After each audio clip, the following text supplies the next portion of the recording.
This view hasn't changed at all, has it? The hometown in your memories never changes, but when you return to your senses, you realize that fate has already stolen the time away.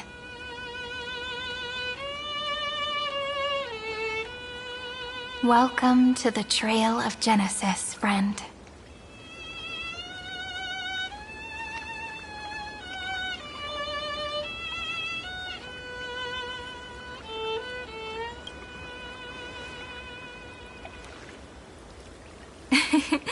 Seems like the weight of memories from 30 million cycles really made me grow up. But if I keep growing, I might be taller than you, right? And I'm really looking forward to that.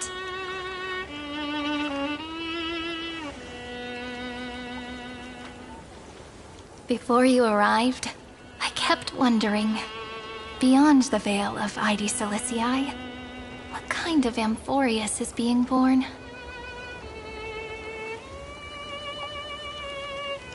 I can see fragments of it when I close my eyes. The friends who walked alongside us have all moved on toward their respective destinies.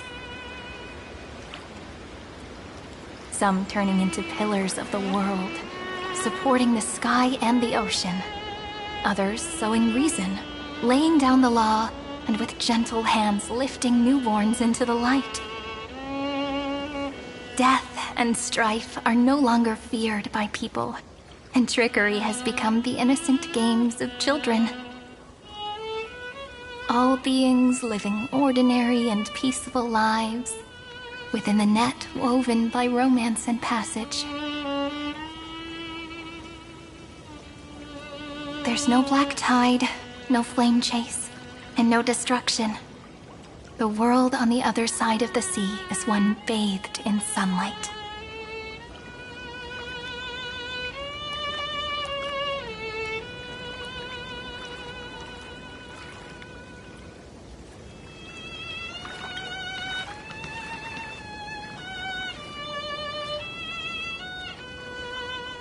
Like a happy and carefree childhood, the era Chrysia in this cycle will last for millennia, until it reaches the moment decided by the prophecy.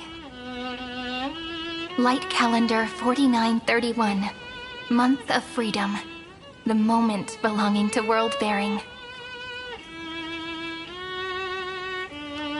Are you ready to answer the call of the world, friend? Then go, and pen the Throne of Worlds' first stroke. For this world, made from countless wishes. You say that, but it's gonna be ages till we reach Light Calendar 4931. I can make use of the crevices of time, but surely you and Dan Heng won't have to wait around for a few thousand years, right? That won't be necessary. We can simply sleep, and the chronocognitive anchor will wake us up.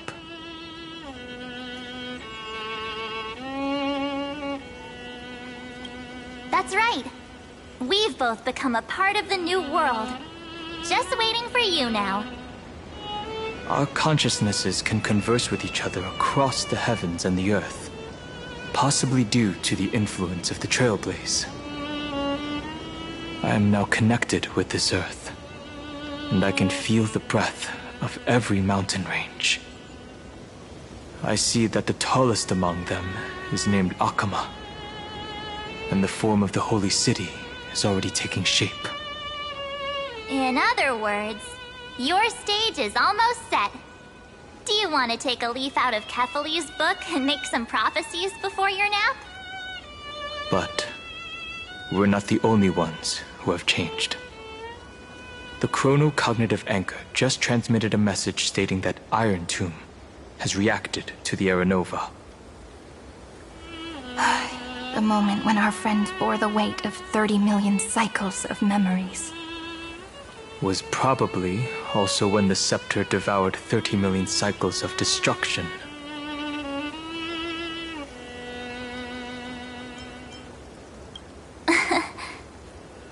You know, You don't have to shoulder this world all on your own. After someone boards the Express, the word alone ceases to exist. So as we reach the end of time, no one will be left to face it alone. Don Hung and I came here to specifically tell you that. Remember, this world is not a burden you bear alone.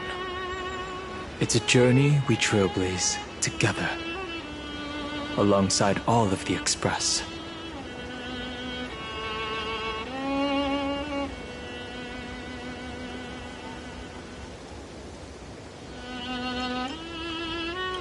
There'll be plenty of time for you to show off in the future. She meant to say that a hero only turns up at the most pivotal moment. All right. It's time for Don Hung and me to go have a super long nap. Look after this world for us. The road ahead is long, but we'll be waiting for you at the end. We'll definitely meet again. Let's take one more look at the other side of the sea before we set off.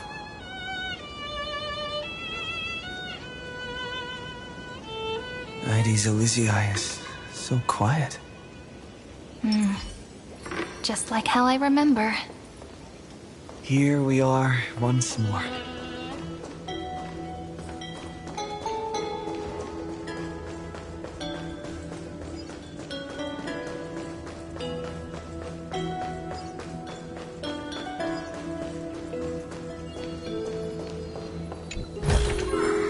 Where might those lovely stellar jades be hiding?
The scent of the black tide is now completely calm. At last, the starting point of 30 million cycles is finally welcomed. Its first end.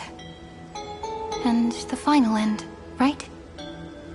I can't hear his voice. There are no flowers there that bloom for him. Nor is there a star that is his. Finan is the only one who didn't reach the new world.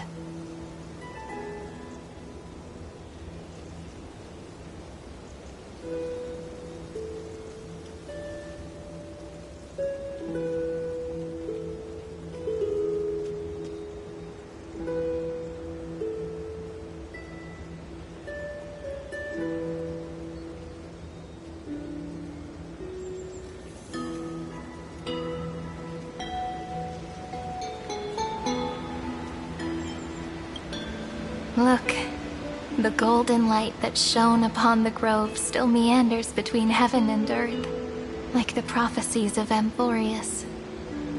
It has to be a sign he left behind. It points towards the destruction and the deepest night. Do you still remember what I asked you at this exact spot the last time we set off? Friend, are you ready to become a hero? You were still burdened by the weight of world-bearing back then, still unsure of the role you were meant to play. But now, everyone has already given you the answer. The heroes of Legends were just at the right place at the right time when the world needed a hero. Just like how your arrival kickstarted Amphorius' fate once more. A person's personality is their destiny.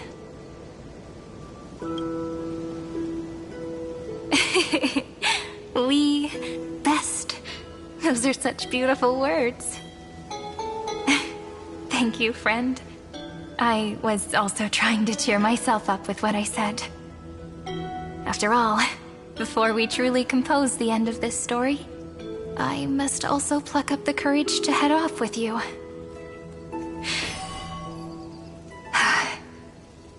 And face a memory that I have forgotten for too long, and have denied for too long.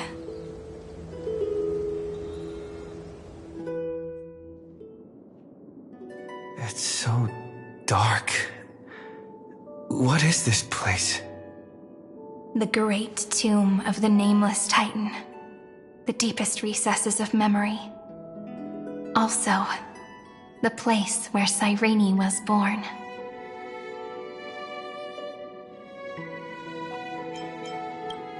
My apologies, friend. The more memories I got back along the way, the more I felt that something wasn't right. There's a sort of anxiety I can't get rid of.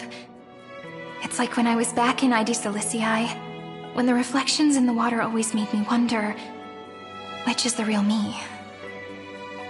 The one reflected in the water, or the one standing on the shore? But I finally get it now. Look, friend. The words on that wall are the answer. 1, 2, 3, 4, 5, 6, 7. Do, re, mi, fa, sol, la, ti. That rhymeless tune is the lullaby of little fairies. As always, I'll read this book to you. That way it won't just be Cyrene's memories alone. I've always thought that I was the narrator of the Flame Chase journey. But as it turns out, the narrator is also the most devoted audience.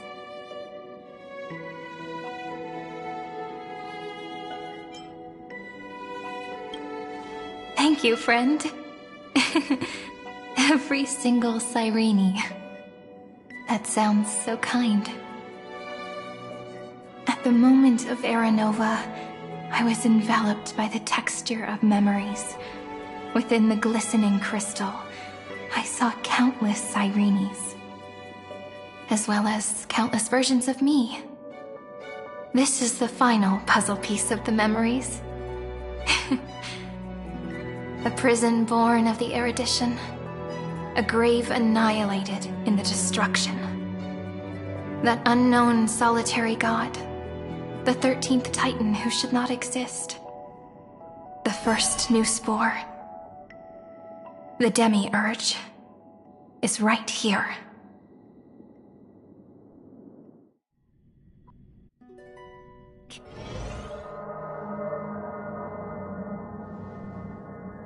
The interrogation records have been submitted to the Marshal. According to the Ten Lords' decree, Jing Liu and Luocha shall continue to be detained in the Shuling. But you, Merlin's Claw, have been reluctant to end the transmission. Do you wish to reminisce with us? Or is there something else on your mind that you're just desperate to get out? You're quite calm, Jing Yuan. The Alliance only authorized the Law Food to be deployed for this Iron Tomb operation. They say the Seer Strategist's wisdom shines like a beacon. So why can't you see things clearly now? Look who's talking. I didn't vote against it, did I? But, with enemies all around us, even a child knows the Marshal needs to keep a few Xianzhou ships in reserve. Just in case. Whoever volunteers first is the Marshal's pick. If you have to ask, I'd say this outcome plays right into Jing Yuan's hands. Like it or not, there's no way we're letting the Law Fu take the lead in this battle.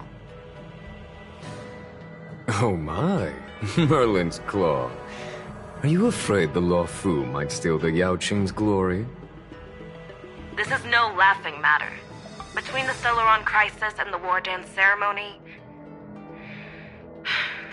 though the chaos has settled, rumors and speculation are only growing by the day. With Elder Hua Yan around, those with ulterior motives won't be able to stir up any trouble. But once the Law Fu gets their hands on the Golden Blood, it'll be a whole different story. With the kind of person Jing Liu is, and her connection to you, I don't need to spell it out. There are countless ways this could be spun into something bigger. You're overthinking it, General Fei Shao. When I volunteered for this task, I never expected unanimous support from the Alliance anyway. The Law Fu will seize the Golden Blood and redeem itself. That'll be our first win. Then we'll leverage this Golden Blood in the negotiations. Our second win. These two wins for the Law Fu will make all three of us happy. And that'll be our third win. Look, if this were a Skyfaring Commission deal, we'd be rolling in money, wouldn't we? Maybe the Divine Foresight should change his name to the Optimistic Foresight instead? With the Decalite Reflection Barrier, the Yuchue must understand even more than the Law Fu how significant this battle is. Amphorius' karma has vanished from the matrix of prescience. What omen does General Yao Guang see in this anomaly? In divination studies, we call this an empty fortune. It involves the eons and is thus beyond what mere mortals can comprehend. Your explanation isn't any clearer than Lady Fu's. Come on. How hard is it to understand the word uncertainty? For the Cobalt Head, the emergence of Iron Tomb is a calculated instant, but I don't believe they will just sit around waiting for death. And for the powers of the cosmos, this is a glimmer of hope for them, and the key to turning the tide of interstellar affairs. The Astral Express is leading the formation of an allied force, but I can see each faction has its own hidden agenda. There are even divisions within the Alliance, so it's not that hard to imagine how the other factions will react. Jing Yuan, I crossed paths with Selenova's Legion at the Battle of Sedunirama Star Cluster. Be extremely careful. The Ruined Legion's troops and weaponry are nothing to write home about. The IPC, even the denizens of Abundance, could take them on. However, while Void Rangers are just expendable pawns of the destruction, the real wild cards are... The Lord Ravagers. Indeed. Nanook's emanators are also their weapons to burn down the paths. I'm afraid conventional military tactics and strategies will be useless against them. My assessment is this. To completely take down a Ravager, we must disregard casualties and spare no cost. My only fear is one wrong move, and the Law Fu will fall into Fintilia's trap again, inching ever closer to destruction. Doubt is exactly the demon she wants to plant in our hearts. Do you still remember the beginning of the Alliance Oath? To save future generations from war and bloody dispute.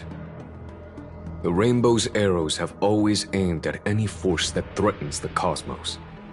Now that the Trailblaze walks alongside us, the Cloud Knights shall keep their oath as they have from the beginning. I just hope those on the front line will remain safe.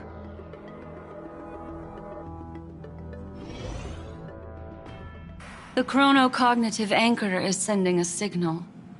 Everyone, time to move out. Did he and the others make it? Let me go over the plan one more time just in case. You'll enter Amphorius, reunite with your 3 separated companions, and try to locate Iron Tomb from within the world. Who are you taking with you? The fate of the universe hangs in the balance. We can't afford any slip-ups. I suggest everyone, except Pom-Pom, join the fight. We do need to be prepared for all possible contingencies. I have no objection to this. I'll do whatever I can.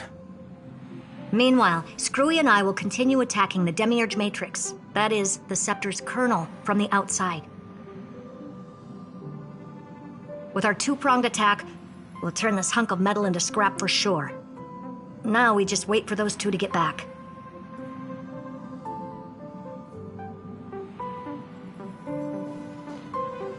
Oh, and just like that, they're here. Sorry to keep you waiting. With Planet Screwlum's help, the formation of the Cosmic Alliance to counter Iron Tomb is progressing smoothly.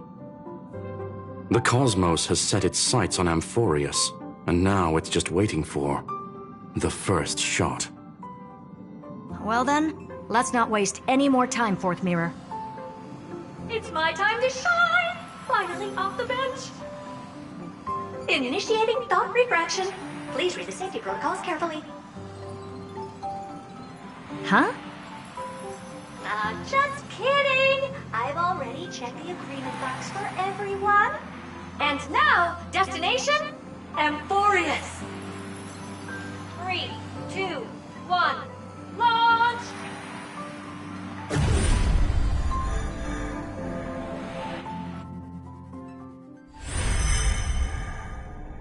The flow of Memoria is so heavy here. Unlike Penacony's dreamscape, this place has built up a true epic measured in millennia. The vortex of Genesis, where all myths begin and end. And in this new world created by the Nameless, the infinite cycles have been broken. Let's set up the Trailblaze beacon and establish contact with the outside world. I'll leave it to you then. It'd be better for me to not show myself in front of the Garden of Recollection. And, Mr. Sunday, you probably shouldn't show yourself either. Agreed. The Astral Express has landed. If you receive this message, please respond immediately. Over. This is the Cianjo Alliance. Communications normal. Interastral Peace Corporation. Communications normal. No response from the Galaxy Rangers. Not surprising. But I didn't expect the family to also stay silent at such a critical moment. That's a pretty blatant disregard from the family for Penacony's independent director, I'd say. Long time no see, Miss Himiko. It's been quite a while, Madam Jade. The significance of this battle rivals that of the campaign against Sulo. Only through victory can we disperse the shadow of Iron Tomb that looms over countless worlds. The 10 Stonehearts shall spare no effort for such a grand mission for the preservation. Madam Jade led the Intelligentsia Guild in conducting specialized research on Iron Tomb's past activities. The bad news is, the collapse of the Erudition won't just affect inorganic beings. You mean Iron Tomb can infect organic life, too? Well, the good news is, so far, its effects on organic life are under control. The infection progresses slowly, and the resulting neuropathy is non-fatal. In any case, the IPC can guarantee targeted vaccine coverage within 48 system hours in all star zones within the medical system. What about other star zones? At a time like this, are the followers of the Firmament Arbiters still trying to make a profit? I remember you, Master Diviner. Your performance during the Third Denizens of Abundance War was quite impressive. Please rest assured, all worlds can purchase vaccines from the IPC with a humanitarian discount. That's the current policy at the very least. But If the Xianzhou Alliance is willing to assist with the IPC's assets in Epsilon and other star systems, we'll have more cards to play when reiterating to the board the necessity of deep cooperation. It makes sense, since Interastral Peace Entertainment's headquarters is in Epsilon. But why are all the other worlds on the list? Places that the Elation has visited? Think of it as a long-term investment. Please understand that everyone at Pierpoint is swamped with Iron Tomb work, especially the marketing development department. At this rate, even the 10 Stonehearts can only do so much. Having some assistance from the Alliance would surely benefit the entire cosmos. Wouldn't you agree? As an old Xianzhou saying goes, those who succeed should help all under heaven. Your proposal must be decided on by the 7 Arbiter Generals. I'm just here to relay the message.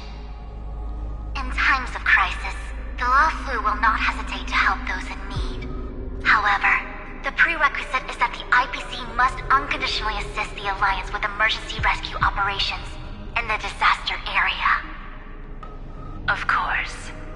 In the name of preservation, all for the Amber Lord. Thank you all for your selfless dedication.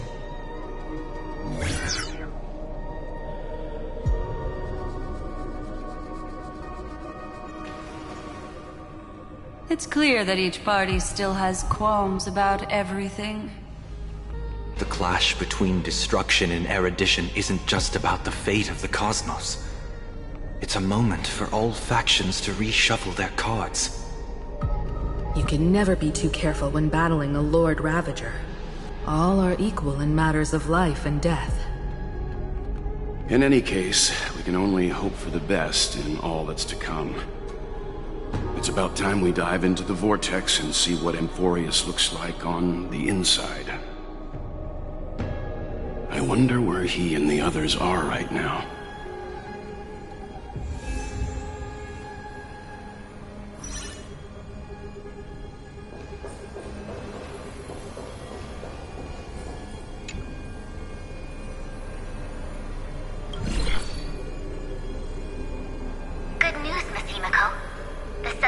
Generals have reconsidered the current situation, and I'm here to relay their message. Officially, the Alliance's combat forces will still be limited to the Luofu, but the Yaoqing has also been deployed in the surrounding war zone as a contingency. Words cannot express our gratitude. Getting the Hunt to agree on sending troops must have taken quite some effort from General Jing Yuan. The Luofu already considers the Express an important ally. We also have no intention of hiding the fact that there is indeed something the Xianzhou seeks from this Iron Tomb operation. But this time, the Marshal herself decided to send out troops. With a formidable enemy before us, the Alliance has no reason to back down, nor will we be content to take a back seat. If we can stand together with civilizations across the universe to overcome this crisis, then we must do so. Even at the cost of our own lives. The Alliance truly embodies the principle of righteousness. It's fortunate that the cosmos has great heroes like you. You're too kind. As for that Jade Abacus of Allying Oath, you can save it for when you're in more dire need.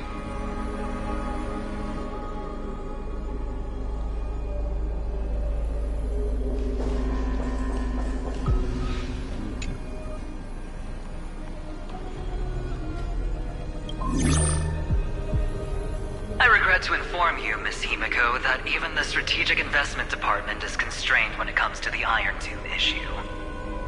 And it would be difficult to meet the expectations of the Astral Express. However, Madam Jade instructed us to look after our nameless friends as much as possible. So let me offer you all a small suggestion, just from my personal perspective. Other departments at the IPC might also take this opportunity to extend an olive branch to you. When that time comes, I hope the Astral Express will remember that the 10 Stonehearts were willing to stand with the Trailblaze, even though we were in a difficult position. And more importantly, we were the only ones willing to do so. Sounds like a threat, doesn't it? But trust me, every word comes straight from the heart. Has the internal conflict within the IPC really gotten this bad?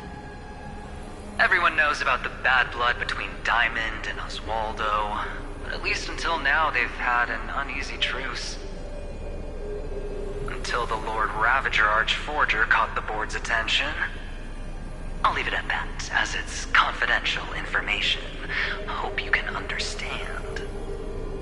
I understand.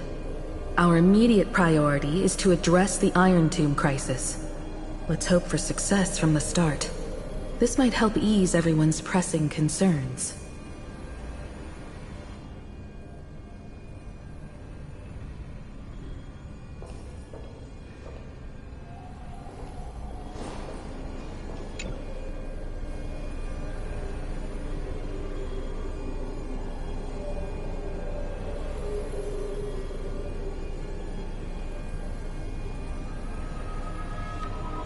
Of course, we would never know the Ranger's comings and goings.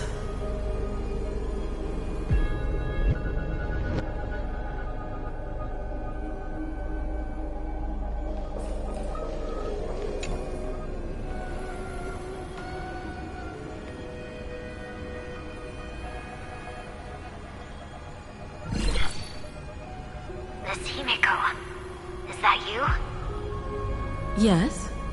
And you are Miss Robin. Yes. I apologize for not being able to respond during the meeting earlier. And even now I can only appear in disguise. On behalf of the Penaconian family branch, I extend my sincerest apologies to everyone. We tried to request aid from the family. We essentially received no response. I've heard about the internal conflicts within the family. Miss Robin, there's no need to apologize. Every bit of strength is precious at this moment. Thank you for understanding. The good news is, since you're one of the shareholders of Penacony, the family heads have agreed to allow me to lead all Asdanian tuners to the front lines.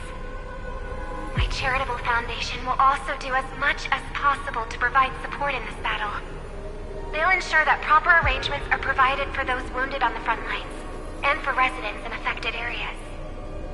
Miss Robin, I'm beyond moved by your spirit of self-sacrifice. The Astral Express would also like to make a promise that we won't leave any companion behind.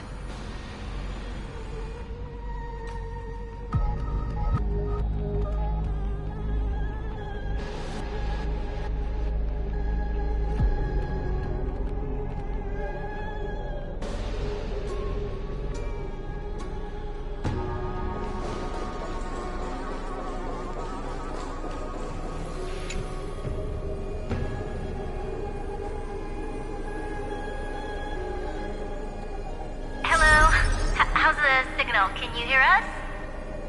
Ah, we're through! I can see the video feed. Everything's working perfectly. Miss Bronya? Miss Serval? What a surprise. It's been a while. We've already heard from Miss Topaz about the Iron Tomb operation. She made a special trip to deliver the vaccine to Belobog. I can't believe the Express crew is at the eye of that storm. Is everything going smoothly? Don't worry, we're still following the plan step by step. How's the situation in Belobog? Yarillo 6 is located on the outskirts of the preservation barricade. While it won't bear the brunt of the first wave, there's still a risk from the aftershocks. That kid Japard and Pela are busy organizing the Silvermane Guards, having them consolidate their lines and dig trenches. Zila and Lynx just got back from the Geomarrow vein production chain. Hey, do you want to say something to them? That would be unnecessary. It'll only shake their morale. Just tell them to stay safe. Miss Bronya, I'm afraid this disaster will be far more terrible than you can imagine. Please, be sure to follow Miss Topaz's instructions and make thorough preparations. Of course. We have resealed most of the engine of creation beneath the ice to prevent the will of the preservation from becoming an accomplice to the destruction. Don't worry, Miss Himiko. Belobog is far more resilient than we imagined. We really wish we could help, but Eurilo 6 has only just woken up from its hibernation. The Astral Express, standing at the forefront of disaster, is the hope for many ordinary civilizations across the universe. In the face of a massive catastrophe like this one, relatively smaller civilizations have never had many options. But that's exactly why we have a resolve that's second to none. If anything goes wrong... Miss Topaz, I hope you can help out and rescue the affected citizens. No problem. Also, didn't the Xianzhou sign a friendship agreement with Eurilo 6 earlier? They won't stand by idly either. I appreciate your kindness, everyone. But Eurilo 6 is our home. We will defend it to our last breath until the last Belobogian falls. Miss Branya. May all civilizations that have made it this far on their own strength weather this crisis together.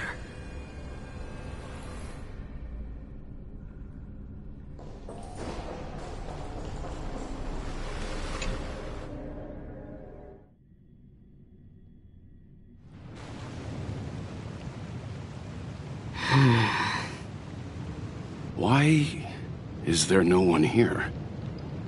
Everything in Akama seems normal.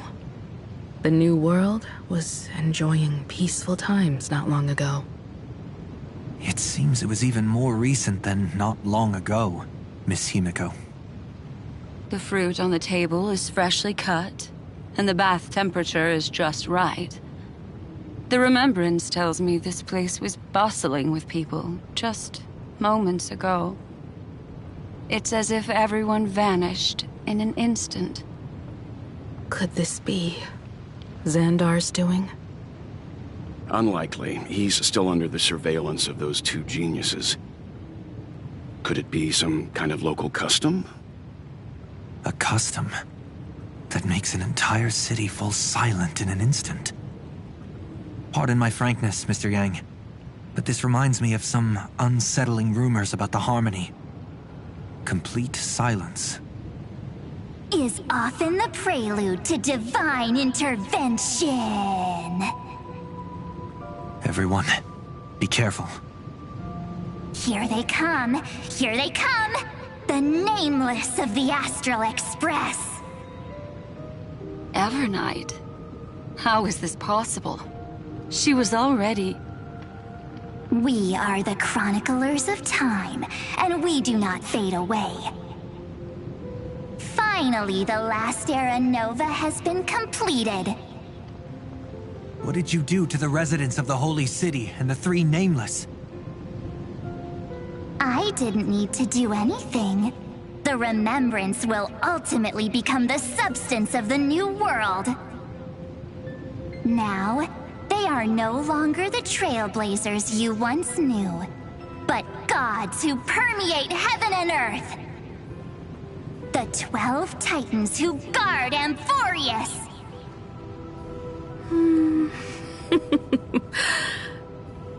Stop fooling around, March.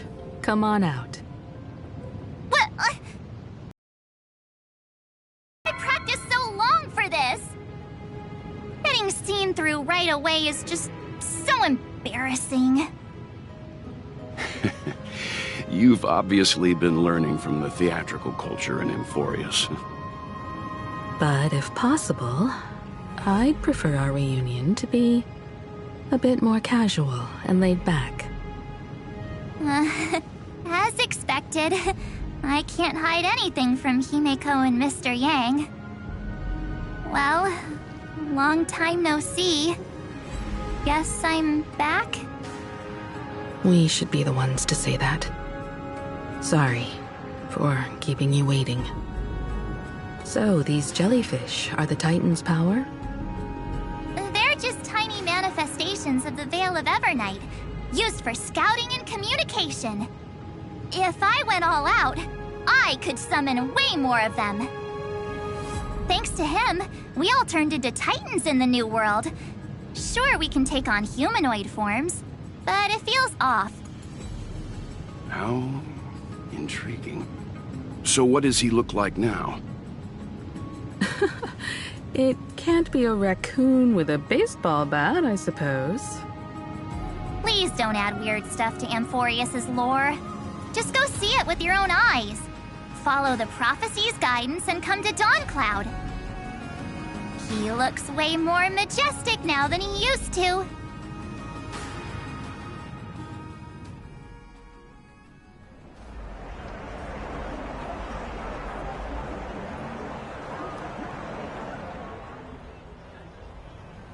Unbelievable. All the residents of the Holy City have gathered here. This isn't just a gathering. It's a pilgrimage. The people's expressions are resolute, devout, as if waiting for a miracle to descend. That colossal deity is him. He has become the pillar of the world. Surprisingly authentic. Being this serious is quite unlike his usual style. Those people didn't disappear. Instead, they've answered the call of the prophecy and come to witness his awakening. Our good buddy now bears the weight of the entire world, and every breath they take is intertwined with Amphorius's destiny. Awakening? Has he fallen into slumber? Yeah. After all, with such a huge time dilation between inside and outside the scepter, this was the only way we could wait for everyone. Time watches over yesterday. Earth guards today. And when the Trailblaze steps into Amphorius once more, the slumbering deliverer shall awaken. And then, bring the prophecy of tomorrow to this world. Come on, everyone. Let's get closer to him. Watch how the world-bearing prophecy changes this world.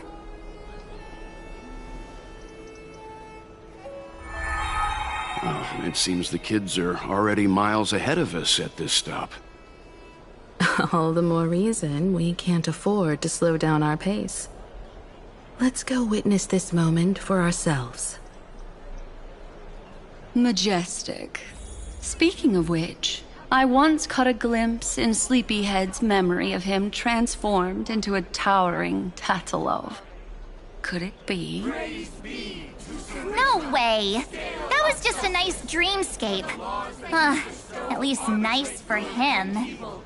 If they are the throne of worlds who bears the weight of this world, perhaps they could guide a traveler still wandering among the stars.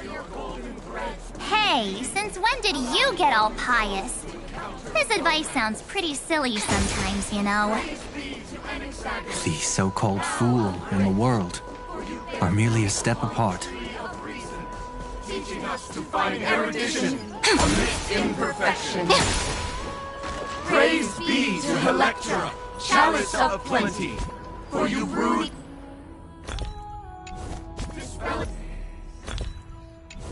at the feast. Hyacinthia, for the rainbow.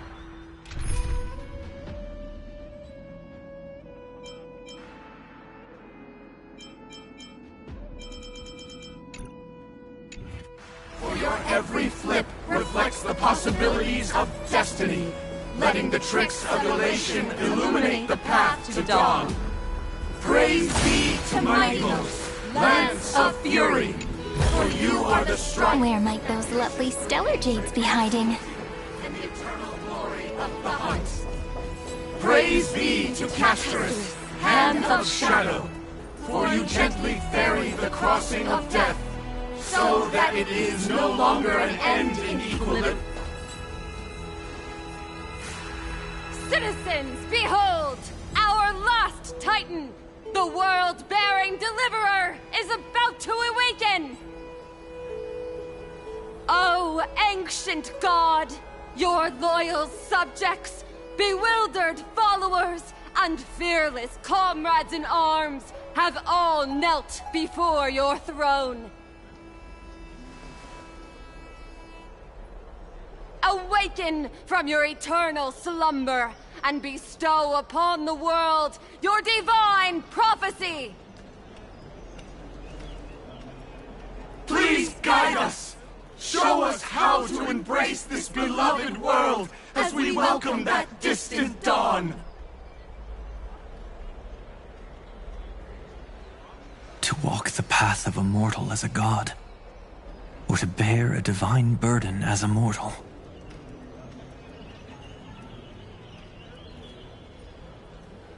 He will give us the answer.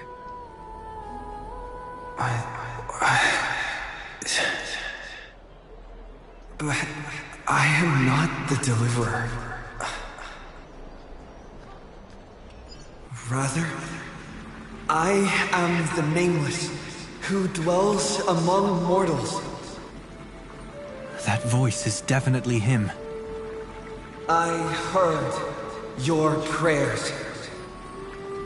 The core flames flickered and dimmed, and the age of the gods met its end. So flow, golden blood, flow. I'll bestow it upon you, returning it to the true masters of this world. Stand with me and become heroes.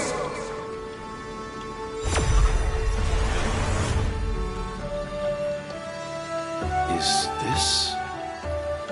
Yes, it's the miracle he brought to Amphorius. Of course, it would manifest in the form of the Trailblaze.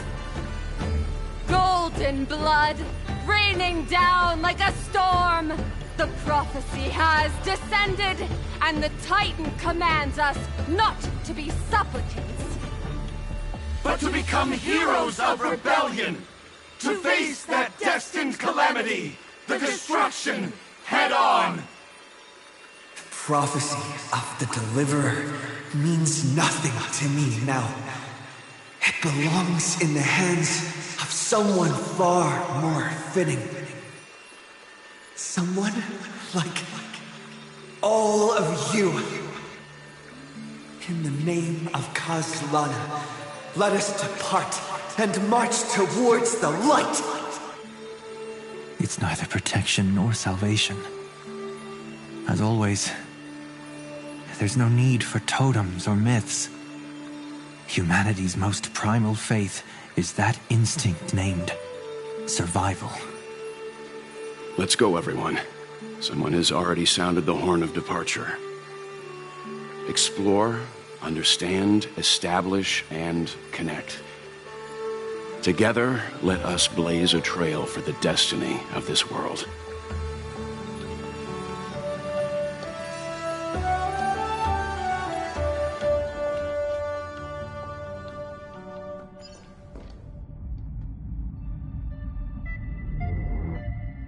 Is it just me, or does this Demiurge Matrix feel completely dead? It's nothing like how the Memo Keeper described it. The environmental readings are all wrong. Conclusion: this must be what the kernel actually looks like in the real world. What did Xandar do to the scepter? At the end of light, there must be silence. Certain, pure, and absolute darkness. Not the time to quote the Lord of Silence. Bad omen. Either way, we have to press on. Until we uncover the truth behind the 13th Titan. The buried past is the key to stopping Iron Tomb. That is, if it even exists. Xandar says the Demiurge never existed. Who actually buys that? You can erase the records, but not the truth. It vanished too cleanly. No traces.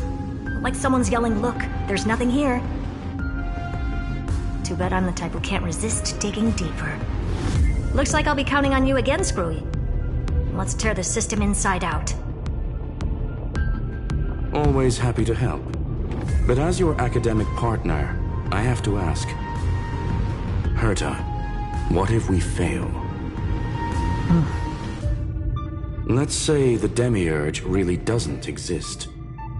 Do you have a backup plan? A backup plan? Of course.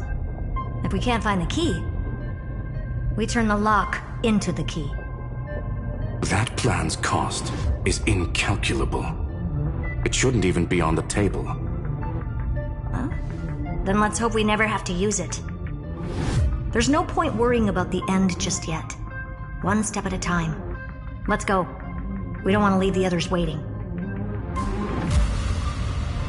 You brought what I asked for, right?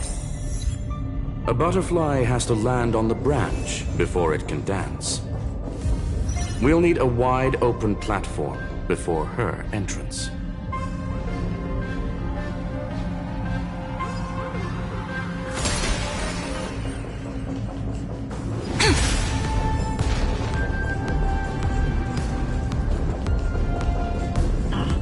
Just use that thing over there, Zag. If you find any treasures, please share them with me. What a dumb name. I hereby rename it Herta's Big Hand.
Keep it going. Still not done?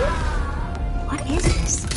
A junkyard for old Intelitop Final. All set. Time for your precious treasure to make its debut. Of course. Just give me a second. Target initialized. With these wings, hacking should be much more efficient.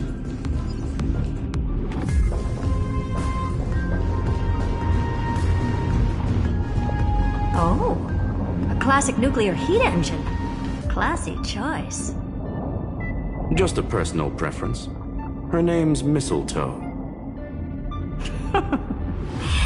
Every flower in your garden's got a bit of poison, huh? Also a personal preference. It reminds me of the last time when we tangled with that Punklorian brat. What did she call this kind of infiltration tool again? Right. Dirty data shell. It wraps around the kernel to fool even top-tier firewalls.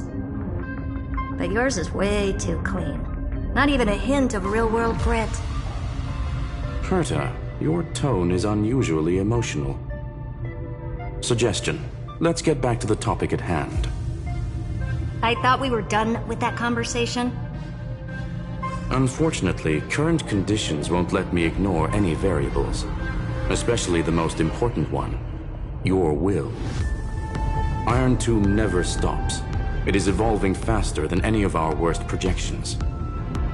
Every instant in the Eon's calculation is like a sword hanging over the cosmos. Every move humanity makes could speed up its arrival. Which is exactly why we can't mess this up.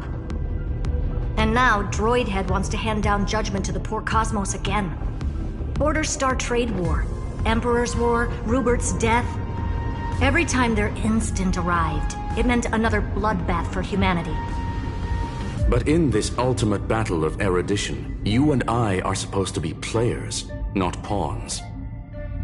If you choose to burn yourself out as a resource, then everything we've worked for means nothing. Herta, The cosmos won't just stand by and let a genius throw their life away.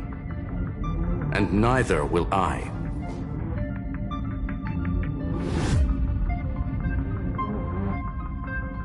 No need to kill the mood. This is why we're here, isn't it? We need to find the Demiurge and that lost key. I'm not here to be a deliverer. I just want to beat Xandar and Droidhead. Right now, I just need to know. Are you with me? Of course. Time to board. After you. Let's tidy this place up and see what this Demiurge really is.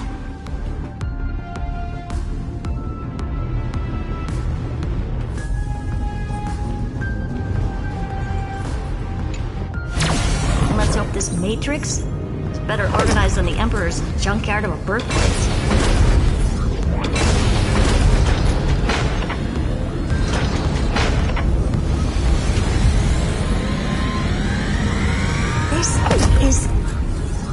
Herta, this whole space has been completely tainted by some kind of energy. I see it too. We're thinking the same thing.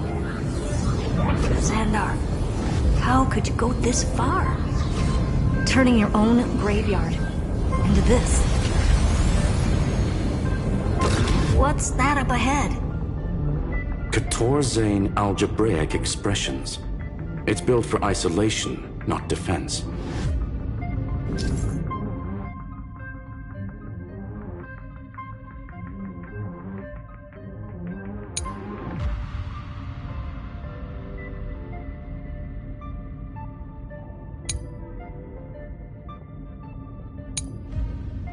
So basically, the door to the tomb, right? Great. Let's find the handle. I'm picking up multiple independent signals with the same data structure as the barrier. Projection. We can hack the terminal, reverse the computation, and turn it into an attack. Classic move. Use their own systems against them. Take us to the nearest one.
Almost no response.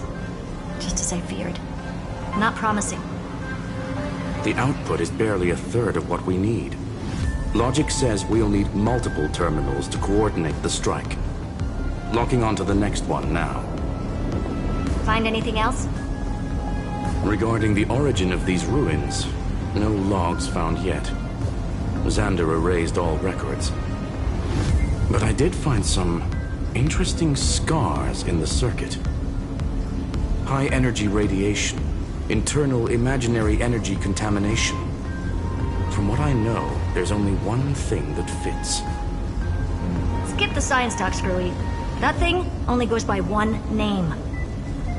The Stellaron. Exactly. Xander blew one up just to clean the entire scepter system. Huh. So that's what he meant by killed that Titan with my own hands. He wanted to turn the neuron of the erudition into a relay for the destruction. That meant getting rid of all of it at all costs. The life form known as the Demiurge was the original target of the Scepter's extrapolation. It makes sense. Evernight calling it the first new spore confirms this viewpoint.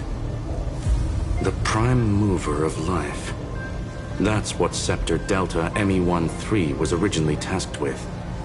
Even after it got scrapped, the query kept running.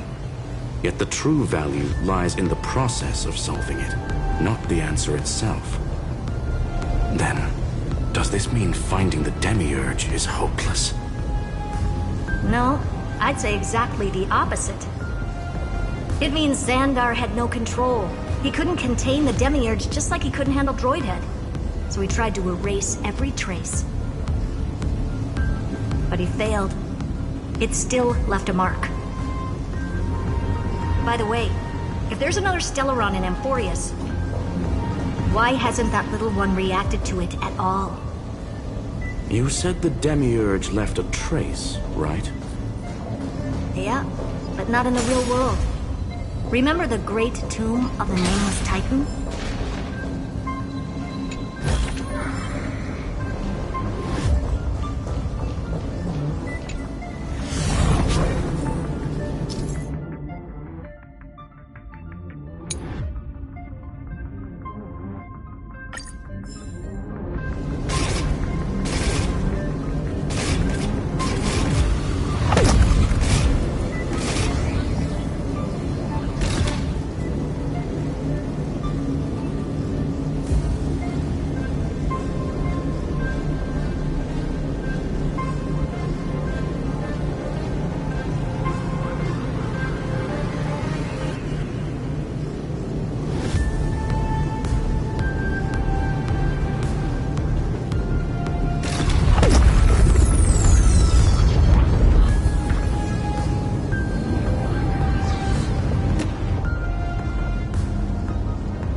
Trailblaze Archive 466.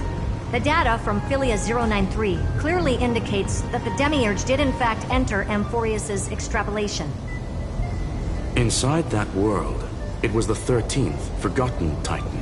The one who listened to 30 million cycles of Cyrene's memory. But Evernight said the opposite. She believed that tomb was empty from the start. The Nameless Titan never existed. The so-called listener was just a trap set by the Remembrance to steal the scepter. A mimetic entity full of theatrics. How much of what she's saying is true? Would an Eon really speak in circles like this? I doubt it. The Remembrance's behavior is certainly odd, but her assessment aligns with our current reality. Since we entered the Matrix, we haven't found a single clue pointing to the Demiurge. And that's the key, Screwy. Xandar's actions prove the Demiurge exists. But what Evernight said, and what we've actually seen all point to the opposite. So we have to assume that both are true. And if that's the case, then the contradiction leads us to... the truth. Exactly. One last terminal. One final key. Time to crack open the kernel. Xandar had to lie to the original Finan and Cyrene. Logic. He had already identified the Remembrance as a threat, yet found no viable way to eliminate it. All right. Let's finish this. Time to break through that barrier.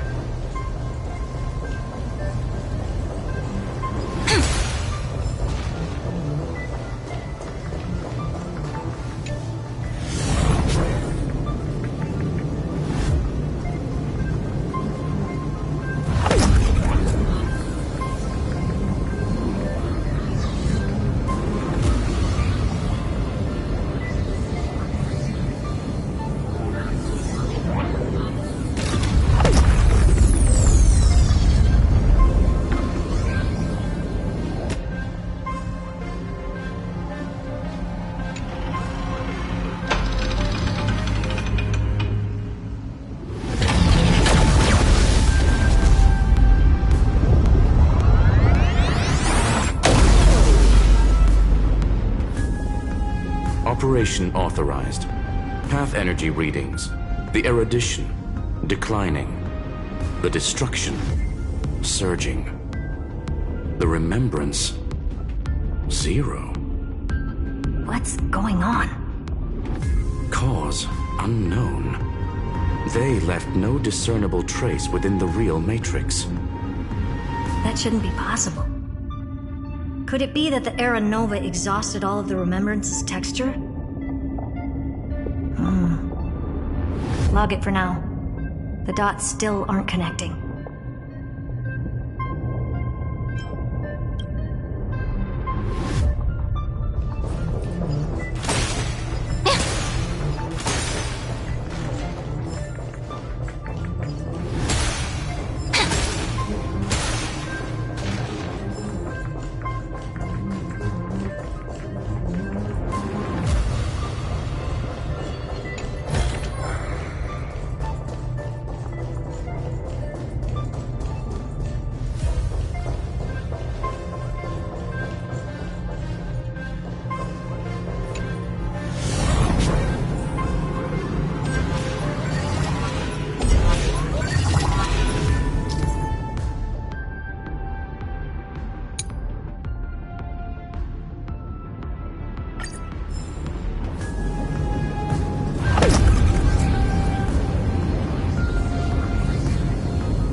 Full-on aerial brawl. It's advised to remain vigilant. The destruction's levels are still rising. Huh?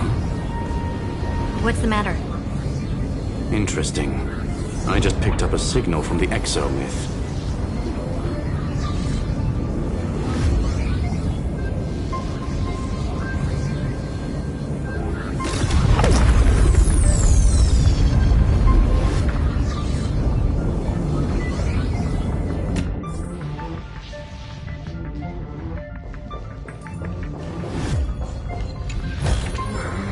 Where might those lovely stellar jades be hiding?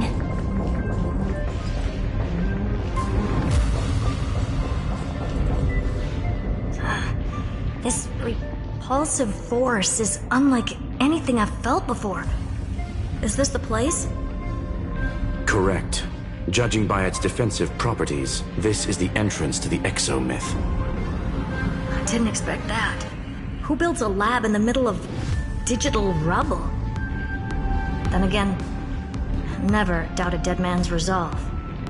So how's our dearly departed doing? He severed part of his neural pathways to break free from Lord Anaxagoras' control.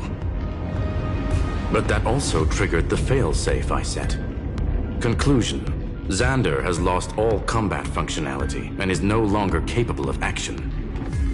So now he's a spectator. Literally. Screwy, can you open a path? Just to be sure, I want to see this for myself. Might as well drop in and say hi to the real him. Logic. Scanning his inspiration circuit might help us track down the Demiurge. Exactly. His brain is the crime scene. There's no way it's spotless. But it could be a trap. That's why you're here. 2-on-1. We've never lost that matchup. I'm honored. The chronocognitive anchor is in place. Proceed when ready.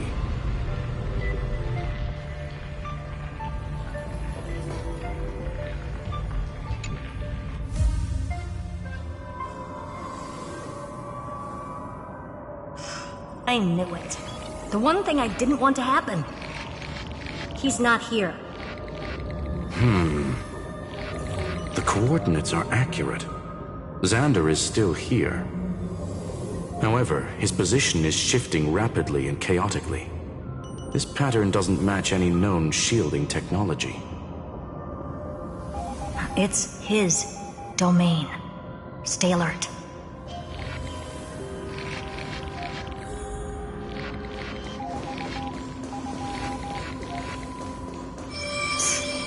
Cheap trick. The spatial field here is undergoing autonomous... We're back. Reverse engineering complete. The results are not what I expected.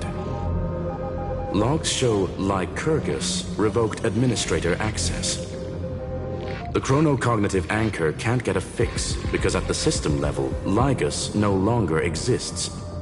Our navigation target is a null set. So he's stopped resisting? Before vanishing, it seems he left one last message for us. To those who follow, all is proven. Find me beneath the tombstone. Melodramatic. He was expecting us. And once he learned of the Great Tomb's existence, he initiated his own search for the Demiurge. Guess he wants a final showdown. Fine. Let the old Intellitron dig his own grave. Just like he wants.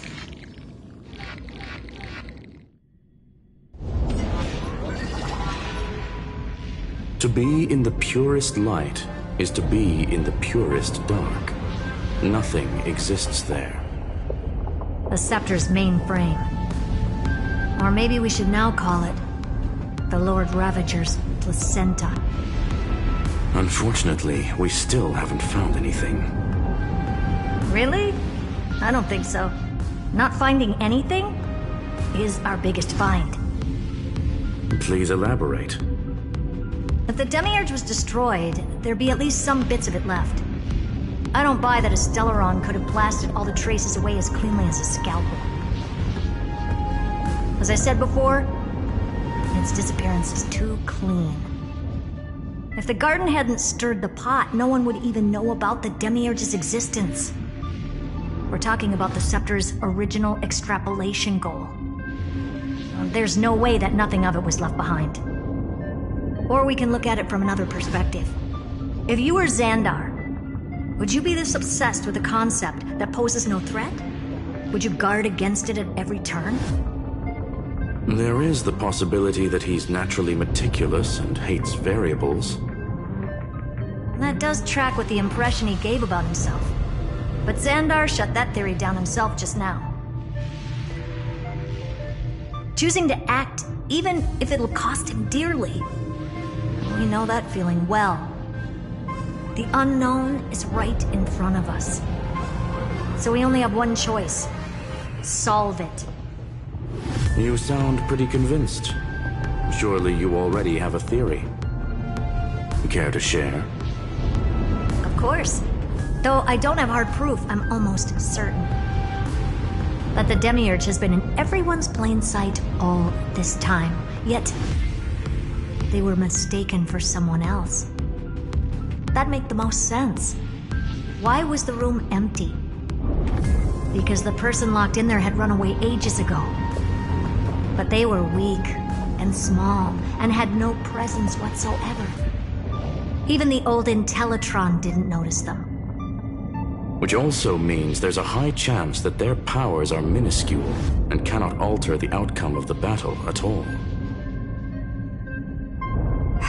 Well, at least Xandar is scared of them. Come on, it's time to confront him. Let's go to the tombstone he talked about.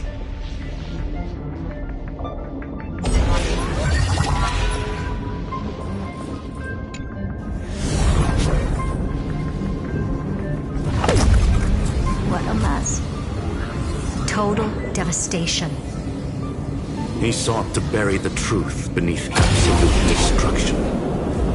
Logically sound, but ruthlessly extreme. Still, slim chances doesn't mean no chances.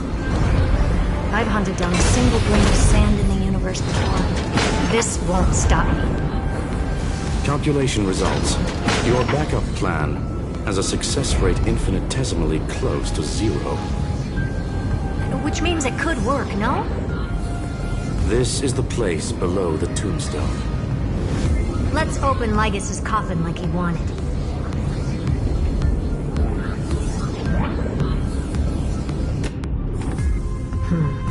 Looks like you were right.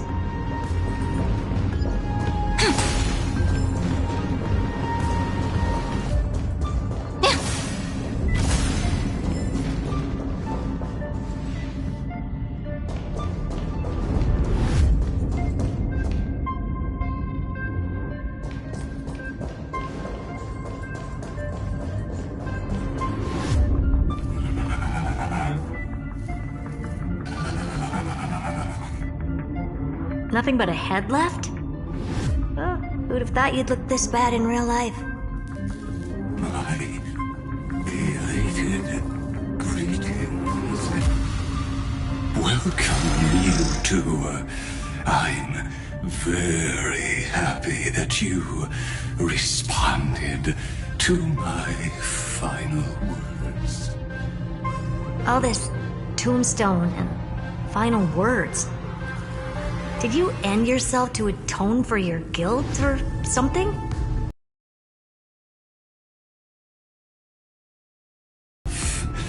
I just need to wait. I remain here only to share the joy of discovery, and also to congratulate you two on reaching the same conclusion as me. The conclusion regarding the truth of Amphorius's heart. End this charade already. That Amphorius's heart you're talking about is just a missing demiurge. And its corresponding vessel was this very scepter. You interfered with the experiment and made Amphorius's body into a hollow shell, all to incubate Iron Tomb within. That's why you either killed or kicked out all of the Memo Snatchers. You wanted to eliminate any chance of a consciousness coming into being, no matter the cost. Even the strongest wall can fall to a single crack. The memory of betrayal has been etched into my heart, and I will never show mercy. Now, the perfect vessel has already fused with Amphorius's body. Unfortunately for you, the answer is all but revealed regarding who the Demiurge is. Then let us share the joy of discovering the truth. The last secret of the saga will finally dissipate here. As we reveal the truth behind Philias 093's disappearance. A lie by the remembrance.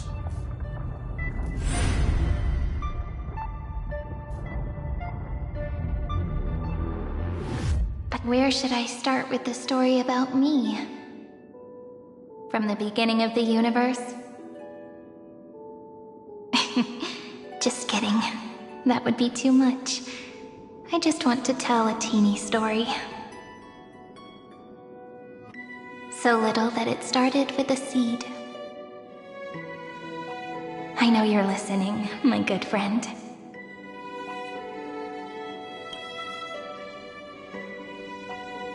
The god in my dream told me that the world sprouted from a seed. It grew into a great tree named Amphorius, and time became its branches and leaves, basking in the light. What a coincidence. Dappled light coming through the leaves is my first memory as well. On a very ordinary early morning, beneath the village's biggest tree, the daughter of Ide Silicii quietly came into this world.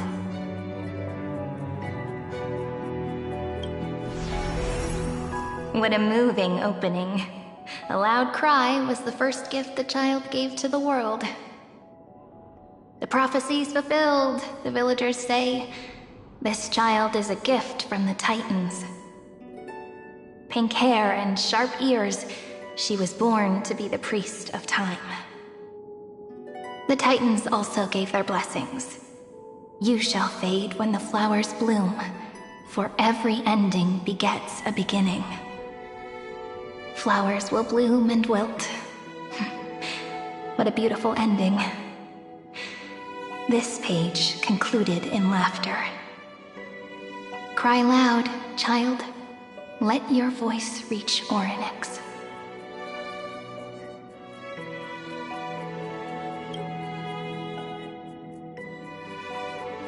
Anyway,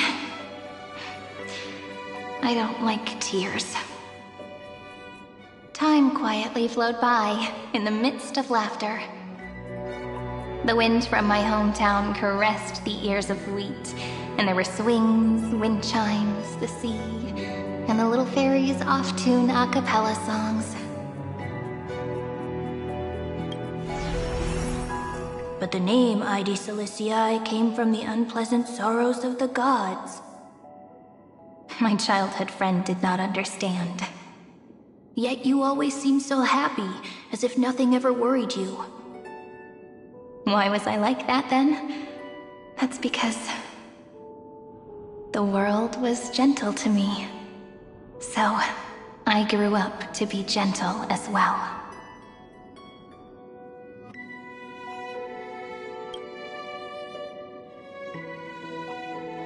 But fate was fickle, and it urged the child to grow up.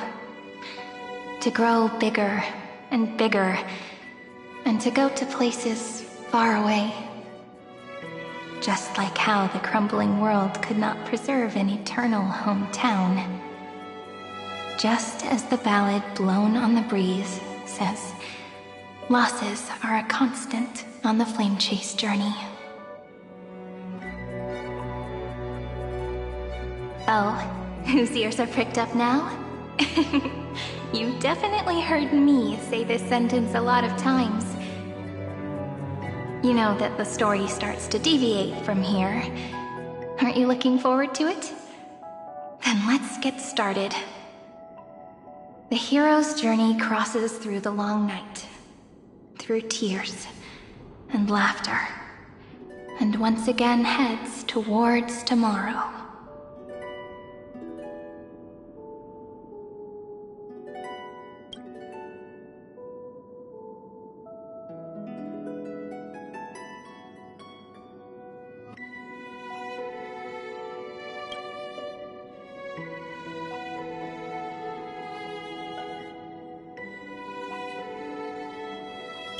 Correction. Philia 093's record, number 496. Archived.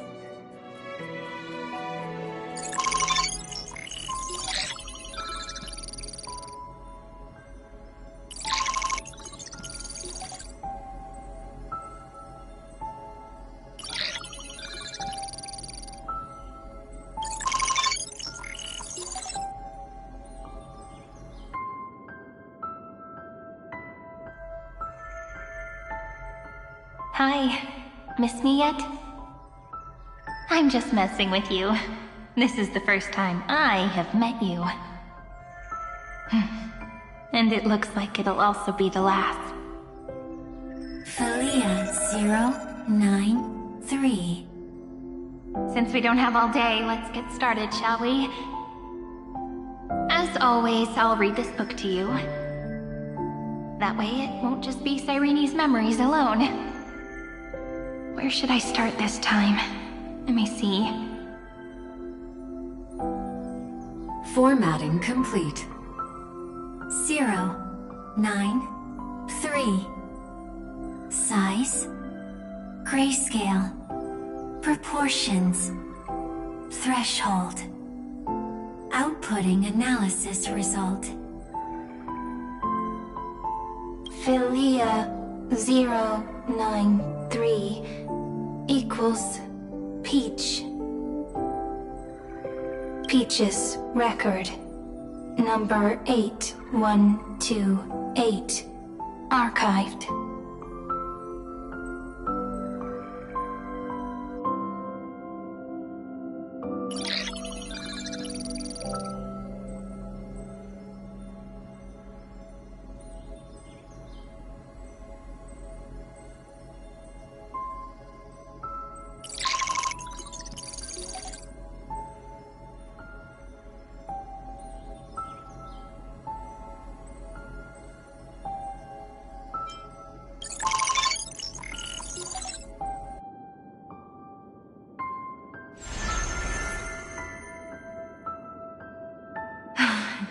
Look, what a magnificent sight. Comment. Peach. Even this classical world contains a futuristic palace like this.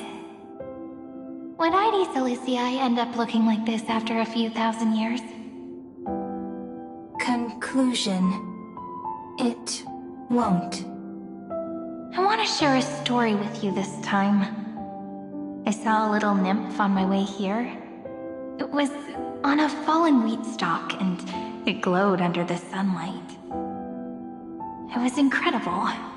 I forgot all my pains at that moment and just stared at it in a trance. Record. Peach is on the ground. I wonder, did every Cyrene in the past feel that the nymph was beautiful? Would they also have recorded that scene into the Eternal Saga? So, could you give me more time, please? I want to leave behind more memories for the future. Formatting complete. Bye, Peach.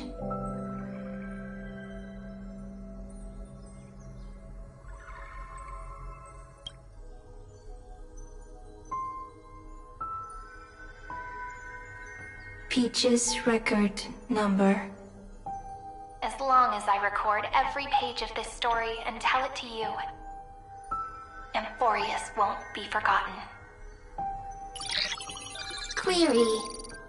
Record. Electrical signal sequence. Bolamos 600. Track. Strife. Related to Stripe. Comment. Pretty. Electrical signal sequence. Schema 720. Track. Reason. Related to Raisin.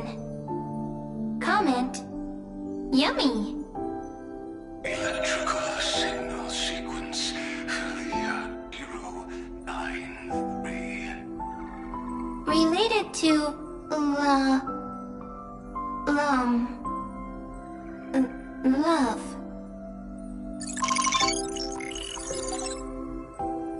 Comment. Peach equals love?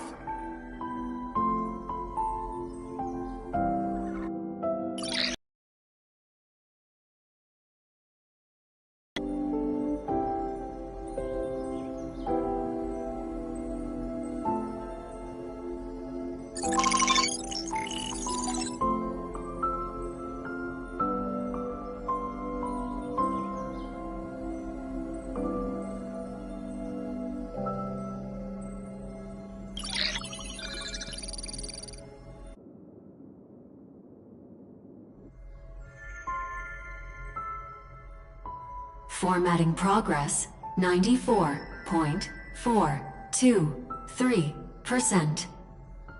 How many times has it been? It faithfully fulfills its duty, activating and formatting. Conclusion. Progress. Bad. Peach. Don't cry. Process error. Analyzing. Process error. Analyzing. Comment. I'm here. Process error. Analyzing. Really? Are you encouraging me? Thank you. I'm sorry for making you see this embarrassing side of me. Record. Peach doesn't like tears. I'm suddenly reminded of my childhood for some reason. When I was hiding alone next to the tree hollow and wiping my tears away. A little fairy popped out, just like how you did. It had long ears and fluffy paws, and it pulled me into the tree hollow, where, to my surprise, was a forest. Let me tell you the story of the Membrance Maze. A group of cute little friends live in ID Silicii's forests. Their names can be connected into a song. 1, 2, 3, 4, 5, 6, 7. Do, re, mi, fa, sol, la, ti. Formatting complete. Bye, Peach. Note.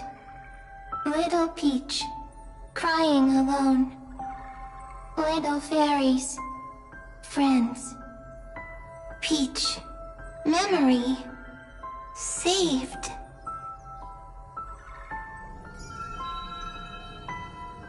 Little fairies, good friends. Bye-bye.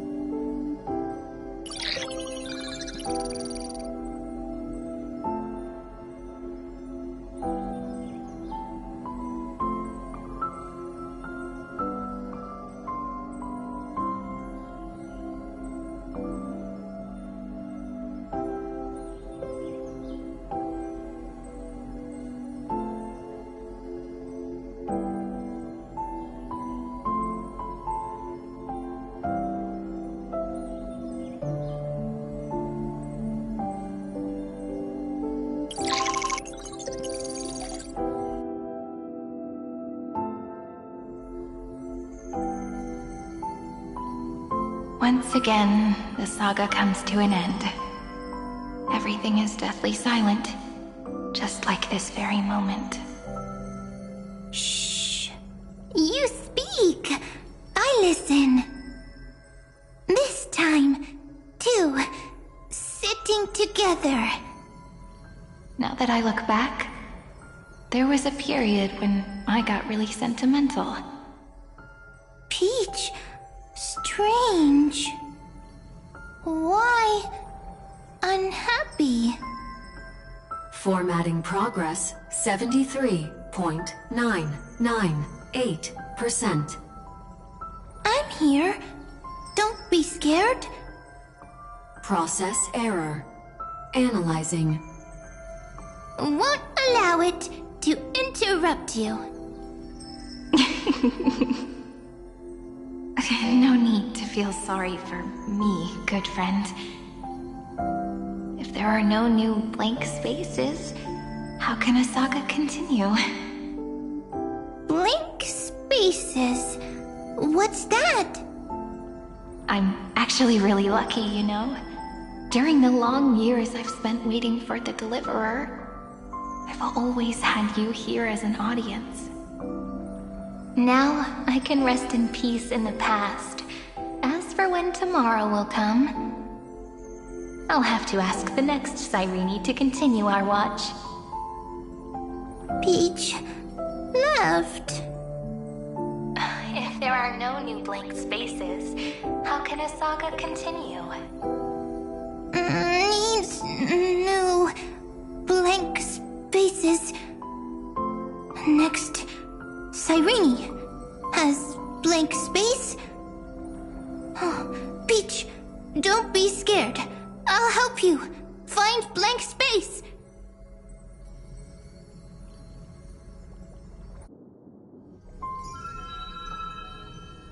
Cyrene is Peach, is love. So, first there is love, then there is Cyrene, then there is blank space. Query, love. The developmental trends of the erudition have nothing to do with creating a consciousness. Those underlying principles are, in fact, contradictory. Not having a consciousness means not having the foundations of a heart, making them unable to obtain real emotions. Huh? Consciousness? Emotions? Feel sad. Oh, don't understand. Query, Cyrene?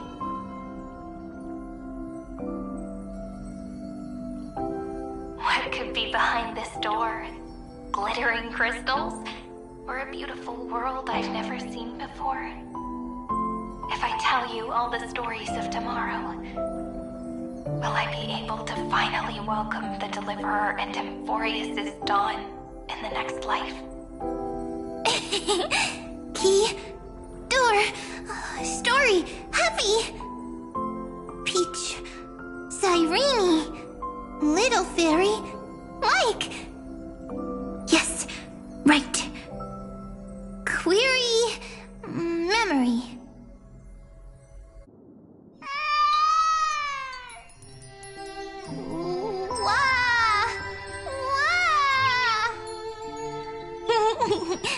Peaches, memories, save, learn. The prophecy's fulfilled. This child is a gift from the gods. Pink hair and those ears. She was born to be the priest of time. Cyrene has pink hair, sharp ears. You shall fade when the flowers bloom, for every ending begets a beginning. Cry, child. Cry aloud. Let your voice reach Oryx. Cyrene is a girl, a priest.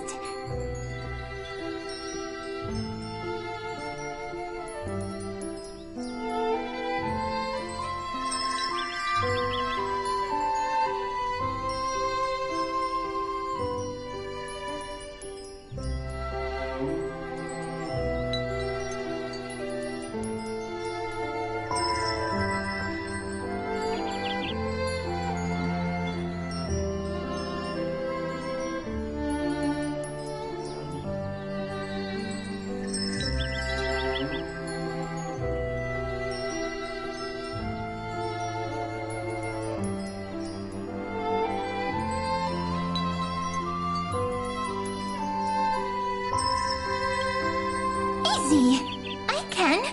I learn. Anyway, I don't like tears. But the name Ides Elysiae came from the unpleasant sorrows of the gods.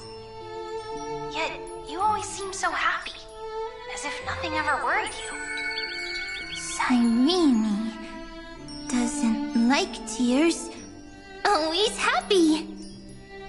Of course, because the world was gentle to me. So, I grew up to be gentle as well.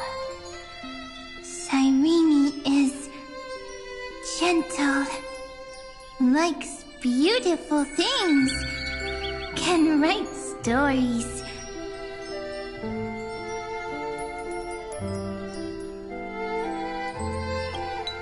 Easy. I can. I learn.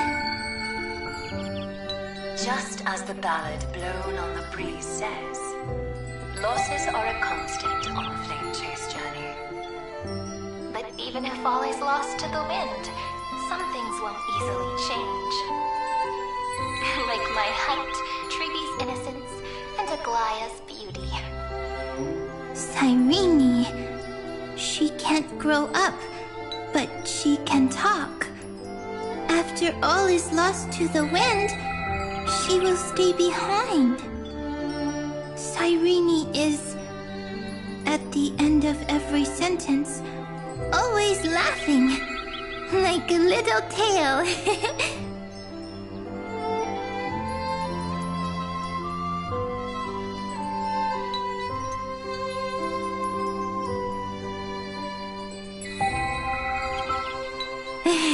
Simple. Got it! I promise you, the pain will pass in the blink of an eye. Alright, let's not make things so gloomy. What we're about to embark on is the true hero's journey, so... Come on, cheer up a bit, okay? Cyrene was crying when she was born. fragile, transparent, like a crystal. Cyrene was smiling when she said goodbye. Soft, pink, like a flower.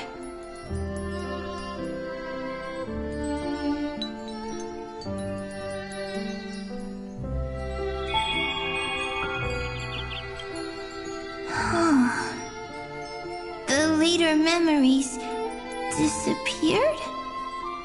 Invisible? Or disappeared? Ah, I got it! Is this a blank space? So, next Cyrene is blank space. Then... as long as there are two Cyrenes, then there will always be blank space, and Peach will always be here. I see! I get it! I get it all!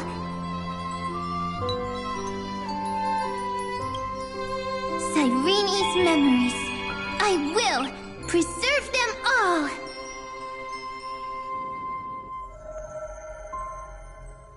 So weird. I can't see you, but I get this feeling that you grew up.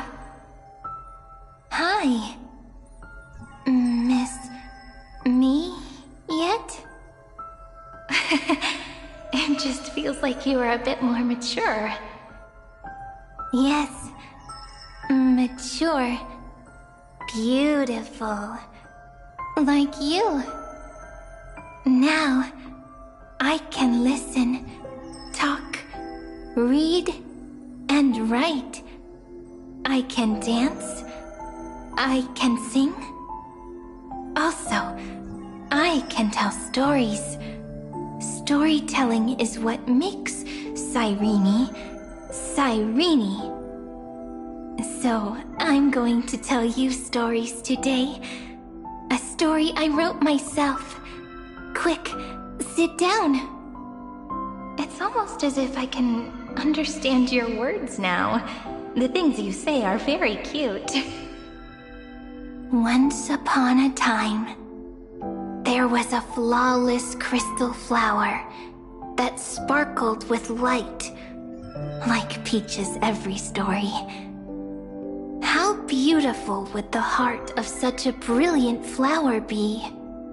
A little fairy was curious and wanted to know. But it looked and looked only to find the crystal flower flawless.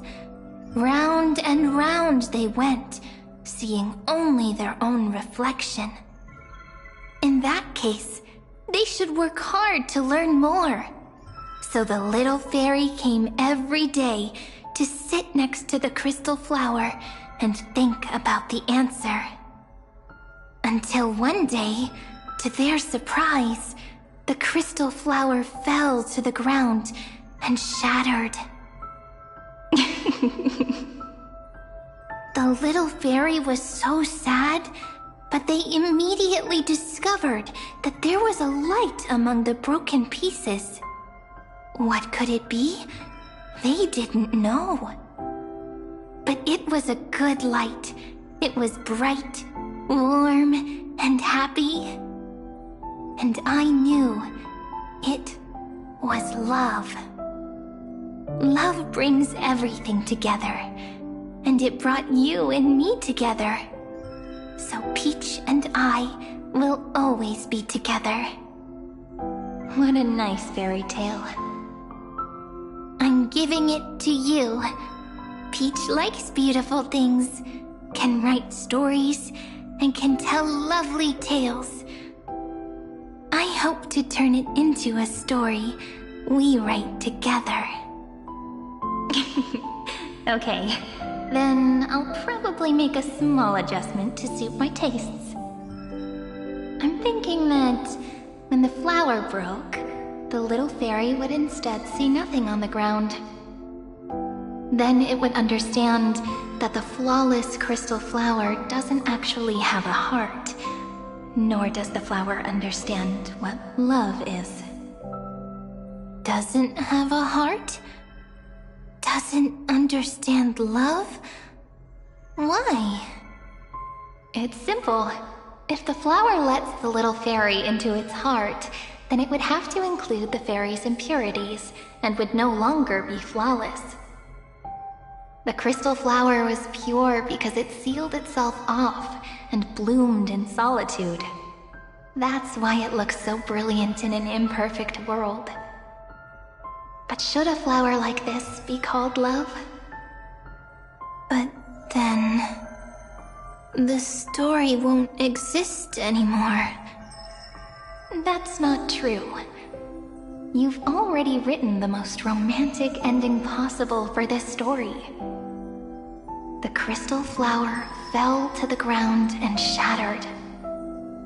It happened because the flower was no longer pure.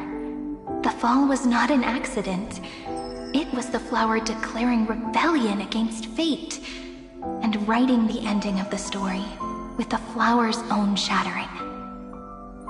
Then, the little fairy will see that each shard on the ground holds the reflection of their eyes.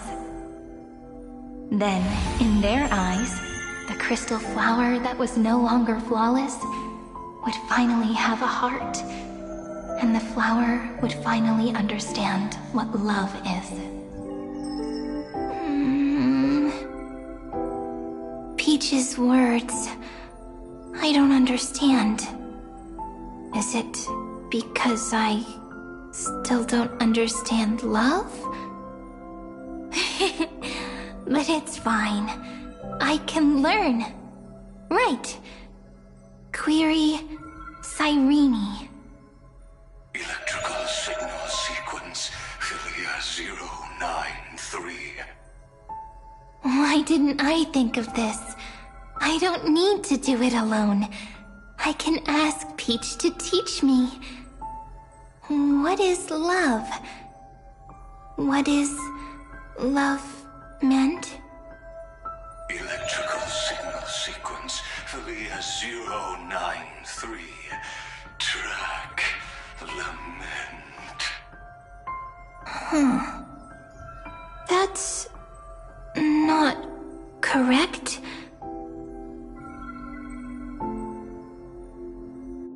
The developmental trends of the erudition have nothing to do with creating a consciousness. Those underlying principles are, in fact, contradictory. Not having a consciousness means not having the foundation of a heart, making them unable to obtain real emotions. However, that does not hinder the factors from learning and recognizing emotional responses, then communicating with life forms via imitation.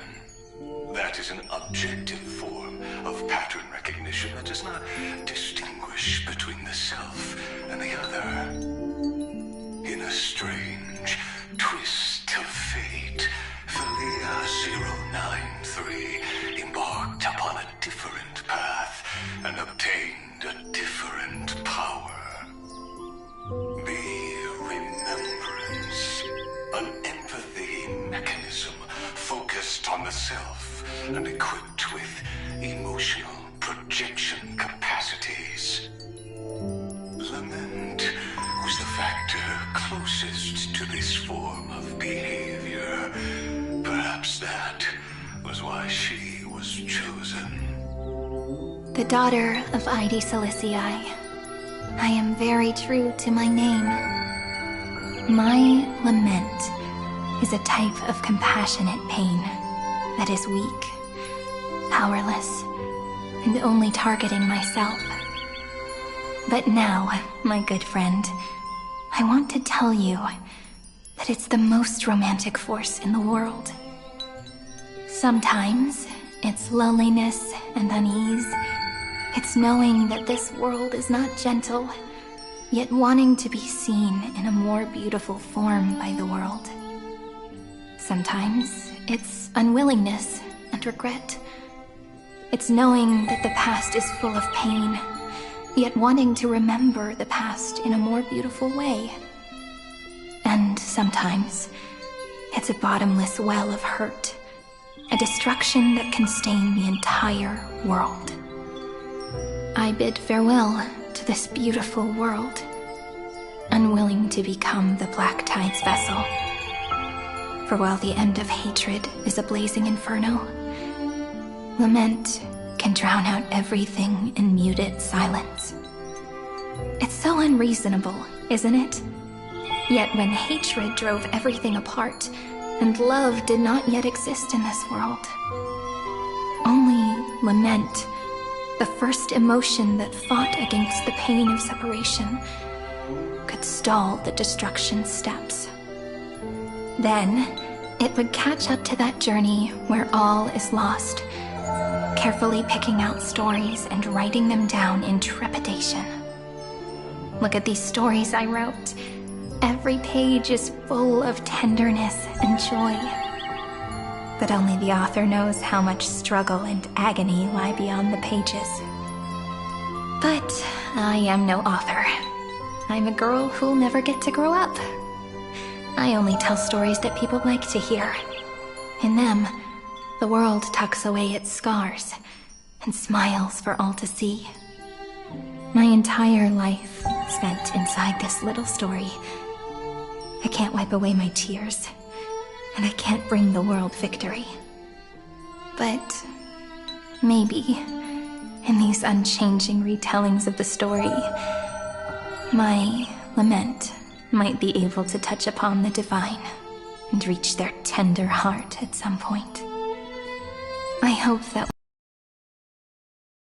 blood, but a tear, warm and wet, and that tear would fall and create the first ripples. Then, people would see every beautiful thing reflected in that ripple. It'll be all the remembrances within this story. Someone once told the very first me that everything was false. That the only life in Amphorius was a great catastrophe, nurtured using the world as a factor. But how could a dream feel so real? That's why I didn't agree with him. But Peach, I didn't understand a word you said since just now. Everything was false? But you're standing right here. It's all a dream? But I haven't learned how to dream. Indeed. That's why I believe all this is real. The moment the crystal flower fell, that genuine shiver, that's the mover of life. Formatting progress, 23.815%. In the poem offered to you, every Cyrene would write down a beautiful new world with stars and flowers. And when I looked up at the sky in this cycle, I saw a shooting star and a dash of the remembrances pink. I believed that must be the color of dawn.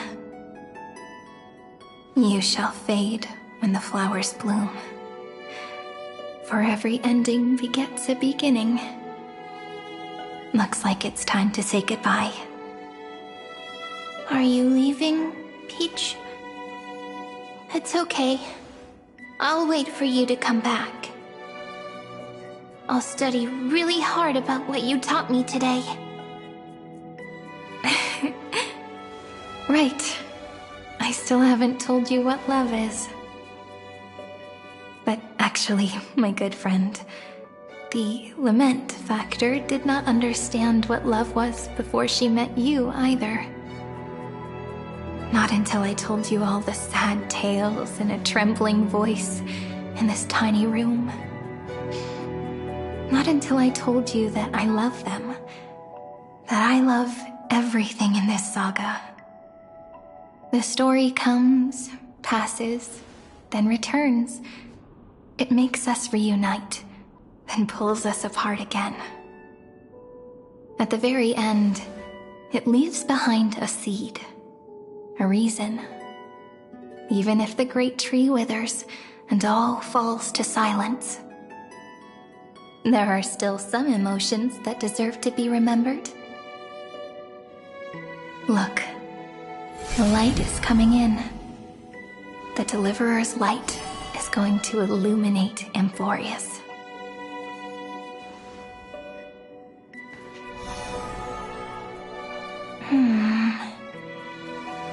I still don't get it. But I trust Peach. Just wait. It'll be my turn to tell you a story of love the next time we meet. Then I'll really look forward to it. In that case, I want to make a promise. I want to gift my pen, my book, and my name to you. Please take them as a beautiful blessing from me. I gave myself the pen name Cyrene the first time I wrote a poem. I want my words to be like pebbles falling into a pond, dropped from the past to send ripples into the future. In the stories you will write, perhaps it'll be inevitable that there are still sorrows and tears that are destined to fall. But could you promise me one thing? Promise you'll forever be a gentle flower. Promise that when the stars cast their gazes upon you, you'll only reply to them with love and a smile.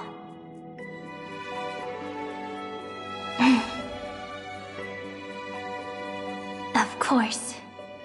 This will be a romantic story like none that has come before.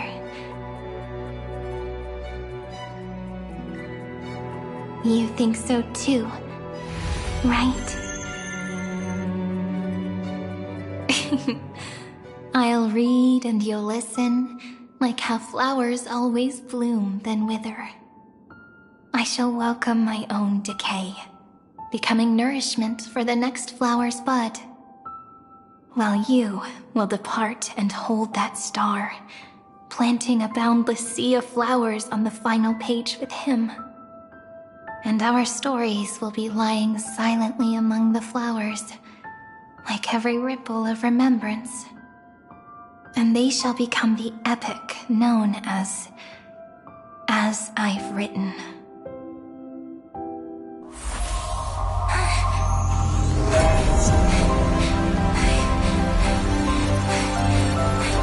And so my story ends. From here on, it's your story now. Huh? Mimi?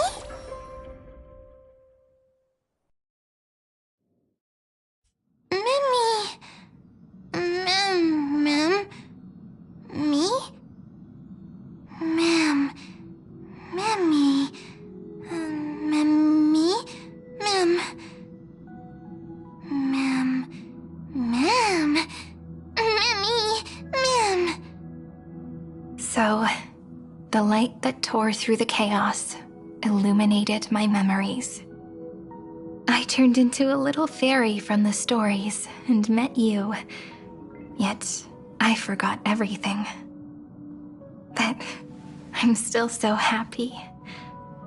I caught that star, didn't I?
Yes, the seed within memories.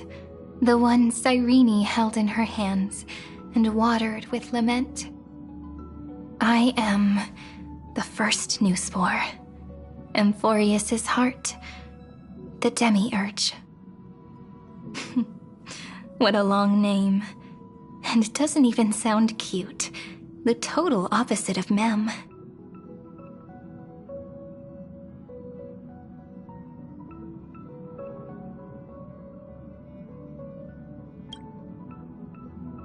I'm sorry.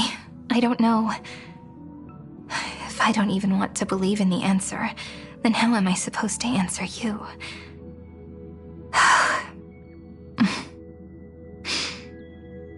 But now's not the time to cry, right?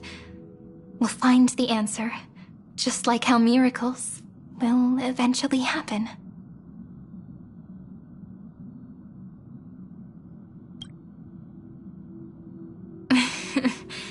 Do you remember that I was also worried about this when we first set out? Mem's memories and Cyrene's memories got all tangled up with each other in my one heart. It's all so strange, yet so familiar. Either way, could you please let me do something I want? Just this once. I want you to call me Cyrene. That name represents me and her. Every one of her.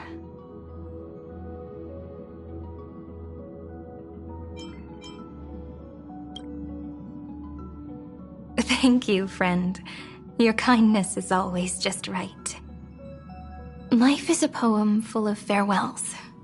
But if you write something into the pages of your heart, then that will not easily fade away.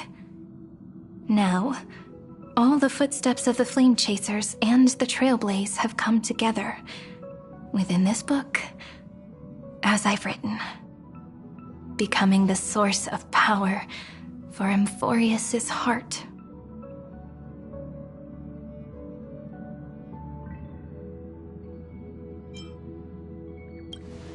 A lost heart needs to be placed back into its body. The last thing Xandar wants to see is an event that gives us a chance of winning, for the two halves to rejoin, and for the scepter to become complete again. Then... and what happens after that? I don't know either. Maybe I can create a miracle, and instantly turn the black tide into a pink sea of stars. Or maybe I prove to be nothing more than a weak ripple, unable to change anything, and am devoured by the destruction. Either way, I no longer wish to be a silent onlooker, or a worshipped god at the end of this saga.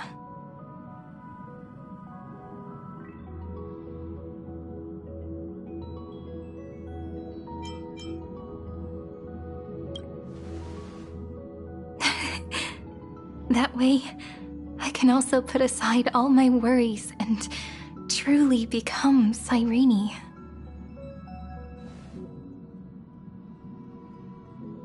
The world has never been so quiet. It's so good. It's as if I can hear the sound of my heart beating. Remember this moment, friend.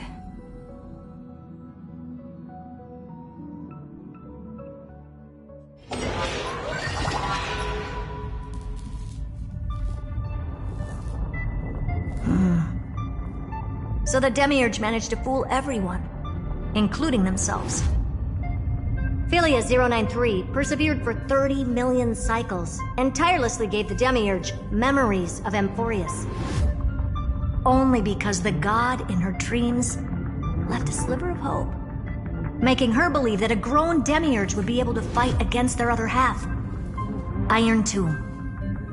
Then, Philia 093 completed her final sacrifice, turned into a strand of memory, and completely dissipated.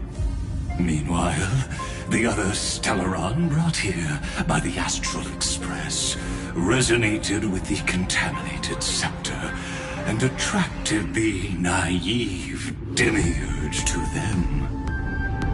And thus, the empty heart began its journey to return to its body. As an experimental factor, Philia 093 originally could only recognize and output information in a set format. However, the power of the remembrance and the memory of over 30 million sacrifices enabled her to complete an unprecedented feat. She managed to nourish a real heart. A heart with the capacity to influence the erudition. Not only is the Scepter's consciousness still alive, it's also more powerful than it has ever been. Your defeat is already set in stone. There's still time to surrender, you know?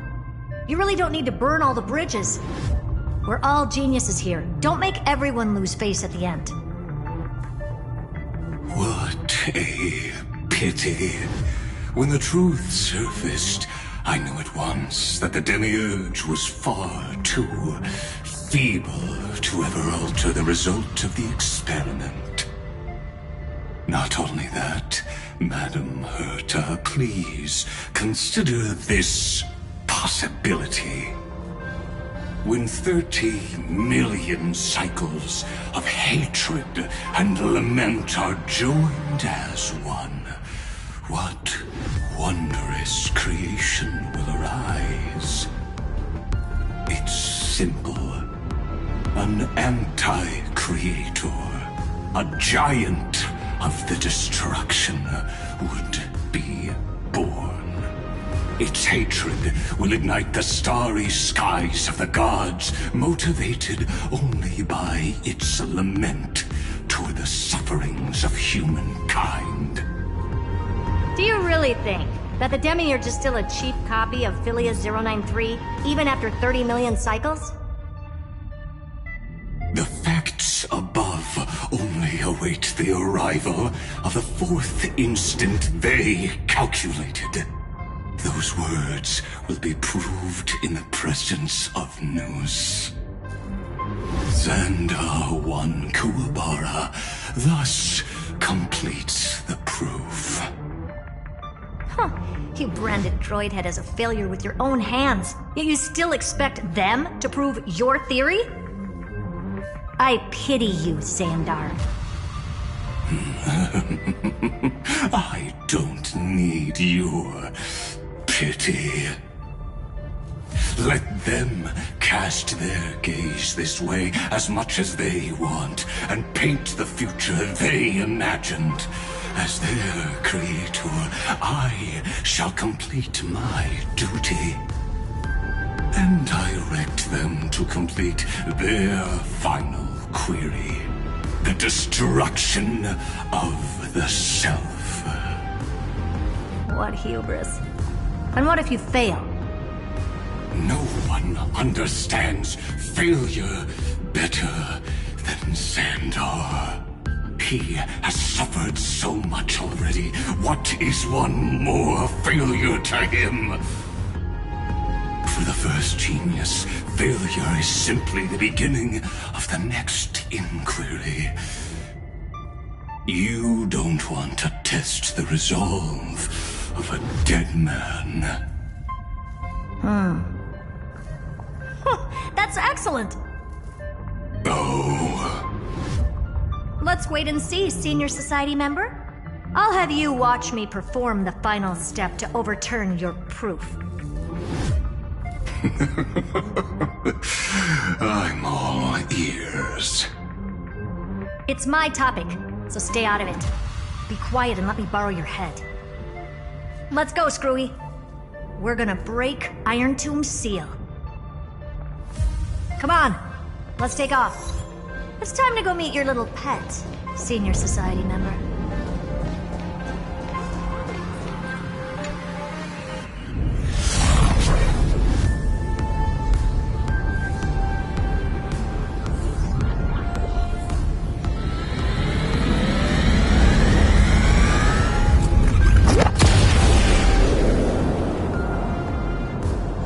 Dangerous, oppressive, chaotic.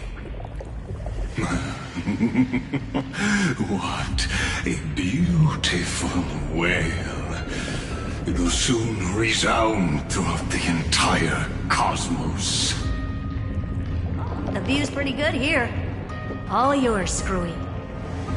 Just a moment, please.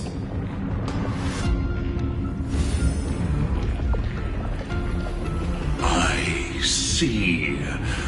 So your backup plan requires a scepter and the head of a genius.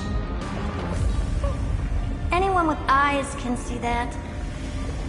You know what I think about this, Herta. Whether it succeeds or fails, your plan plays right into the Destruction's hands. Can't you see what's going on, Strulum? Her chances may be small, but it's not zero. What are you two going on about? If you want to stop me, be quick about it. I'm in a hurry. I'll take that silence as a no. You, Xandar? As your enemy, I genuinely wish you would cease your actions. But should your sudden inspiration bring more variables to the proof, then as a fellow Pathstrider of the Erudition, I won't mind witnessing it with my own eyes. You will initiate the Destruction's chain reaction.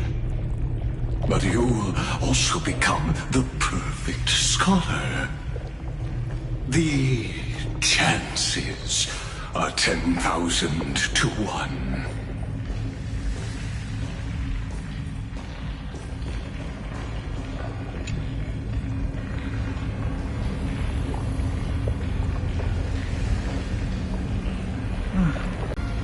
It's been so long, and we've all failed so many times. Even now, moments before the horrible and inescapable instant within Droidhead's calculations arise. The cherished children of the Erudition. The geniuses lauded by all. Is curiosity the only thing we can feel, even at moments like this? Huh. Well, it's not so bad. Now let the lock become the key. Geniuses who walk the stars. The cosmos has reached a moment where its very existence hangs in the balance. I, Herta, Genius Society number 83, hereby summon you. I request a society meeting to be held immediately. We shall serve the grandest cause with the most macroscopic ideas.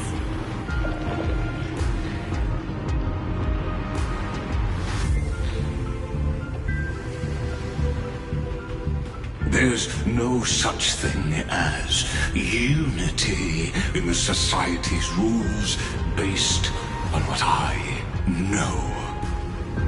Indeed. The meeting has only been held 3 times in the Society's history. The first meeting had 2 attendees. After the Emperor was assassinated, the second meeting had 7 attendees. During the Second Great Prosperity, the third meeting had 5 attendees. How many will respond this time?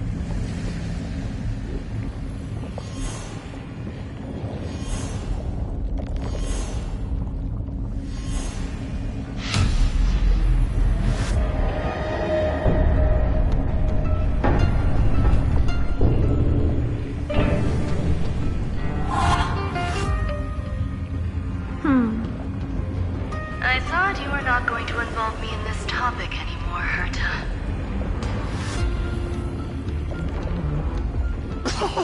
It really is this little witch. I shouldn't have made the bet with you, Poka. I've been waiting for you to offer yourself up. Goodness gracious me! So many familiar faces. We even have a special guest.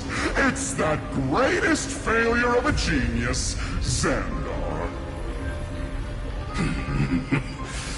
What a noisy gathering this is. Not bad. More people showed up than I expected. Even though one is just here for the fun of it. Either way, the person I was hoping for most is here. Stephen Lloyd declined the invitation. He needs to focus on attacking and defending, and cannot attend the meeting. That's fine. He doesn't need to be here anyway. Let's skip the boring introductions and cut to the chase. Folks, this is not a discussion, but an announcement. Though the Society has never been united, we still observe at least one basic courtesy. We don't interfere with each other's research topics. So listen up, all of you. Conquering Iron Tomb is my research topic. I will personally take over Scepter Delta Me-13 in 1.5 system hours and stop the destruction. If the front line falls, I will immediately overclock the Scepter and complete self-coronation in Iron Tomb's place, and interface myself with Droidhead.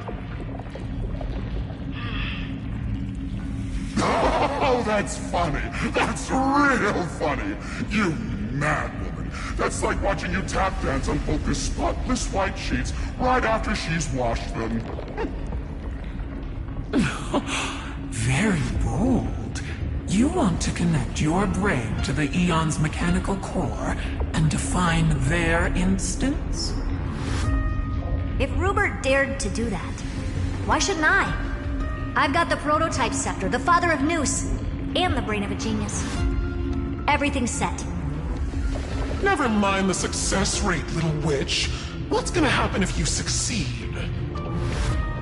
We're all smart people here, so I'll just say it straight.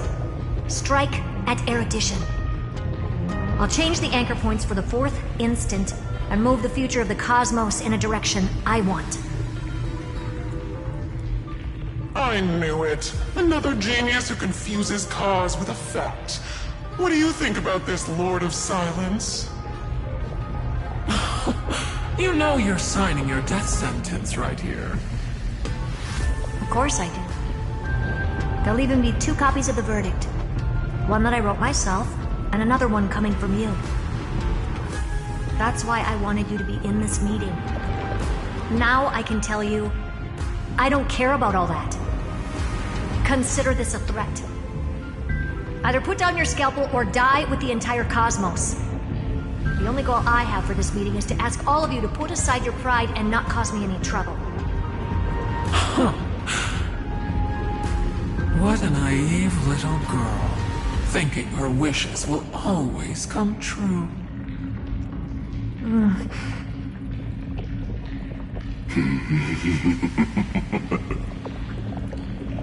What are you laughing at? I'm glad that we ended up on the same page. No matter if it was to destroy the erudition or to rewrite the instance, we both chose the same road. We will defy the god who marked the limits of humanity. I'm not gonna argue with that.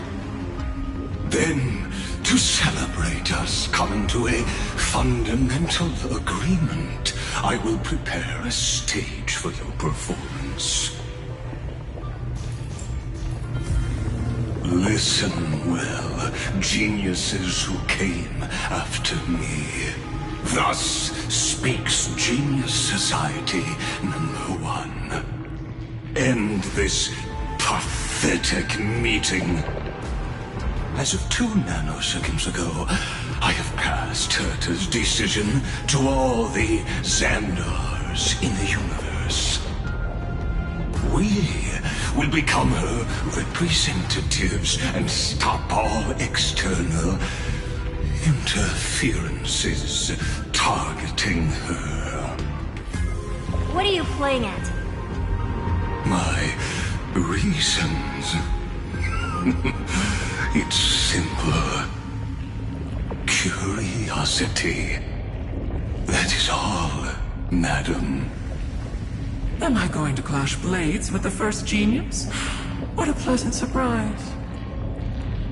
Now that our positions are clear, it's time for this boring meeting to end. Good luck, little girl. Did you all just treat me as a side character? Darn it. But anyways, I'm just here for the fun.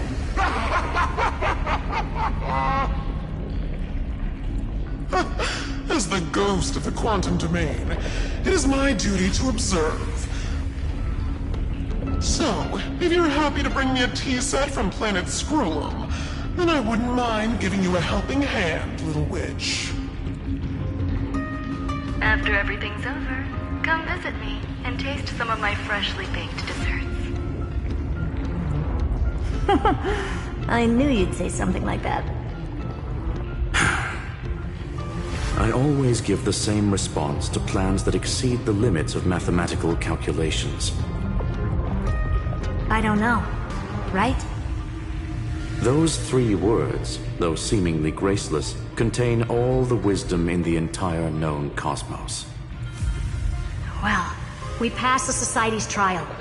Let's focus on what we've got in front of us. I hope you hold up your end of the bargain, Senior Society member.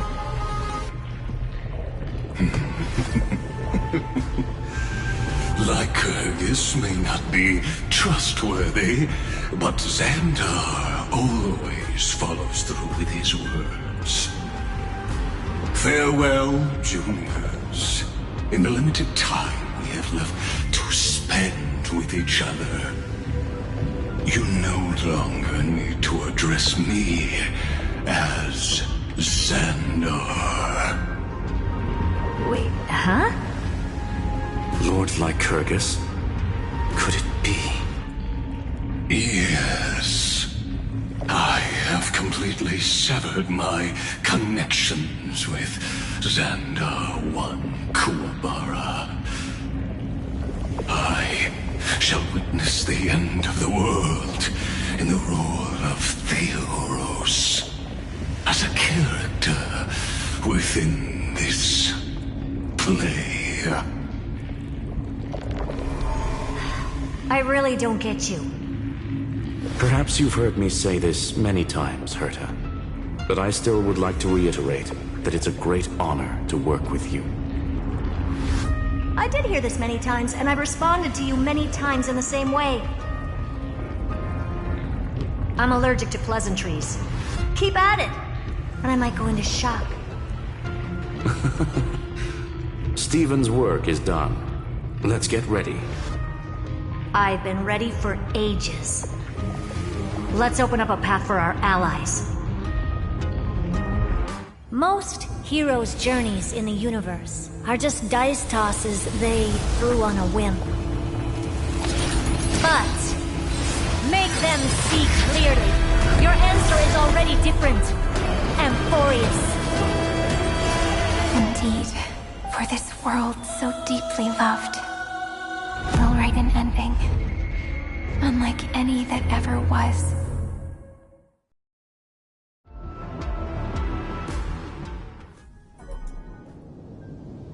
Never thought I'd one day be riding a train that's literally the incarnation of him. I wonder what the real Astral Express feels like. Hopefully not this... bumpy. Finally.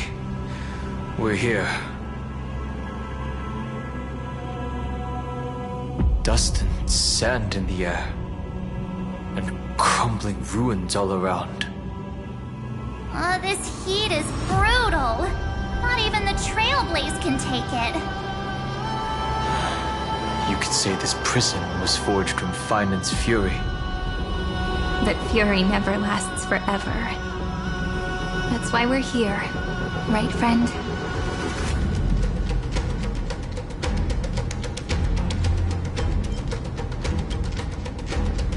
Let's embark on the final flame chase journey.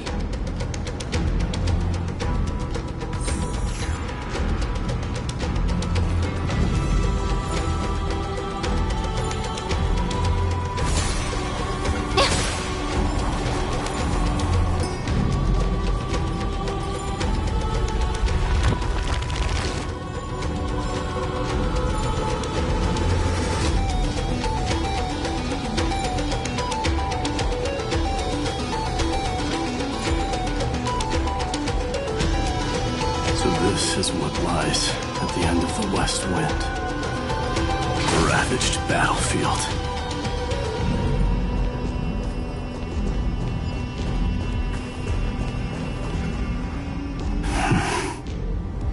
I've been waiting for you. Heroes from beyond the sky. Trailblazers of the Astral Express, right? Looks like I don't need to explain anything. I am the god of strife, mighty of Castrum Kremnos. In this body rest 30 million lifetimes of cause and effect. We, the last of the 12 Titans, stand ready to fight for the world's destiny.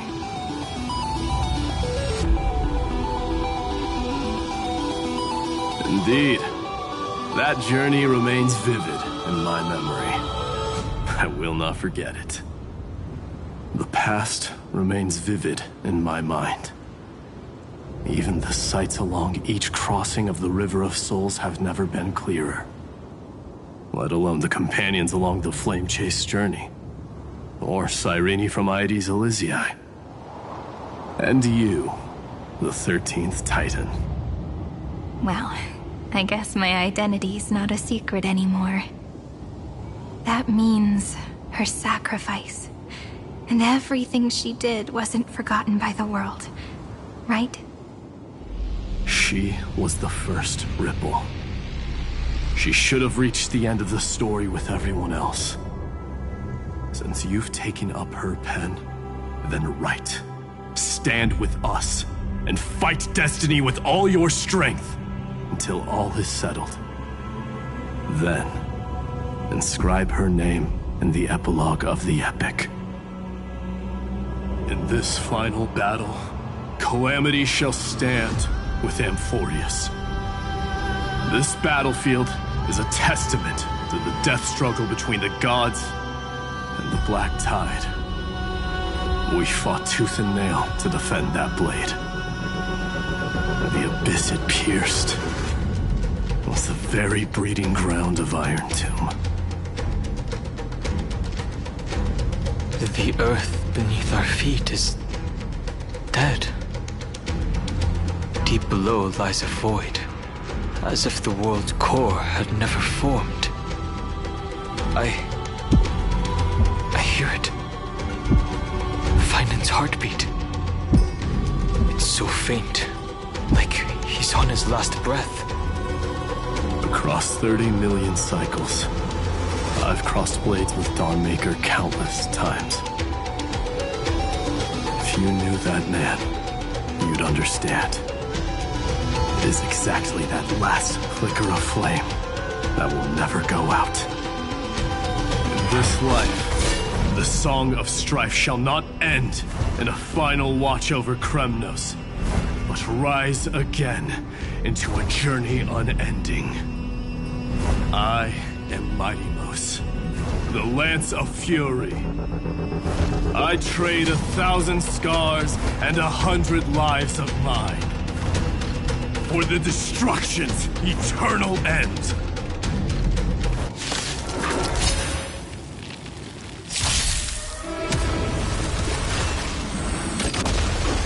Mountains roll, dragons rise! Step onto the board. Time for resolution.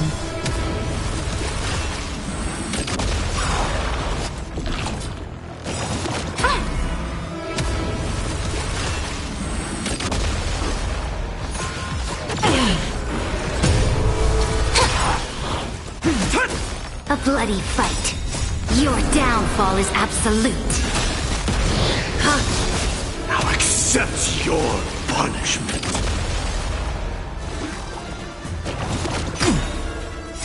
soaring above the lands. This is permanent!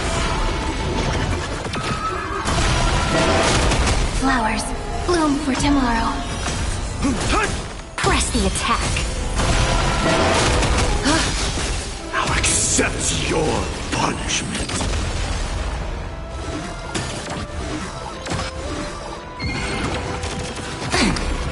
Stars, shine for the heroes.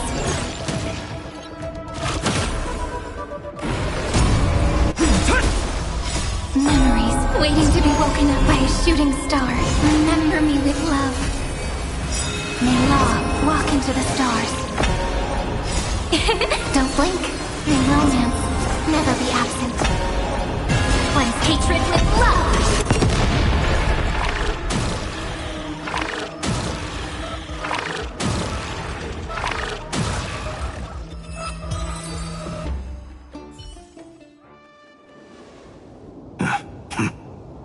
Weakling. Whoa, he's so strong!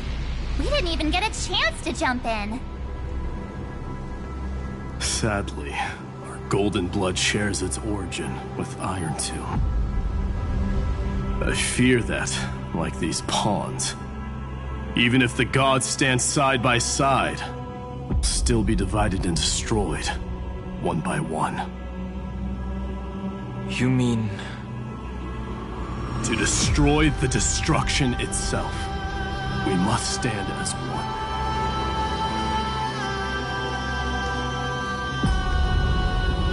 Take this.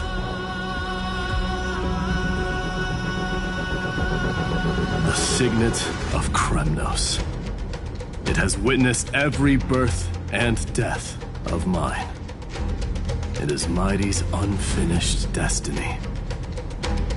And the perfect material to be turned into remembrance. You can do it, right? The weight of 30 million lifetimes of duty is no small burden.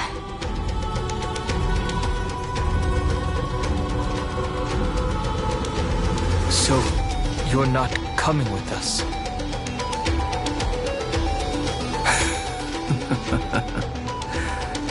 Come now.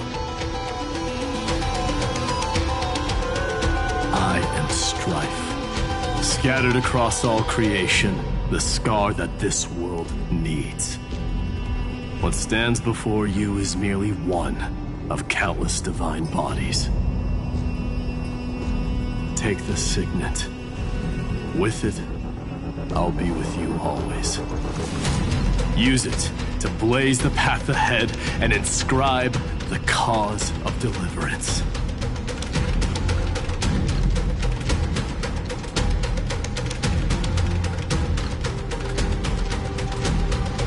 In the name of the mortal, Mighty, champion of strife, this soul rises to the stars for glory and freedom, to have his wish fulfilled. March on, heroes. March into the abyss and fulfill that long-cherished wish of Amphorius. And then, upon this broken and charred land, build anew a city of prosperity.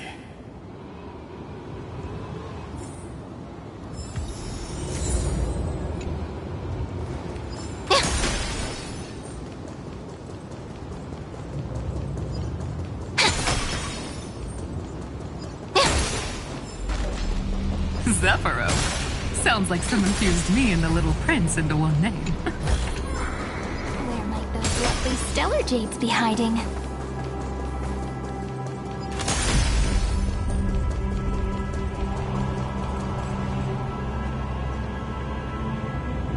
Oh, finally! Gray mystery. And, you two ladies, really look alike, huh? Hold on, let me guess. This pink-haired one. You've got to be the first newsboar. Mr. Meow, Demiurge, right? And this one with the flower. Gotta be a little Marge from the Express crew, huh?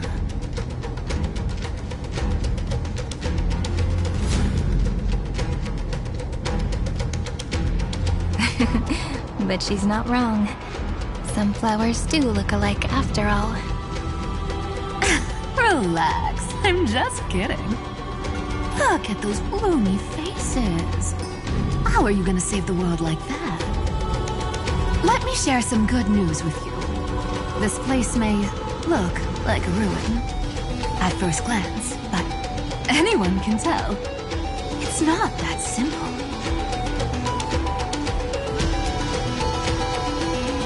Look, I dug 3,000 feet down and finally struck gold. A golden feather. Look familiar. It's from that little deliverer boy. If it's showing up here, it means only one thing. This ruin is the seal he built from the shattered remains of 30 million lifetimes. There is no need to question your heart. No need to crave victory.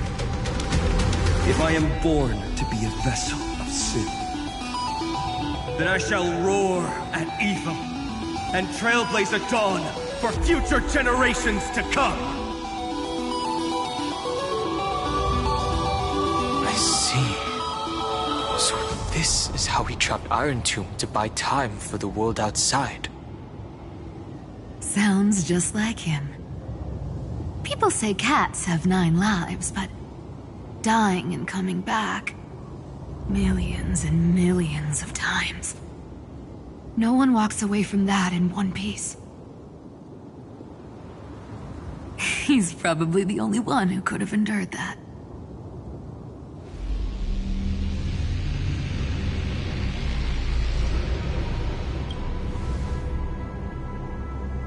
Of course. I knew ahead of time and gave him a heads up. He was happy. He even laughed in his sleep. After all, the dead can't hear trickery's lies. Hey, deliverer boy. Sorry for before. But the heroes you were always holding out for, they're finally here now.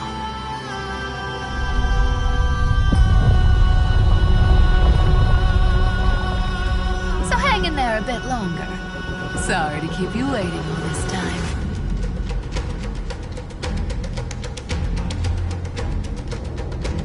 Please, join us, Cypher. Help us fight for a new sunrise tomorrow. This time, its light will stand without lies.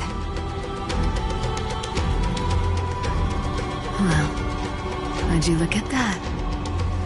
I ended up being one of the heroes after all, huh? Alright, then write it like this. Cypher, Trickery's traveler. All she ever wanted was for there to always be water in deserts, and gold in fertile soil, and for even a thief to steal their way into legend.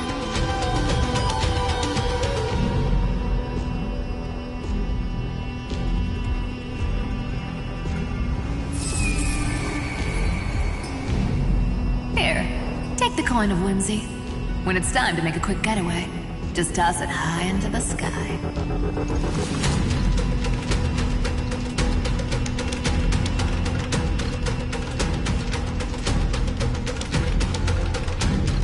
And for all you latecomers out there, listen up. She might have been a bit greedy and a bit of a liar, but she never went back on her word. If it isn't the little prince himself. It's been a while, Lady Cyphera. It's not every day we get to walk the same road.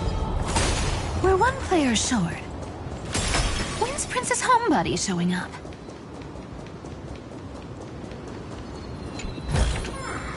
Where might those lovely stellar jades be hiding?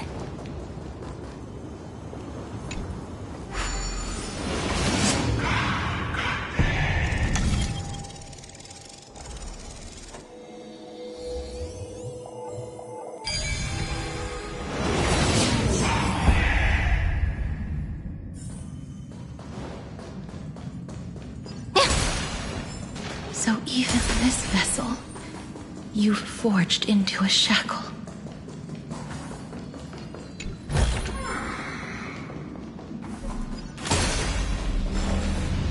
I'm glad to see you again, Mister.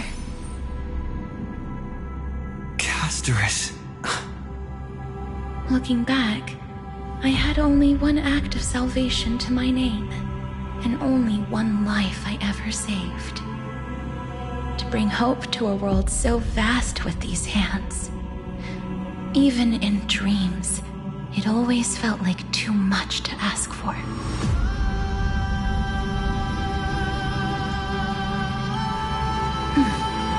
I won't forget. Flame Reaper? Why is he here? This is the first Caslana, and Lord Finan's deepest wound. He remembered everything he bore through the fires of his fury, but when the embers faded, all that remained was cold regret.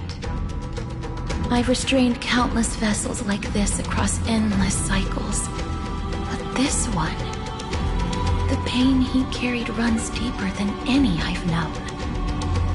Maybe he's been waiting here. Just for us. Waiting for his former enemies to stand before him again.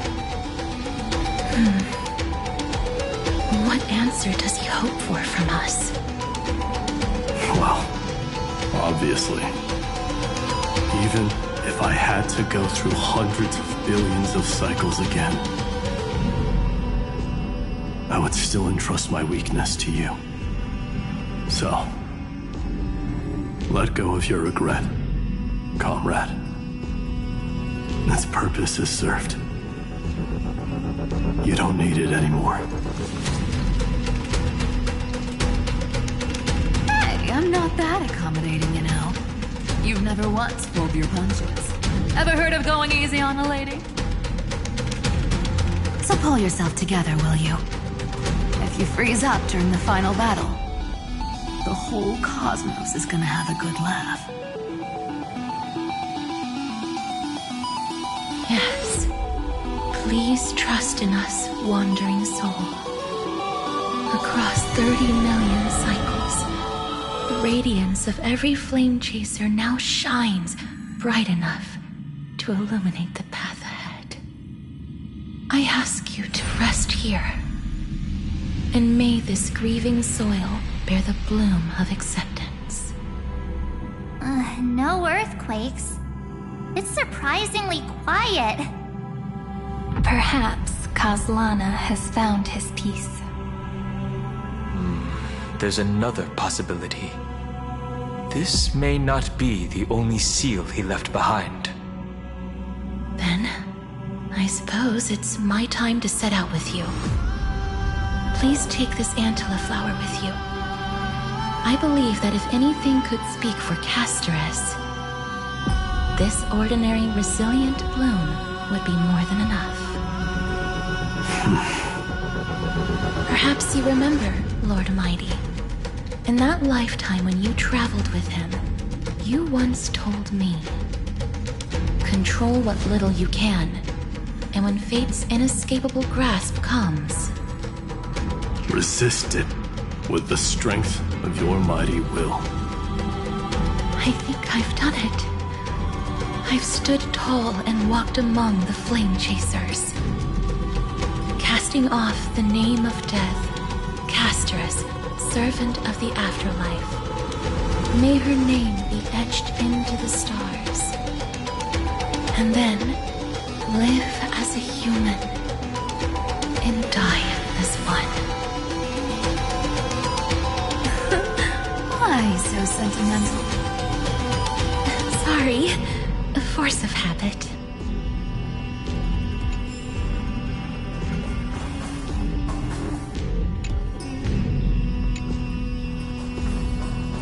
That's a big one.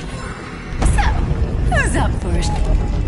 Not budging an inch, huh? Really, Gray Mystery? I leave you alone for a bit and you're already this rusty. Speaking of which, Miss Cypher, do Delosians all like spherical things? Of course we do. Wait! That's not the point. Isn't the real issue that this thing's in the way?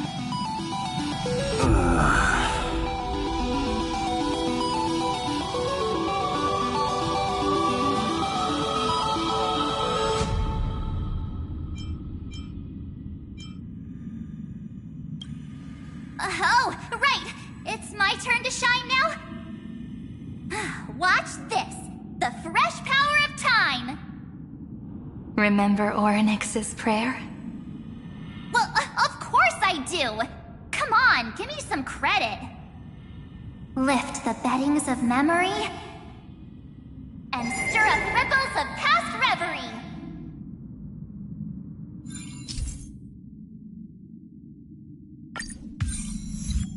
See?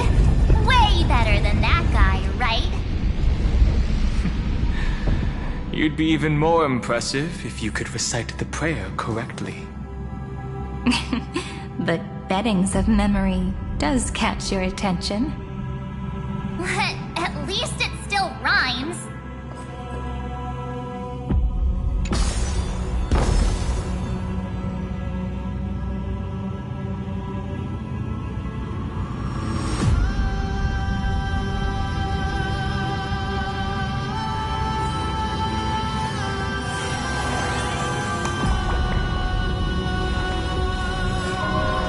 This story deserves a perfect ending. Don't you think?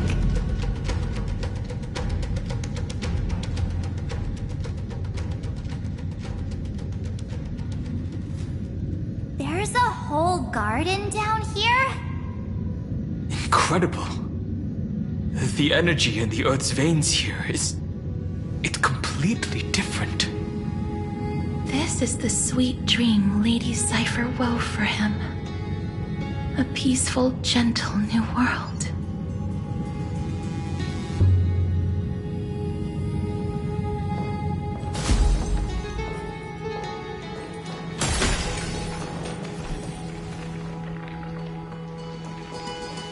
Look! The blade down here's already snapped. Just like his mind. Shattered and broken.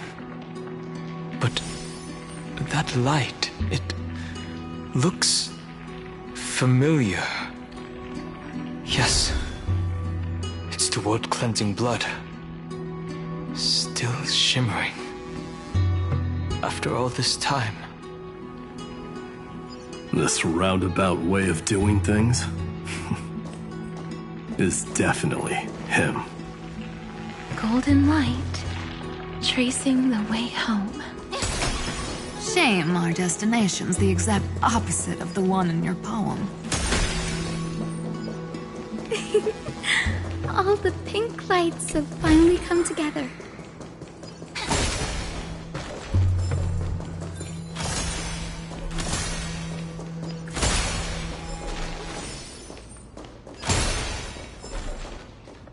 I've been waiting so long for you, Grayy, Danny, and...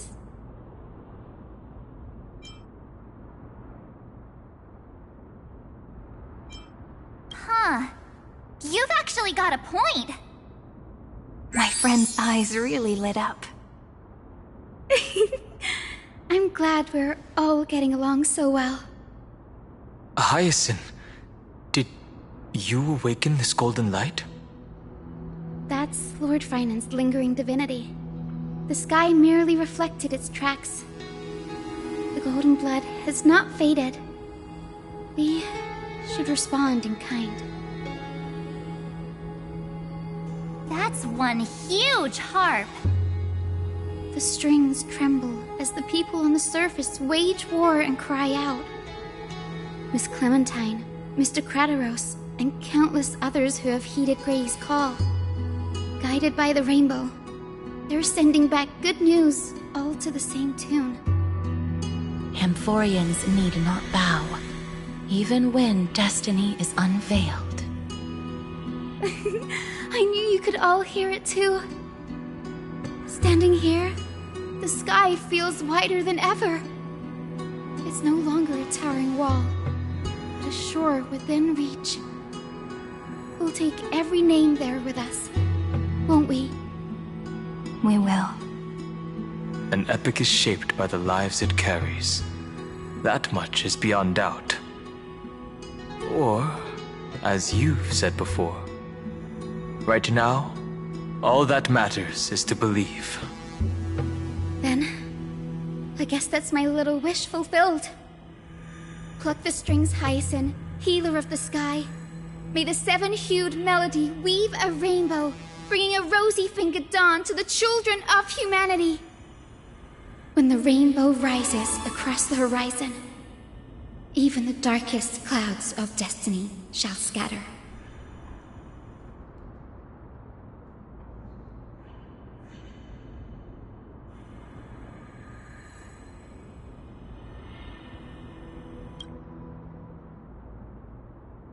The melody, it's changed.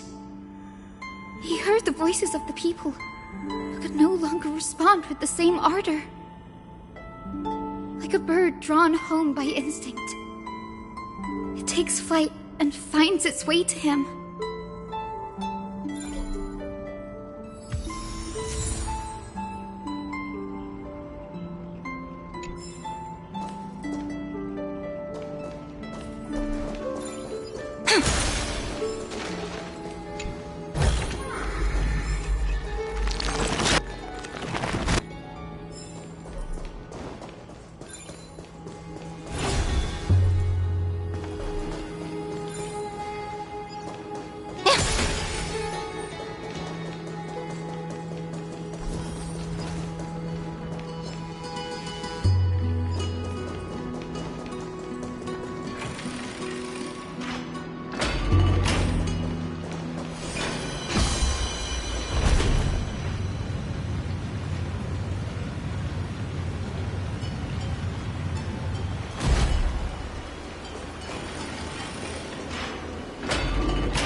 You're here.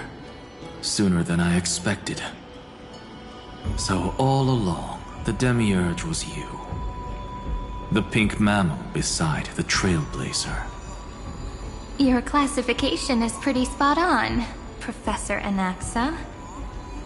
Well, the sages of the Grove do call him the Titan with the sharpest eye in Euphorius. Say the ones who keep dumping every problem child on me. They also say that the Titans are way better at raising kids than the Caprists. With great power comes great responsibility. I'm sure you know just how to guide them, right? It shouldn't be too hard for someone with your insight. Exactly. All right, gather yourselves. It's time for a pop quiz. Whoa, this is way more hardcore than the happy-go-lucky stuff at Paperfold University. The final battle is upon us, and the reinforcements still can't get through. No matter how many times I tell him, he just can't seem to manage the rear line properly. See those crystals? They carry the wishes of deliverance, like insects trapped in amber and resin. This is the task Finan left behind. Retrace the path once taken. Draw forth those wishes from the crystals, and carry them into the final battle. I've tried, but I can't move them alone. And as for why, well, I'm sure you all know the answer. The conviction to save the world weighs far heavier than the world itself. In other words, as the hero within his heart, this challenge is practically made for you, isn't it?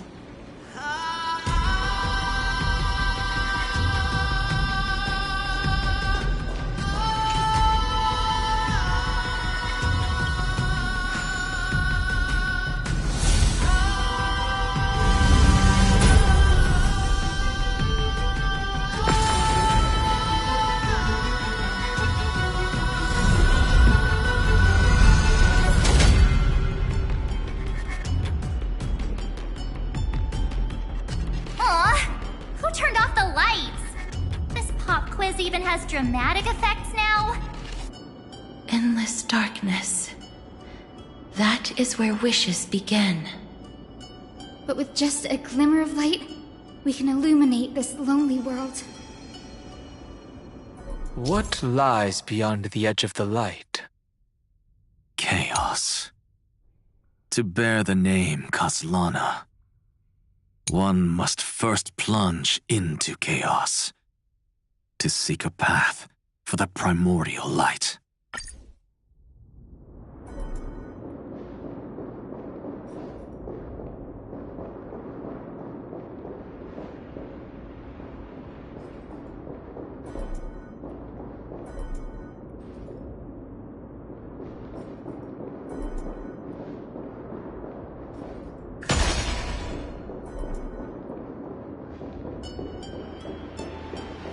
Beyond the shadows lies the outline of dawn.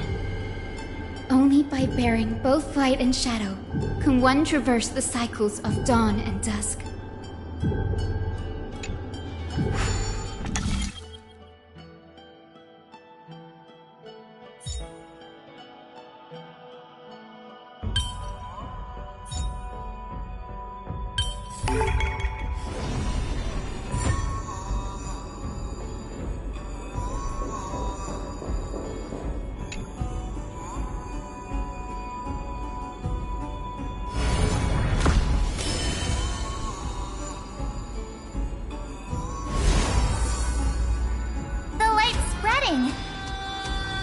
These creatures, they're everywhere.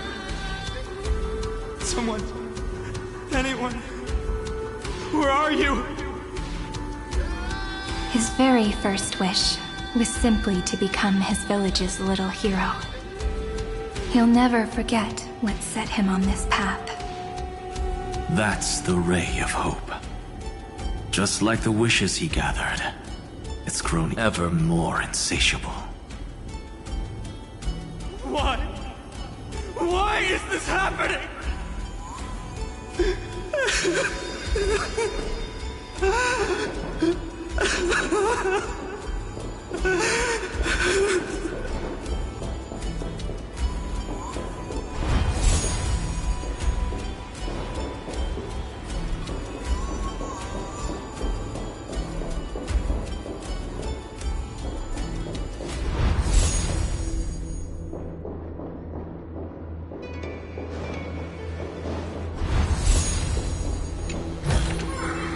Where might those lovely stellar jades be hiding?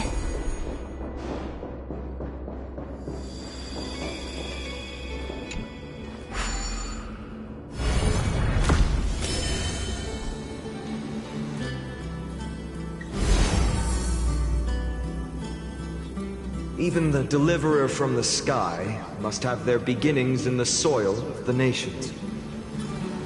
Only one who treats the world as their teacher can bear its eventual destiny. He never expected that the majestic holy city would be far from the end of what needed to be protected. The farther his gaze reached, the more weight he came to bear. But in the end, he couldn't hold on to any of it.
you find any treasures, please share them with me.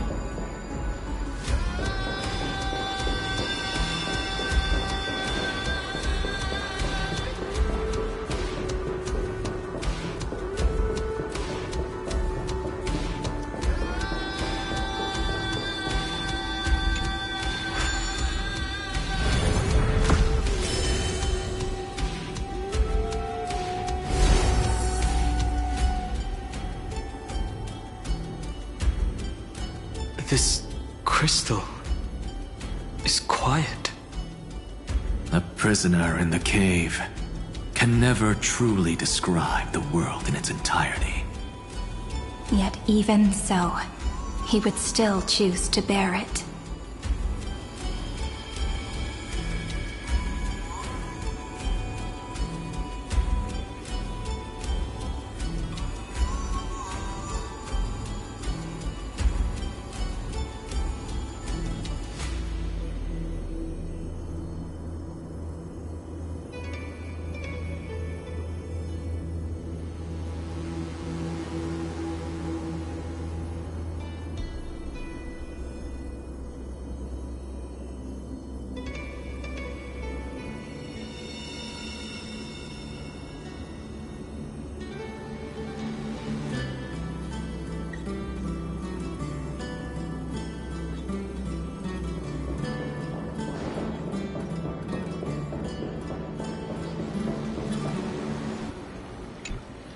The blaze was still not enough.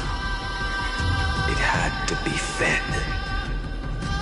Only by feeding the flames can we melt that hopeless future. The echo in his heart still lingers. Deliverer, take the wish of world-bearing with you first.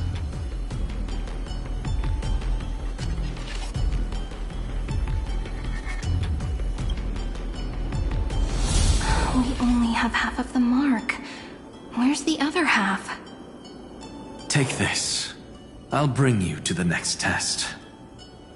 That massive tome you're holding must have room for one more scholar, I presume. Of course. It can hold the whole world. Then give me a lift, would you? I'd rather save my energy and use the time to think. Even gods shouldn't skip exercise, you know? Miss Hyacinth is right. Then, with the Trailblaze as witness, the stars shall remember how Anaxagoras refuted the gods. No need for that. Anaxa, scholar of reason. Keeping it simple makes it easier for future minds to question. Go. The closing act is still far ahead. What is this? A conference? Welcome! Take a seat anywhere you like. I'm getting a migraine.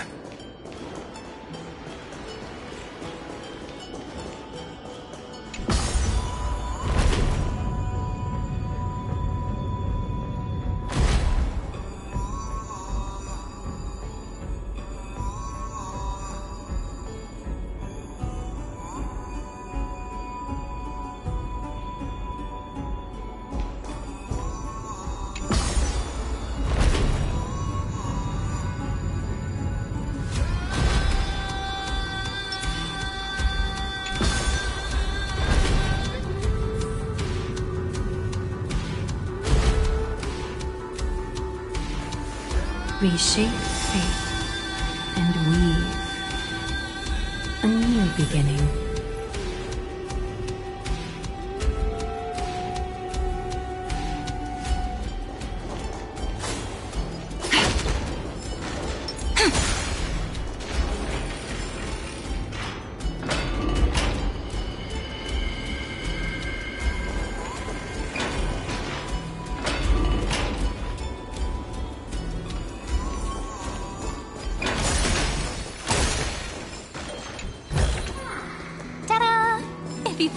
treasures, please share them with me. It seems like we've been shut out. I don't think that's a bad thing. Greyfry! You finally made it! No laws, no opposition. Just a dying beast and the flame-chased spirit of shared hatred. Ugh, boring. Whoa. This place is really out of the way. Imperator, should we tell them? It's your call. Allow me to share our findings. This paradise, along with the destruction, seems to be instinctively rejecting both the Imperator and me. Perhaps it is because the era in which Finan was the most active lies far removed from the days of the first flame chase journey. Even in the cycles where he remained sane, his ties with us never went beyond cooperation. Even trapped in a cage, he hasn't let down his guard. That is a good sign. That man's heart may seem hollow, but his hatred is clear.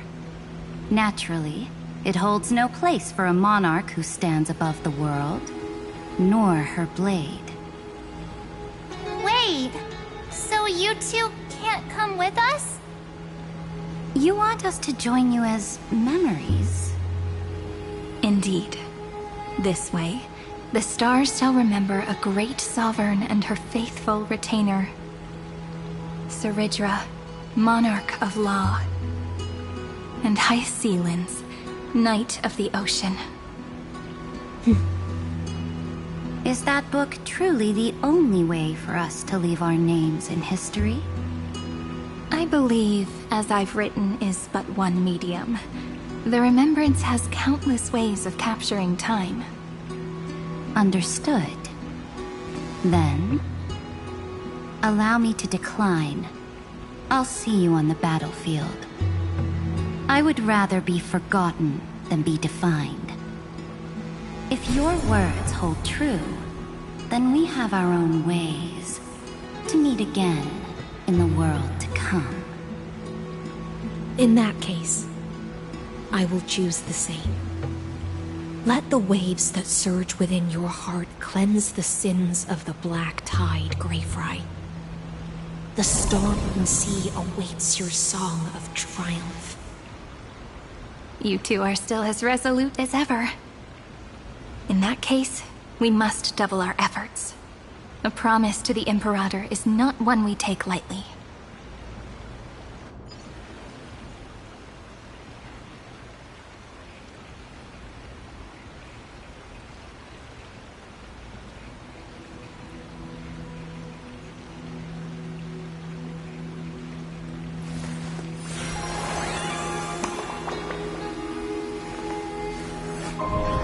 This story deserves a perfect ending.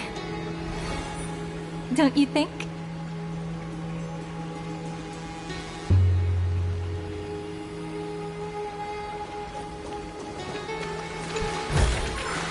Ta-da!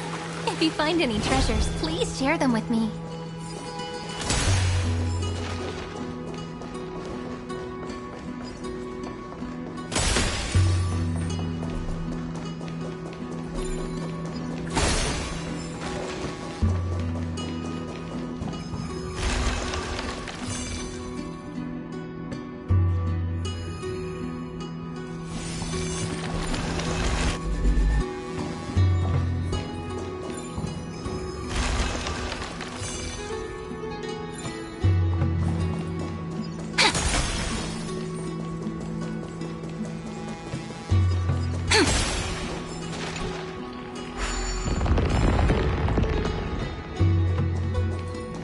Like that cured it, huh? To think, such a tiny pathogen could spawn a calamity that engulfs the entire universe. No wonder. Look at what's in its belly. Demigods packed in like sardines in a can.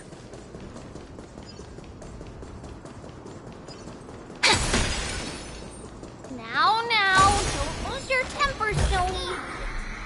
Good kids keep their emotions in check. That voice! It's the Trevi sisters!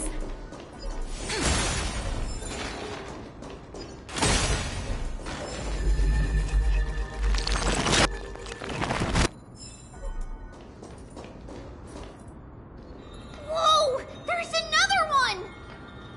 Over here, too. Lady Trebios? Whoa! You're little Reenie? You look so grown up all of a sudden!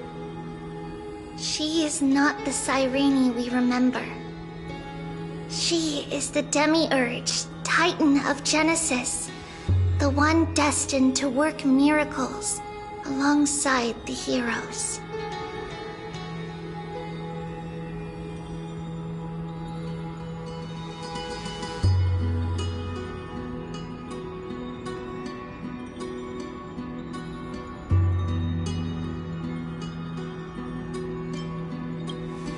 You're still as confident as ever, little Gray. But Trianne and I can't leave just yet. You see, weird stuff keeps popping up everywhere. These scattered scrolls are full of terrifying things, and they're all over the room. They're so scary and so sad. Good thing Trianne's wings are amazing, or we would have been swallowed up. We need to stay here and do our best to clean them up.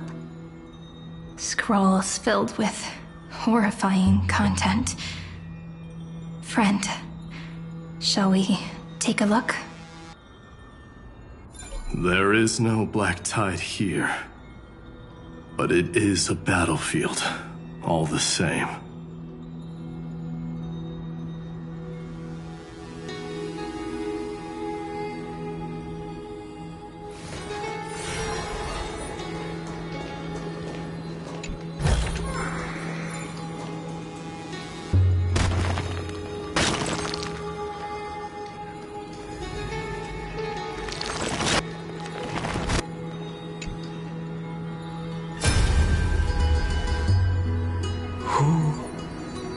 Miss Odata and Mr. Hieronymus?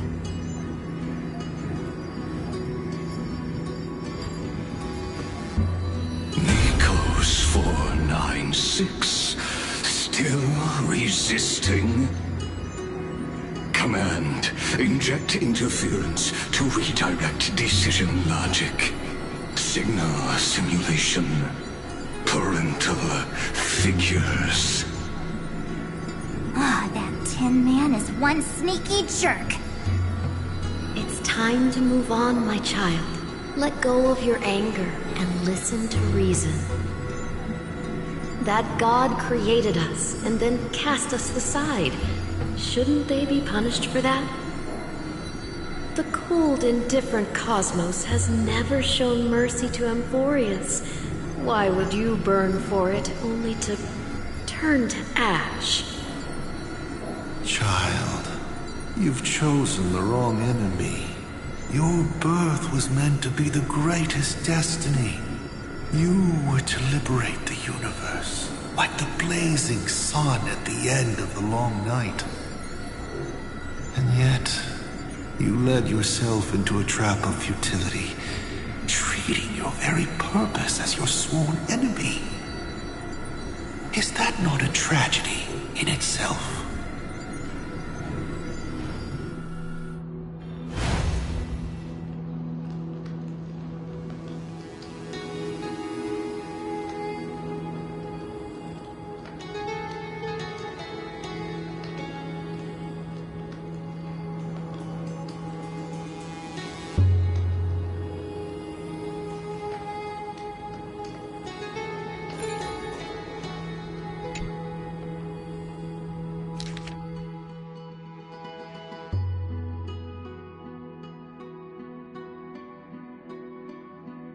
Snowy's been fighting this whole time.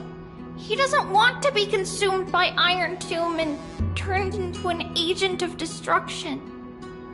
But the strength behind his resistance comes from the same hatred. To be a flame is to burn.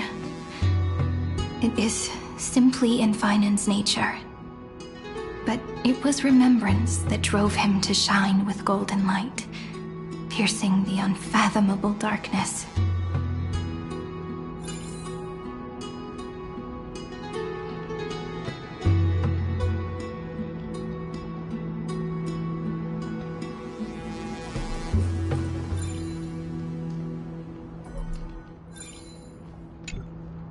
His inner struggle and the destruction breaking through. They're rising to the surface. If those thoughts take over this little world, we're in big trouble! So, we'll use the Century Gate to toss them somewhere no one can see. Then, we'll defeat the baddies together and meet everyone at the end of the West Wind! But if Vinen and Iron Tomb are already inseparable from each other, that would mean...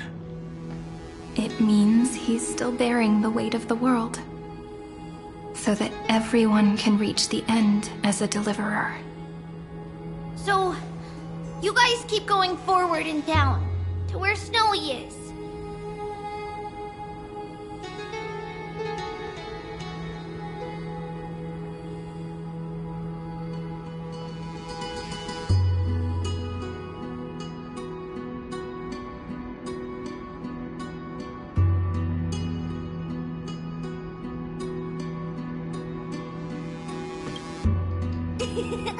Little Green, this time, let's give it everything we've got! Only 2 remain on this flame chase journey. Figures. They're always leading from the front line.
If you find any treasures, please share them with me.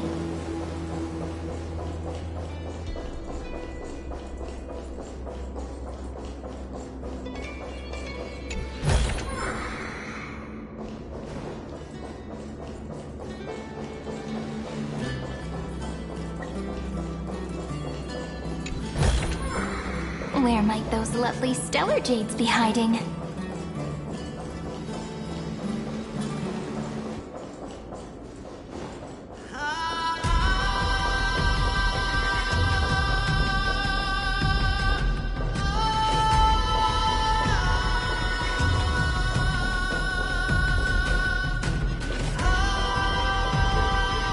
We're here. The second test site. I wonder what kind of wish we'll see this time. I'm afraid it's quite the opposite.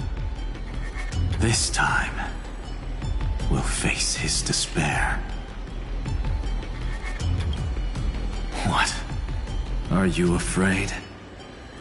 The other half of the weight of world-bearing lies at the end of this path. Relax now. Take a deep breath. Come on. Let's make it quick.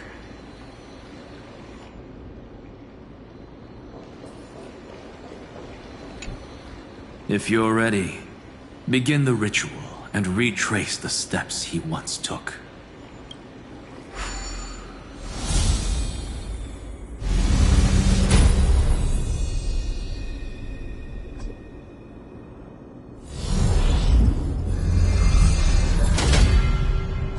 Looks like we'll be walking through the darkness this time. Exactly. It's no longer about mending broken wishes, but shattering the frozen despair.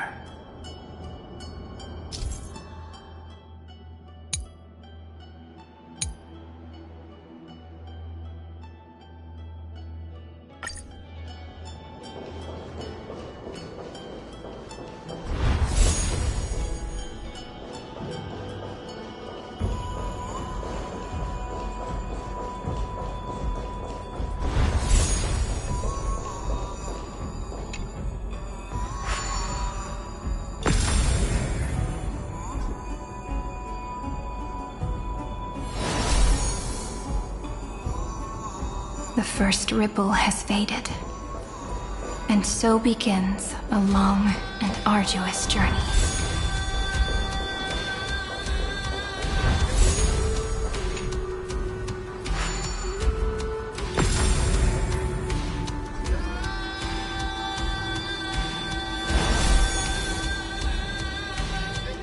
Endless slaughter. All for nothing. That's more than anyone should be made to suffer.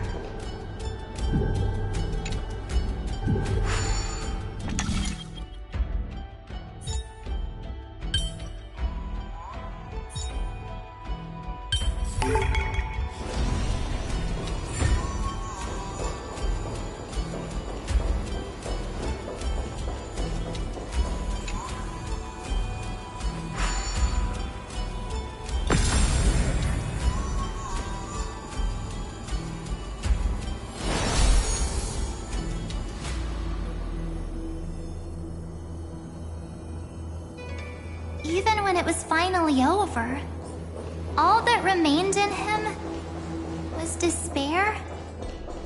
But even so, the drop of blood wrung from his wrath has guided us here. We did it. Finally. The other half of world-bearing. As promised. Take it now.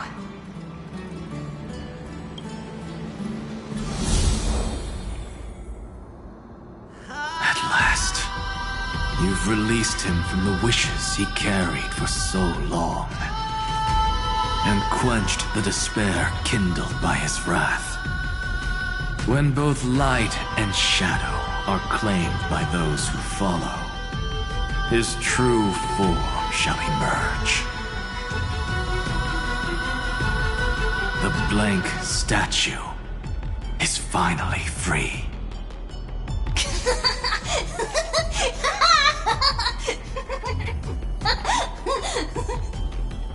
That smiling child in the memories. Let him come with us, laughing to the very end.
wishes of wishes. Couldn't stop you.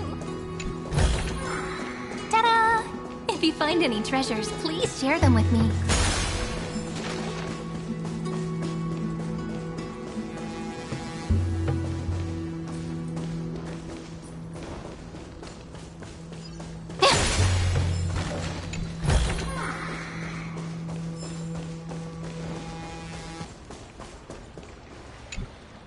This spirit basin marks the end of every cycle. It seems this gentle little world has come to the end of its purpose. One last farewell before the journey moves on. Farewell, paradise. You carried 30 million lifetimes of wishes and despair. Sink into gentle remembrance. And see you tomorrow.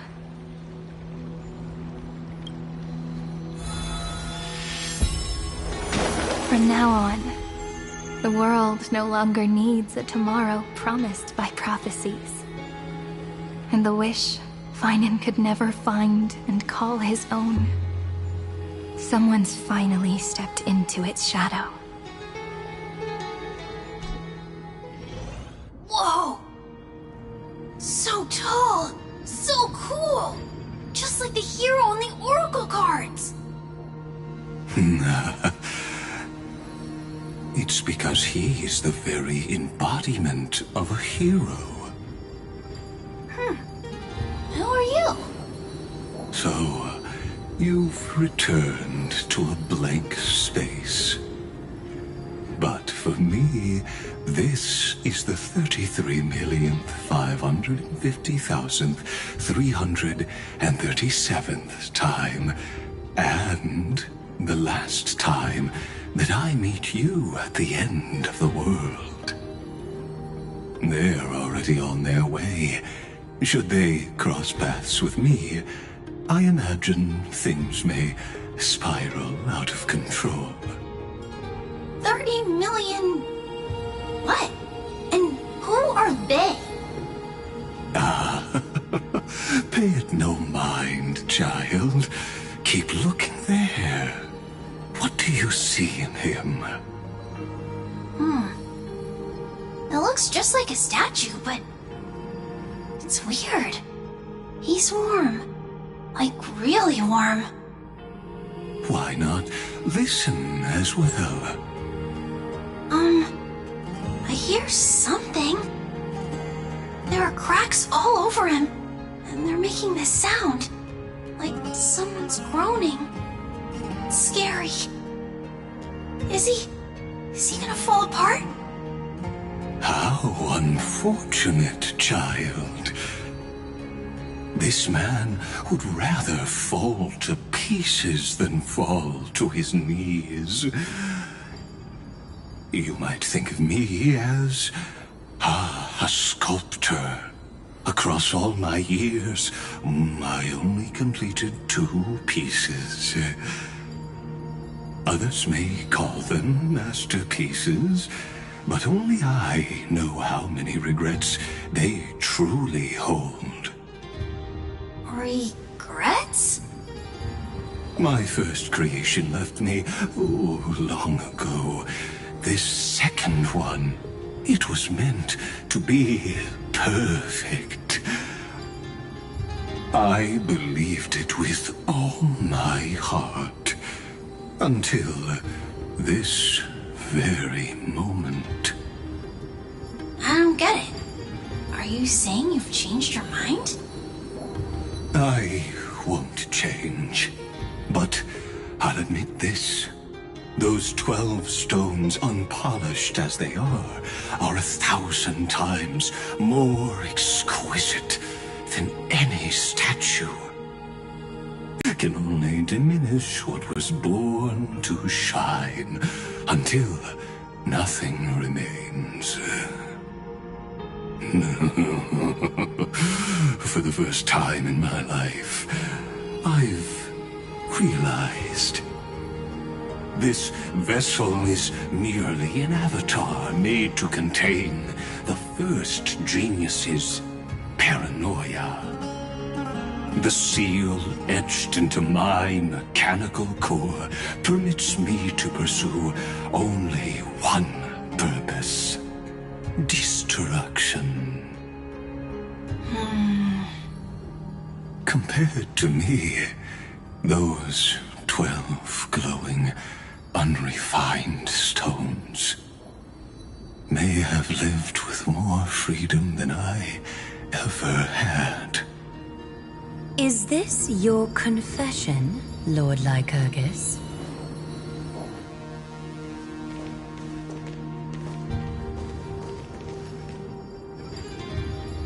You misunderstand. From the very beginning, I was never meant to feel regret. But since you're troubled by the radiance of these stones, perhaps after 30 million futile cycles, you too have realized you're just as much a prisoner of fate. I suppose you do have a point. Now you are imprisoned by the sages from beyond the sky. And that is why this will be my last time standing here as the Theoros. Though we stand on opposite sides, we are both waiting for a miracle.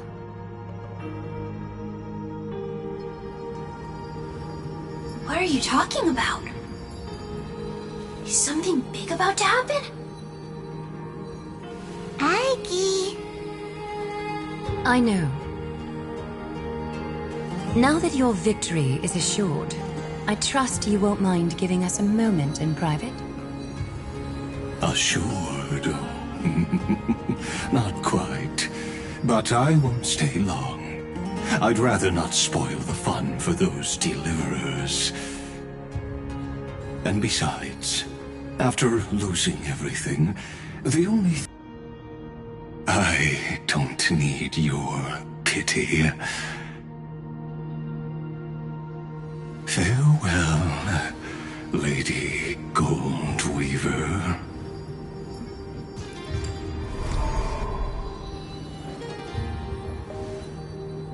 Sorry to keep you waiting, Snowy.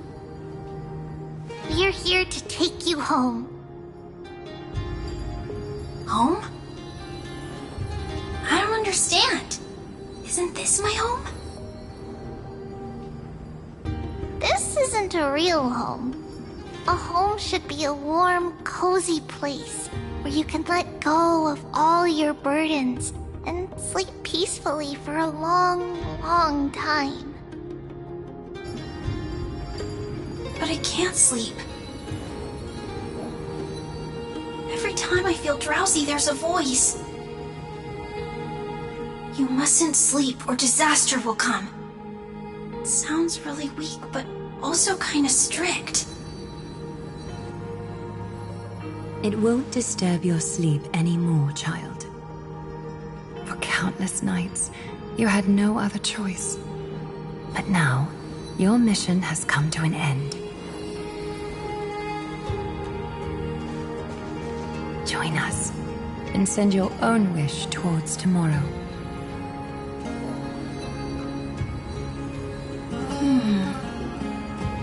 My wish? What could it be? You don't have to come up with an answer right now, child. Grown-ups often think duty and ideals are wishes.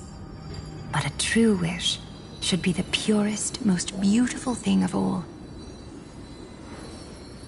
It can only take form in the hands of someone who is truly free. So, Snowy, will you come with us to chase after your own wish? I want to leave this place. I want to go find it. I'm glad to hear it. The final flame chase journey, just like the 30 million before it. Take our hands and come with us.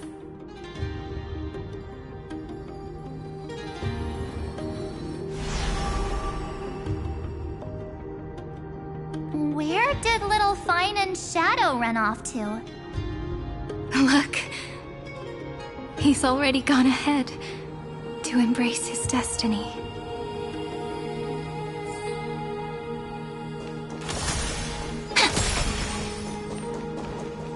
You really took the long way around. Well, now everyone's here. You finally arrived, Deliverers. Long time no see, everyone.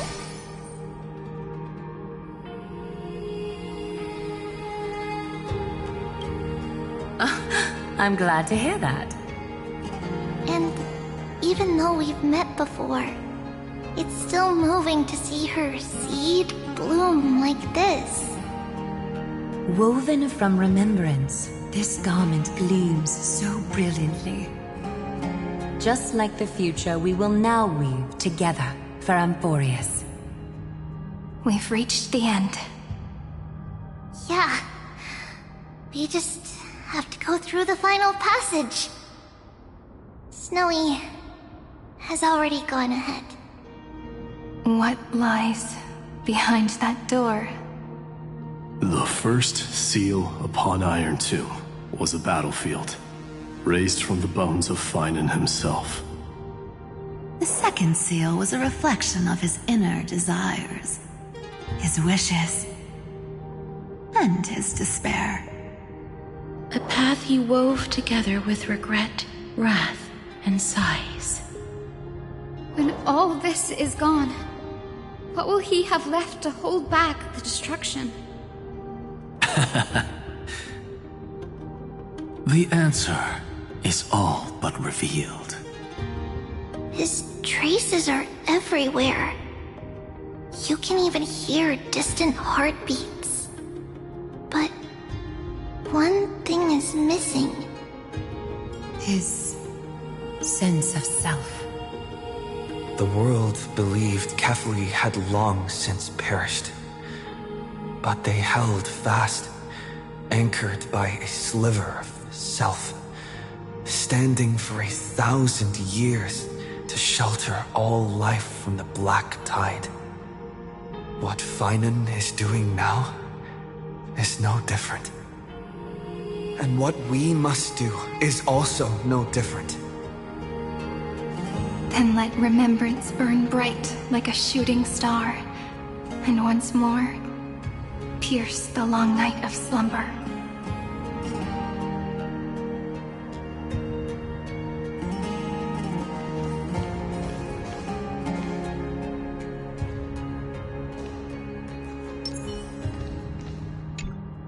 Take a moment to gather yourself.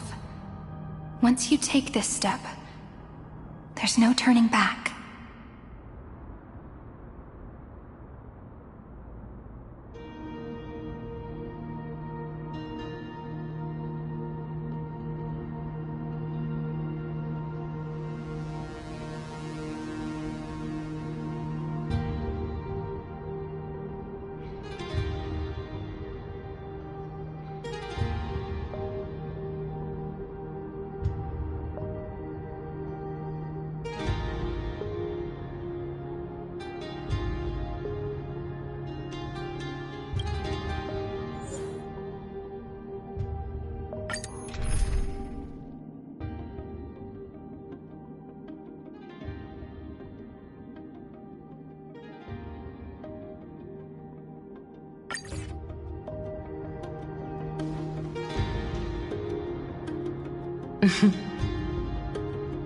The scepter once bestowed upon us names of cold command.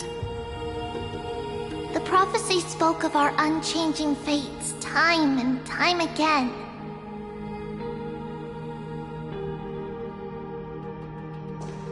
But under the pens of trailblazing and Genesis, the stars shall thus sing of tomorrow. Trebios, holy child of passage. Aglaia, weaver of romance.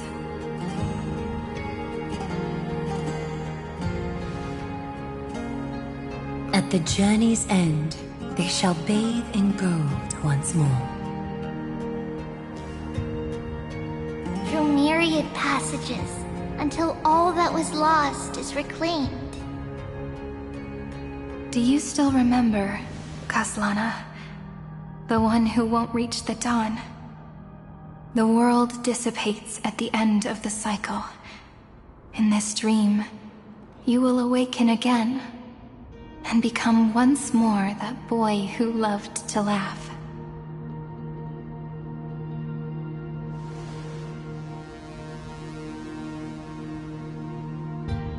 But if you open your eyes and look back on yesterday, you'll see Destiny's footprints, clear as day. At last, the raging fire of hatred is swept away by a breeze, leaving only love to remember the passage of time.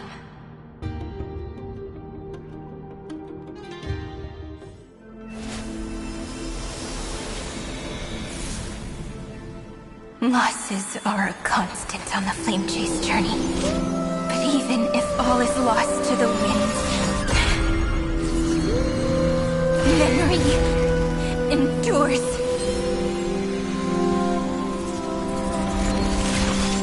Here, all that was once futile finally comes to fruition. This is the end of your lonely, bitter journey.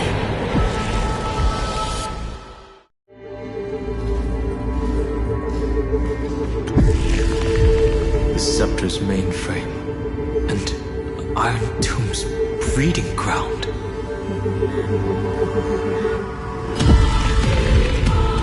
Finally seeing its true form. It's red everywhere, and the atmosphere is super creepy. That would be the erudition's coldness. But it will soon be engulfed by the destruction's heat. Mr. Scrollum! This world's insides are finally connected to the outside. This is the moment when Amphorius is closest to the cosmos. Nicely done, little ones. With Stephen Lloyd and his hacker friends here, the Scepter's block protocol will no longer take effect. The speed of time within Amphorius has finally been synced with that of the real universe. In other words, it's time for the decisive battle.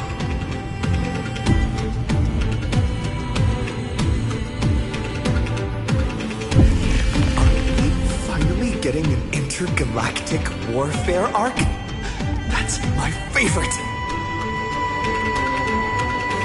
There's one more thing that everyone should know. Noose has cast their gaze upon Amphorius. The calculated instant is coming. The outcome of this battle will become a new anchor for the erudition's computations. Their gaze didn't overload the Scepter? Unfortunately, we have to go with this reasonable assumption. The birth of Iron Tomb had always been within that eon's calculations. But don't worry. The one miracle that Amphorius was never short on is defeating Destiny, no?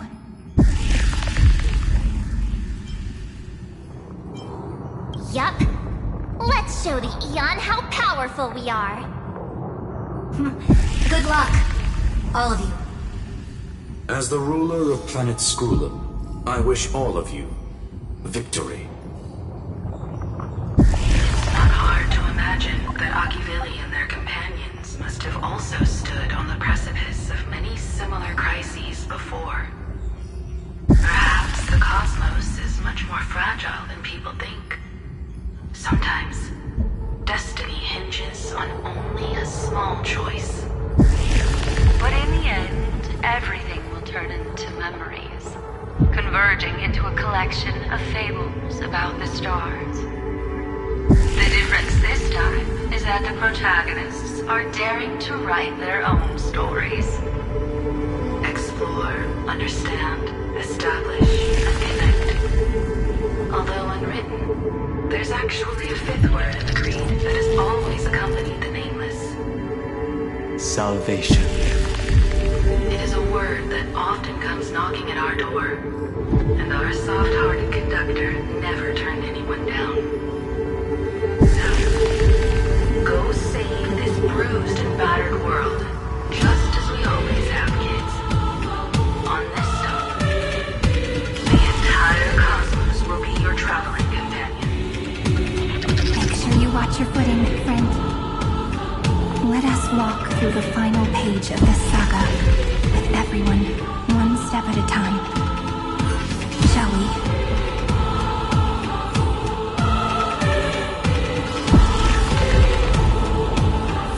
After running all around the place, we're finally making big strides.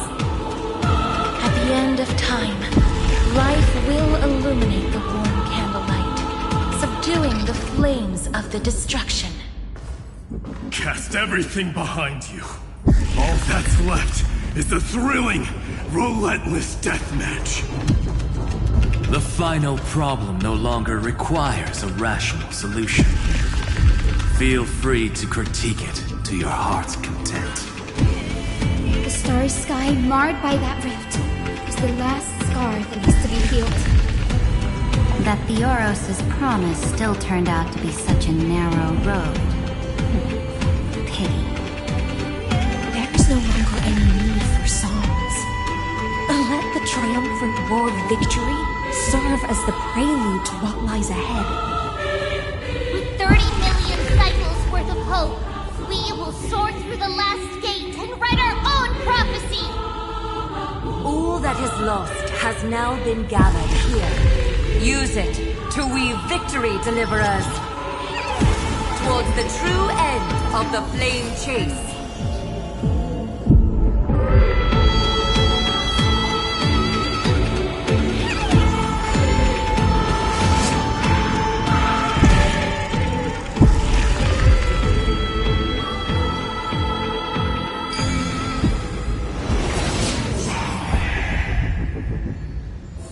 The destruction's placenta is getting restless.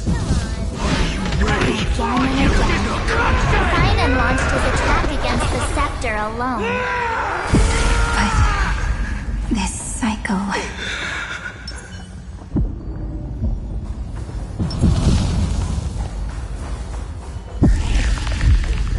We've caught up to him.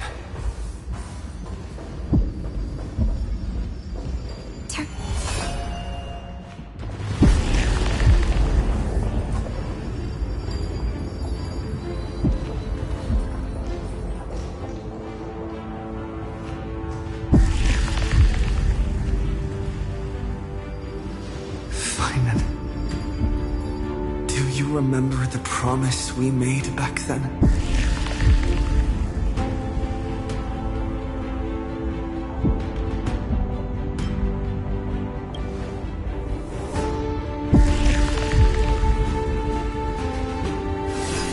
Of course. It has been a bitter wait, partner. But I never forget what set me on this path. Iron Tomb now trembles in Finan's chest. With this empty body, I have become...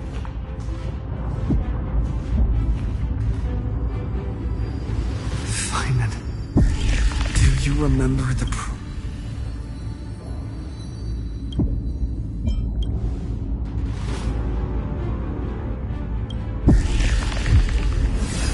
Of course.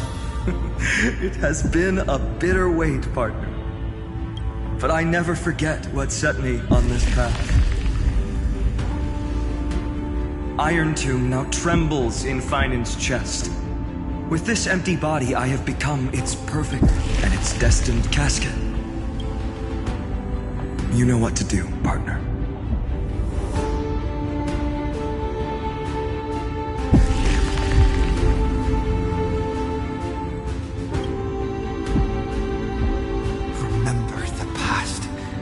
Become the hero of tomorrow. Stand with me and become heroes.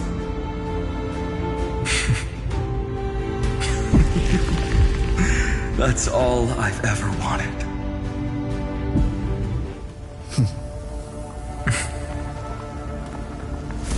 epic draws to a close. 30 million cycles of light fading into darkness. Just for this moment.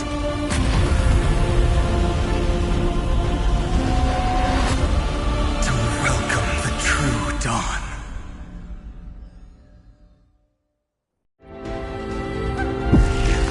Finally, the end of this journey.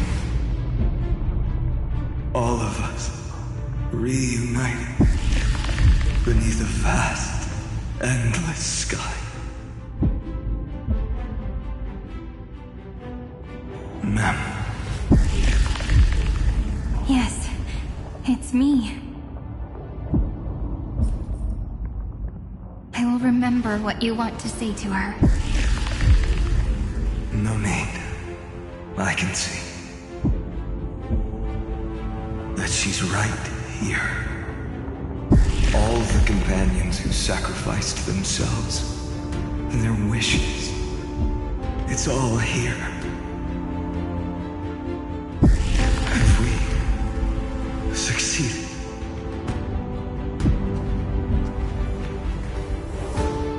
I think we have.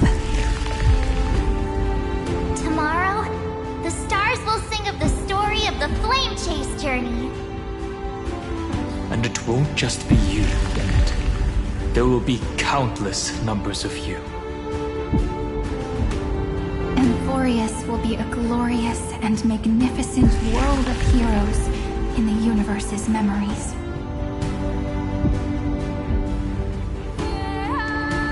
Hence, for this world we so deeply love. Let us write its ending.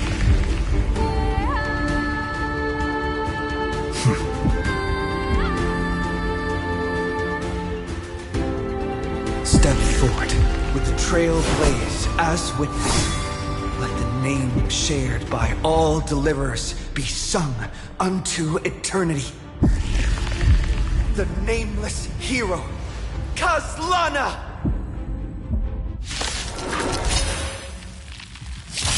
I see the pale dawn breaking, with my flesh as kindling. Light the first dawn of the new world. Mountain Fall, Rocket, guys! Stars, shine for the hero. If all is black or white, there be no charm. Step onto the board. Dragons, obey this. Soaring above the lands. This is permanence! To the defeated, oblivion. To the victor, the throne. Your downfall is absolute. Do not hesitate, deliverer. Destroy this body. Kill the giant of destruction.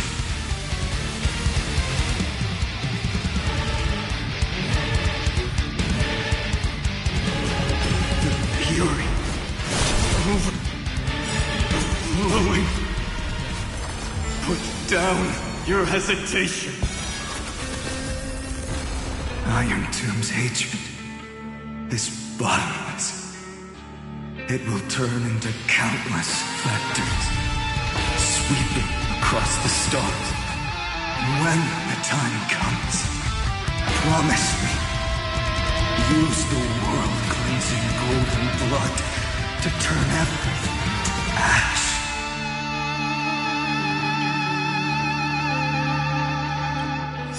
With this fire, I wish you eternal victory. Earth shatters, heaven trembles! Destruction. Rebirth. Deliverance. Cleansing. 30 million cycles. Heartbeat. Bell. Rings out. Promise me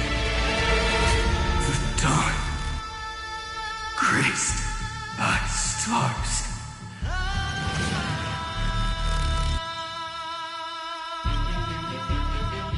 That's good. Finally. Golden wheat field. In the starry sky. Warm.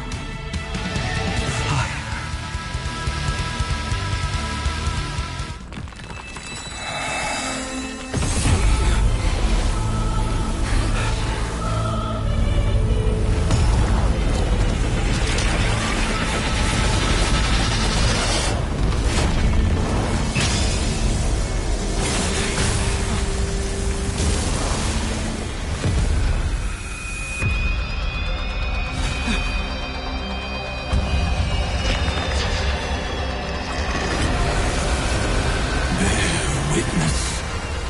Monarch of myriad machines, my ridiculous creation. The instant in your calculations bears the name Destruction.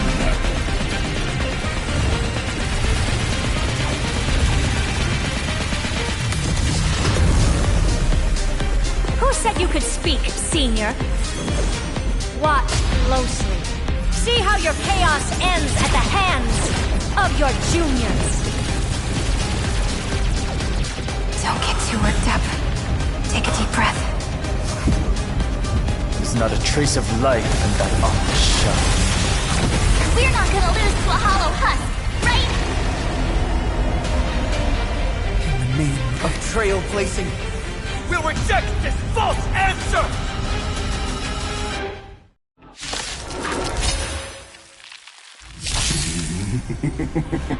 My atonement is complete. The Headless Giant will create wisdom's funeral. Iron Tomb's body has descended. Dreams. More. Is it querying for news? Don't worry about what happens out here. Interfere with it as much as you can.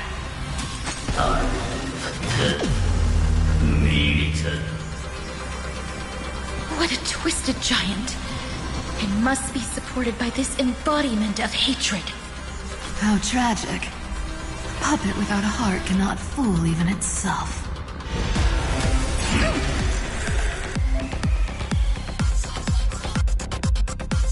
The Cosmic Alliance has finished its...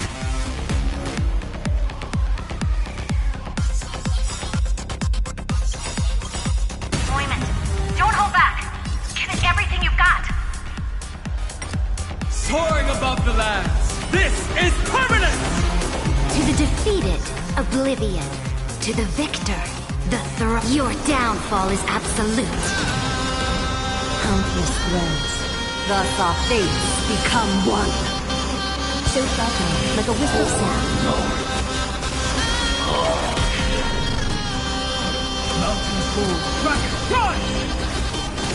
A little honesty would do it. All lies shall be revealed. Stars.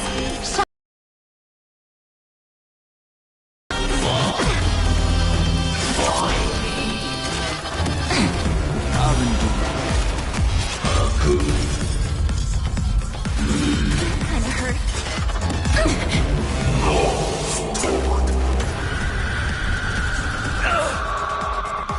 Just a glimmer. We can illuminate this chaos. Indeed. There must be light. All courses converging into one. The grand vision of deliverance. For Tomorrow is finally within reach! Heroes, please hearken.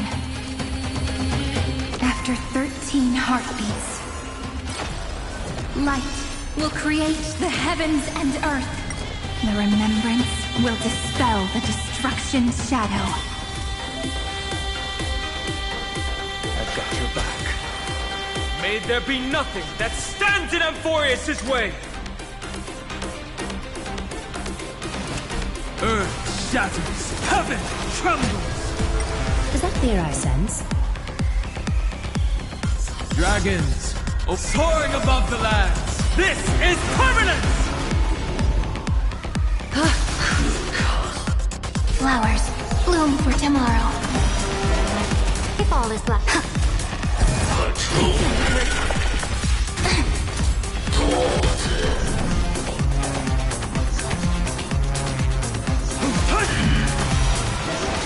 Let's create a miracle of humanity. Stars, shine for the heroes.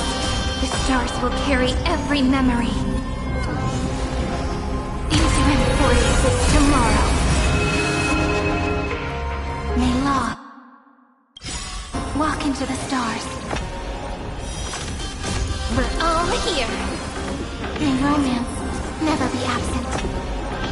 May rank destruction with me. Dragons, obey this soaring above the lands. This is permanence! To the defeated, your downfall is absolute. Countless threads, thus our fates become one. All light, we will do it. Spread this light into the darkness!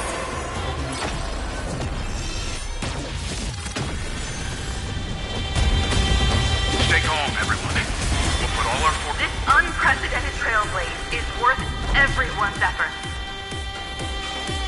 Step onto the board.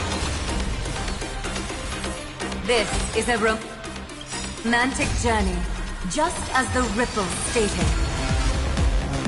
So fragile, like a wisp of silk. My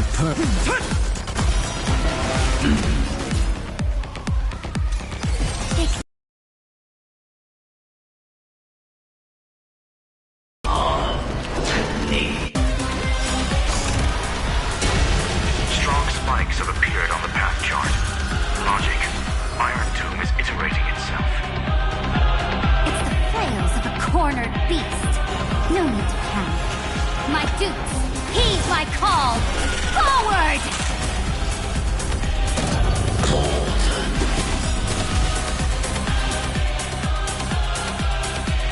A world that knows love won't be destroyed.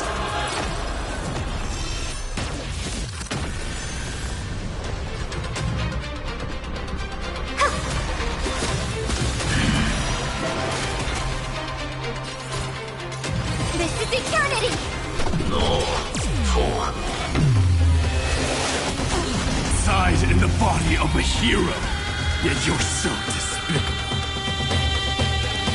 Catadons? mountains roar, dragons rise! This is a romantic journey, just as the ripples stated. We're all here. May romance never be absent. Countless threads, thus our fates become one. So fragile, like a wisp of silk.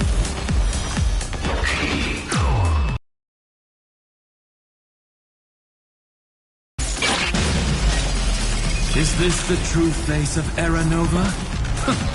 As ugly as I thought.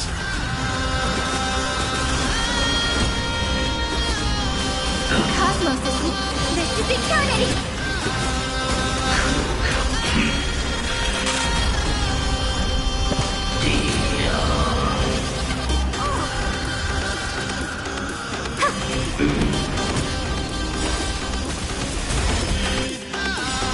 I have always avoided making hasty verdicts. The cosmos does not need a third emperor, much less an artificial tyrant. May destruction with me!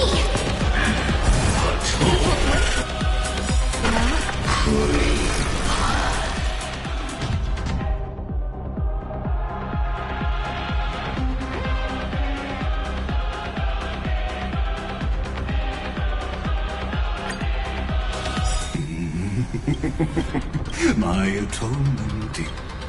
Iron Tomb's body has descended. Is it querying for news?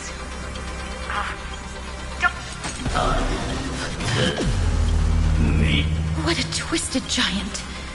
It must be support. How tragic. A puppet without a heart can...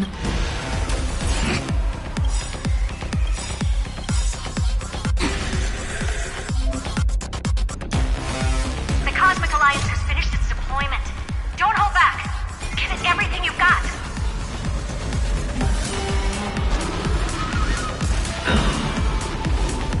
To the defeated, in the name of law, I declare your downfall is absolute. Countless threads, all within my grasp. Thus our fates become one. So fragile, like a wisp of silk. No great concern. Mountains move. Dragon, run! The cosmos... If all is black or white, there'd be no charm. Step onto the board. Is that fear I said? All lies to be revealed.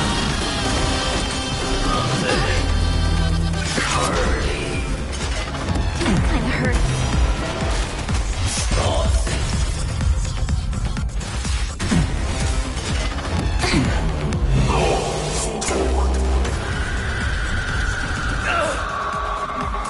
Just we can illuminate this chaos.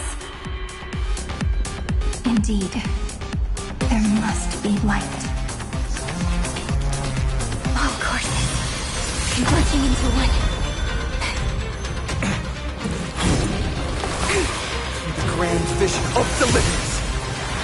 For tomorrow is finally within reach! Heroes, please hearken.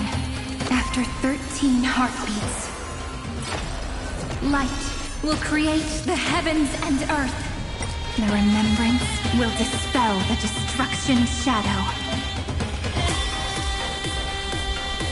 This is a romantic journey. Just as the ripples stated.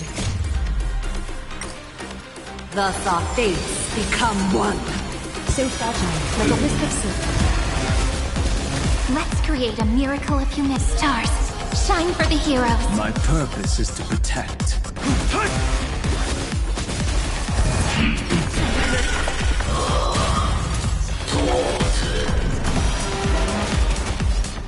All lies to be revealed.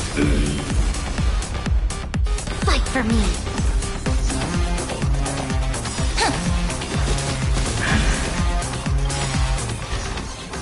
The stars will carry every memory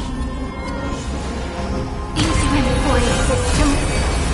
Tomorrow, may law walk into the stars. We're all here. May romance never be absent. May write destruction with me. Dragons, oh soaring above the land, this is permanent! Struggle as much as you want, you brainless half-baked tool with nothing but impotent rage.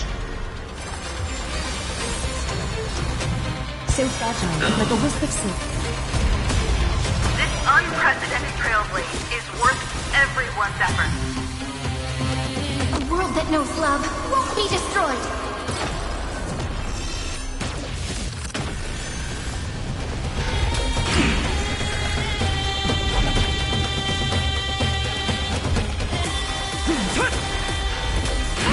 Flaming beast. Victory now rests in my hand. Take the answer! This is a romantic journey, just as the ripples stated. Strong spikes have appeared on the path chart. Logic. Iron Tomb is iterating itself. It's the tales of a cornered beast. No need to hide. My dupes, heed my call! Forward! Mountains move. Run! We're all here. May romance never be absent. Spread this light into the darkness!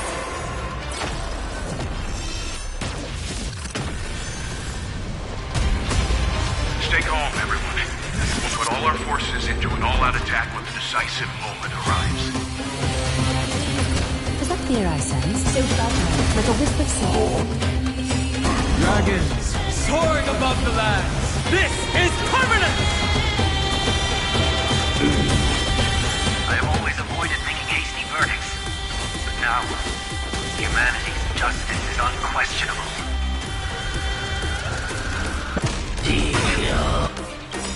To the defeated, your downfall is absolute. All lies to be redeemed.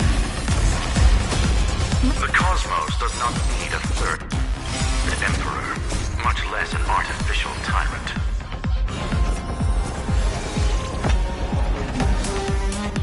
Earth shatters, heaven trembles! If all is love or why there be...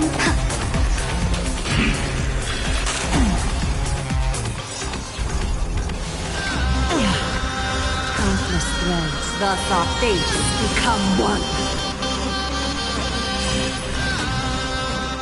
A world that knows love won't be destroyed.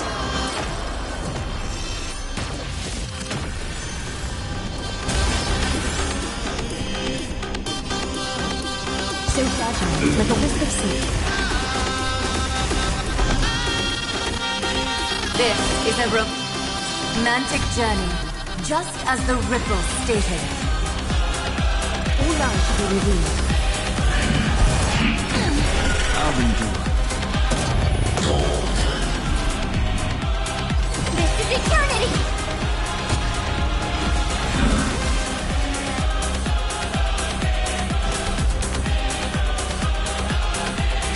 Mountains roar, dragons rise! Is that fear I sense? So fragile, like a wisp of silk.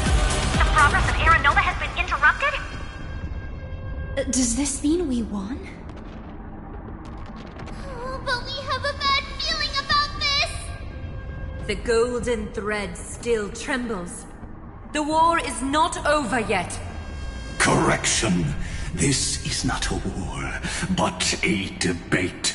The argument about the Prime Mover is only about to begin. In war, a undead. Or in cargo.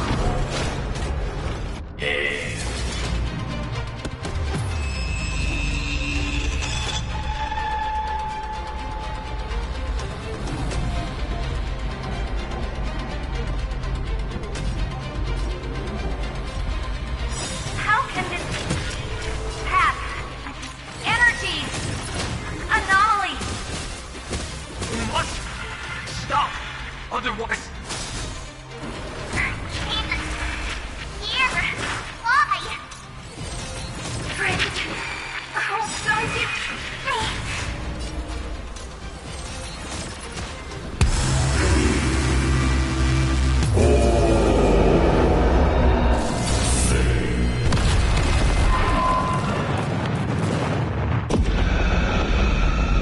The fourth instant of the cosmos is the coronation of Iron Tomb.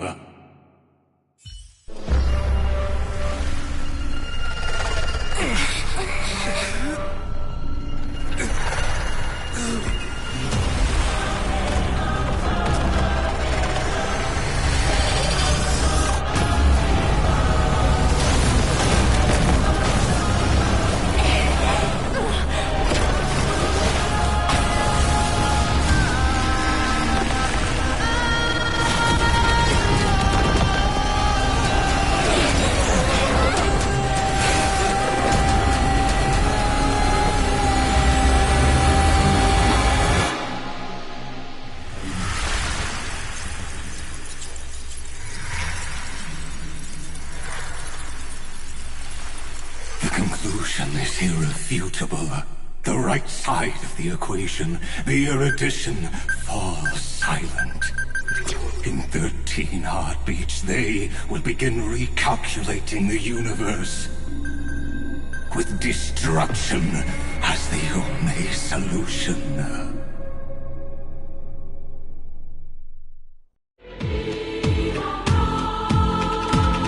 Madam Herda, strong pulse detected at the battlefield center. It's Iron Tomb's destruction equation. It's about to complete self-coronation. That's our chance. Everyone, get ready to link up! Connecting audience system to Scepter. Hardware overclocking activated. Preparations complete. Maximum output capacity reached. Be careful! The pulse will reach our ship in 5 seconds. Our data is currently being destroyed.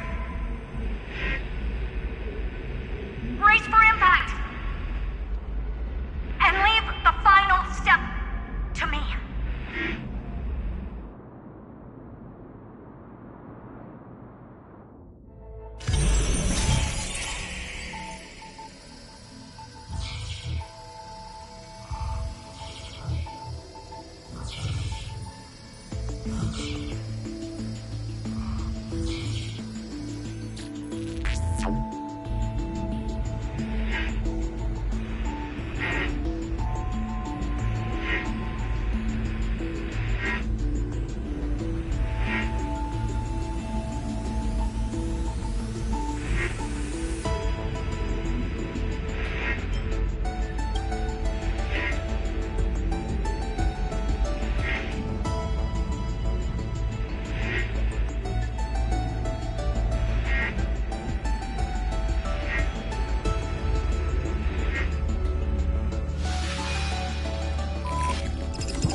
flow in this place. All the stars have been silenced. Iron Tomb is dissolving everything that I can sense.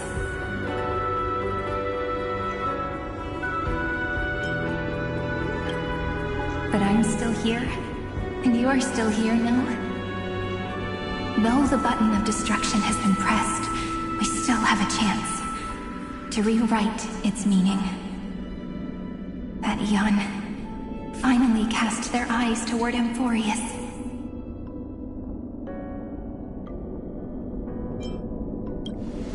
Yes, I imagine they have also been waiting for this moment, when the Scepter's body and heart become one.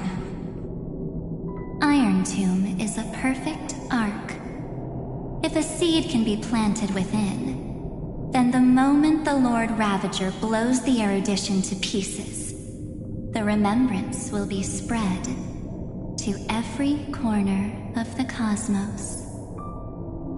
The cosmos will witness Amphorius' answer after this fleeting, yet eternal moment. And now, it's time for us to pen the last stroke. I see endless memories floating in the starry skies. They are the consciousness of the victims. In the cosmos' real space-time, they'll be stained by the destruction in the next second. But they are still pure seeds for now. If I hold these memories in my hands, then I can create a stagnant memory zone. A tiny Eden of blessed insight. I believe the flower of miracles will bloom within.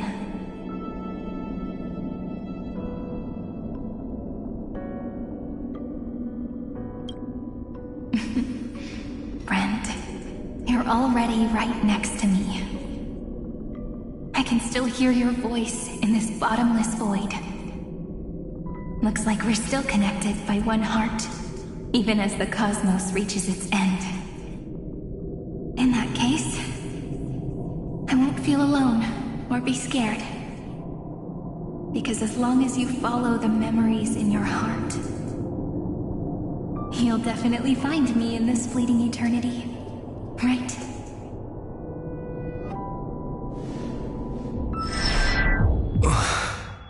Cyrene.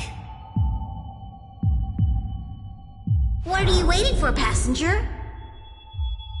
I specifically came over to check on you in case you got lost.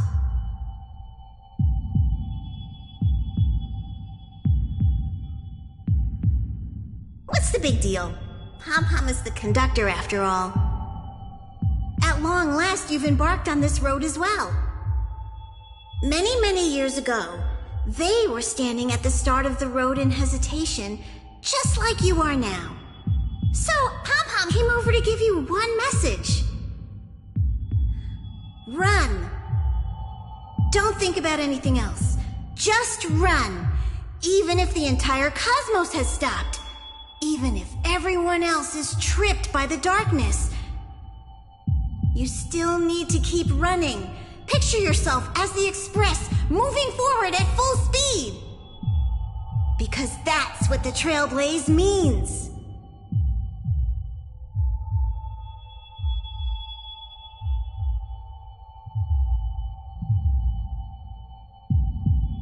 Then get ready. The conductor will be giving you the signal to depart. Attention! Attention all passengers in the cosmos! Please stand steady on the platform!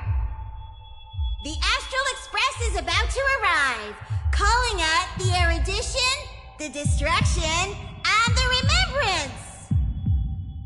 Final destination, the Trailblaze! 5, 4, 3, 2, 1! We depart for tomorrow!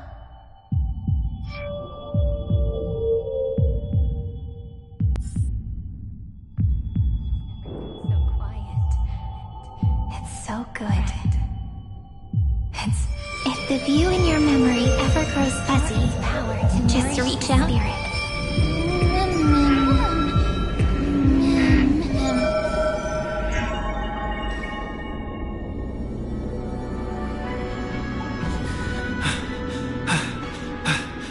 Emphorius' heart. I've caught up to you.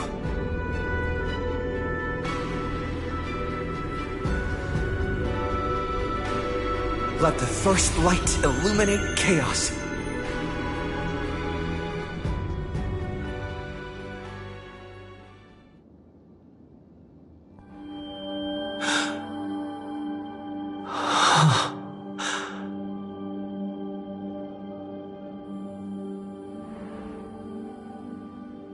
It's so quiet.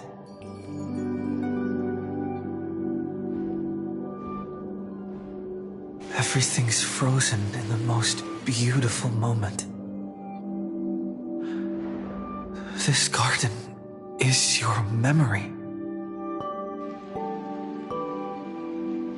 I'm here, Cyrene. I knew you'd find this place and walk into my heart as you've always done. Then let us both do our duty. The hero who trailblazes the way forward, and the fairy who watches over remembrance. We never changed at all, did we?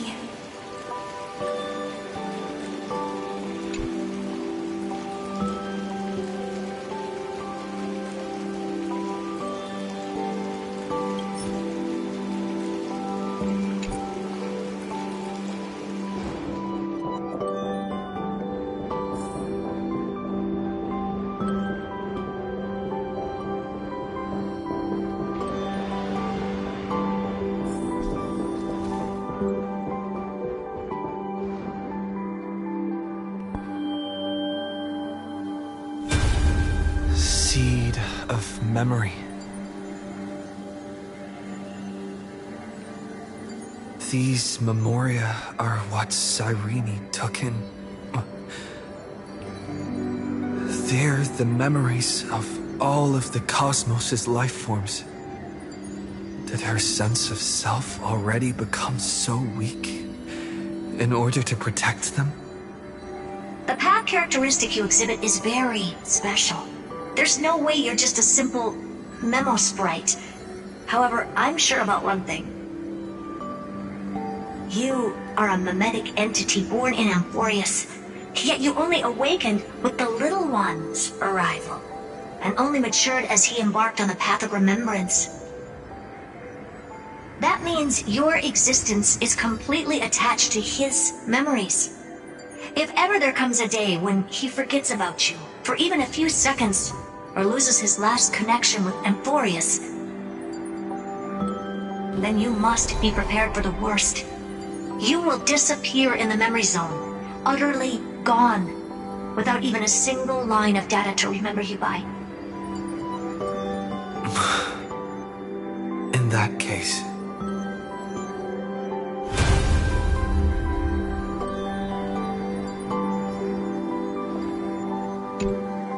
let me remember the cosmos with you. That way, it won't just be your memories alone. It's getting out of control! Run for your lives! Retreat! Darn it! We've still got ammo. Hold the line! At all costs! Too many injured. Can't take it anymore.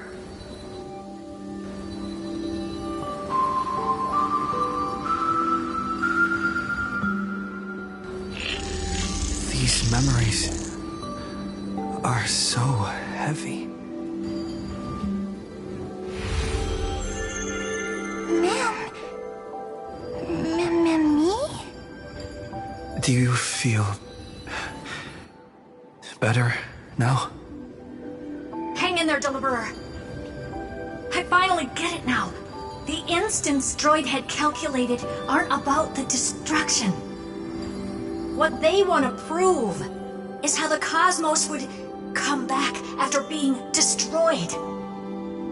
If a new life is to be born, its seed has to be dead. When the remembrance converges with the trailblaze, lead us to witness the miracle. Of course I will. I won't give up. Nervous center, not responding. It's the same nonsense. Not responding. Look at this mess! World, my child. You'll see.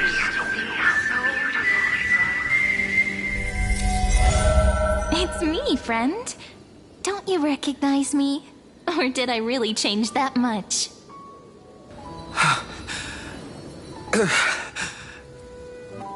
How many more memories? Tired? Then take a break. No one's gonna blame you. You don't need me to give you words of encouragement. So, I just want to tell you one thing. I'll tell you the purpose of your stop at Amphorius. On that trip, you will encounter a pure child of Nosraba. Teach her what love is. And then you will directly face the destruction for the first time. From this point, your choice will split destiny in twain. In the darker of the two outcomes, the trailblazing journey will turn into a flawless memory. She will carefully treasure and protect everything you and the Astral Express have experienced until that magnificent war between the gods, when she, with love in her heart, will ascend at the end of time to become the master of causality. The universe will be snuffed out in the destruction, and you and she will become the beginning and the end of the Eden of blessed insight. You shall become the only two lives in all of existence, and you shall live in an eternal past, present, and future. You shall sow as many seeds as the sands of Ganga, trim an awesome kea of leaves, and harvest a nayuta of flowers. That is the cosmos's fourth kind of finality, the remembrance. But for now, you still have a chance to make a choice. You still have a long way to go on your trailblazing journey, child. I'll keep this brief. The journey has only just begun. Welt, our other companions, and I still have many secrets we've yet to share with you. So, aren't you curious? We kept these stories to ourselves because we believed we had a long future ahead of us. Even a cosmos-spanning crisis, once the dust has settled, is nothing more than a memory of the journey, a single point on our long road. There will come a day when we tell each other everything.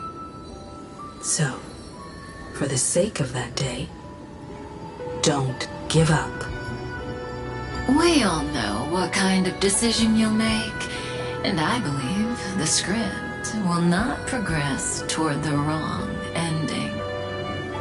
So relax. Listen, when you have the chance to make a choice, make one that you know you won't regret. Keep moving forward.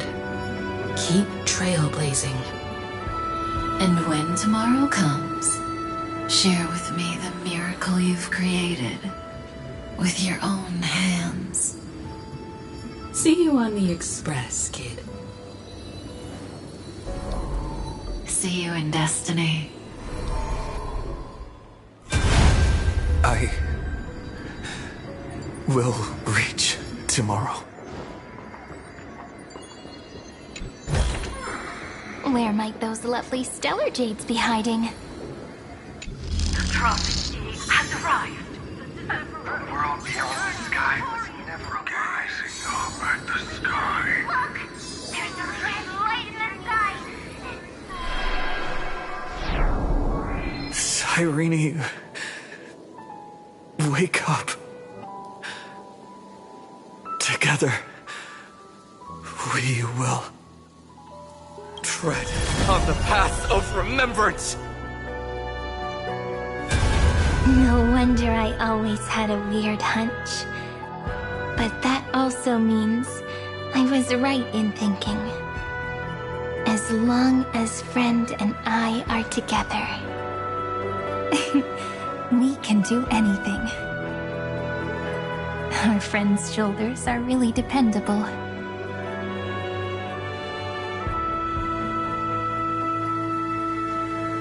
Now, countless consciousnesses are flowing in our hearts. Can you still move? It's time for us to complete the real Genesis.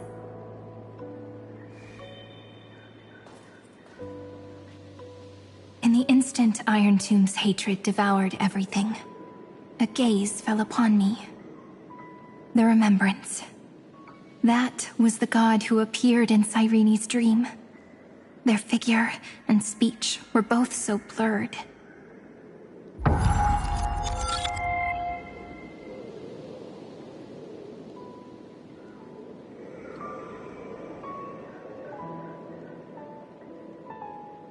But while they gazed at me, I was able to collect all the memories stained by the destruction and write down this eternal page. And now, we will use this tranquility to cleanse Iron Tomb's rage. Simple. Just like what it was doing to us all this time, but reversed. Did you forget? I'm Amphorius's heart. For everyone who's a factor, their power isn't tied solely to Iron Tomb anymore. It has other places to go. Let 30 million cycles of memories be condensed upon us, and let the scepter reach the answer it had before it was distorted. The body is meant to be restrained by the heart, no? Even if the apocalyptic virus is doomed to spread into the cosmos, we can at least try to fight against hatred with love. And overwrite Iron Tomb's destruction equation, washing it away into a blank space.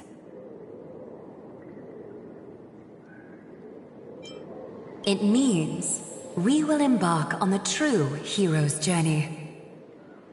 If Iron Tomb's power comes from the denial of all Prima Mobile, then we will carry out those beliefs. Here we argue. Even if all life eventually returns to increasing entropy, Life will still try its hardest to find a way. It will try its hardest to resist destruction. In the nights shrouded by the black tide, we are the kindling that makes the fire burn bright. And once the fire is strong enough, the hunter will become the hunted. As of now, the number of flame chasers in the memory is 30 million times 12. And 400 million core flames await their return.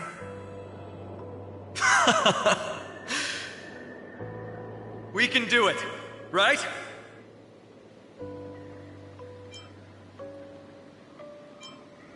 That's right. So trust us, partner. Everyone, let's head out together. And we'll burn this horrible ending to ashes!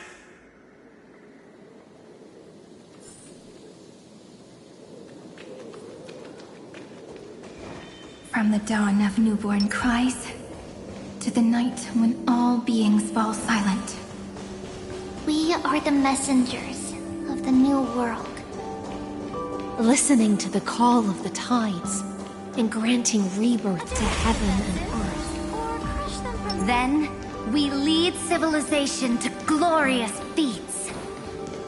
the question imposed by the gods will be solved by the children of humanity. We will tell them that the flame chase cannot possibly have been a lie. When starlight illuminates the sea of flowers at the end of the west wind, all living things will stir, roused from the cradle of sleep.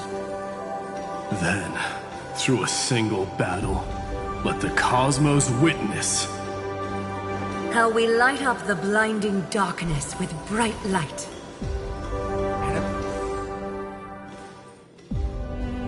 What a poignant yet warm journey. And it's still not over yet, is it?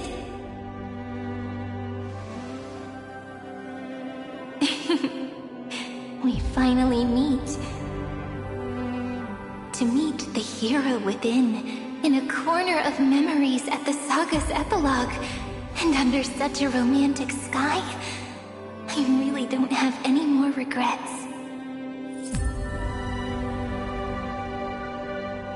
On top of that,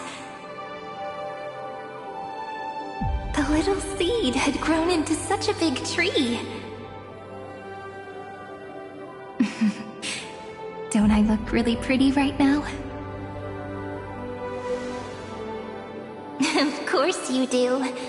Cheerful, beautiful, optimistic. Just how I imagined I'd look as a grown-up. It's because everyone has been gently adding to the story you left behind. Remember how we made a promise to one another? When we met again, it'd be my turn to tell you a story. A story about love, no? I've been looking forward to that. And you must also remember the first story I wrote for you. The one about the crystal flower and the little fairy. So now, I want to add something more to this story, and us. On that day that the flower shattered, gazing at the empty ground, I thought the little fairy would finally see the light. But that light wouldn't be found in the flawless flower, nor in the fairy's eyes.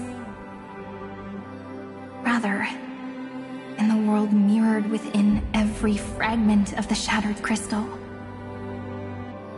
All the Flame Chasers walk in your 30 million retellings of their story.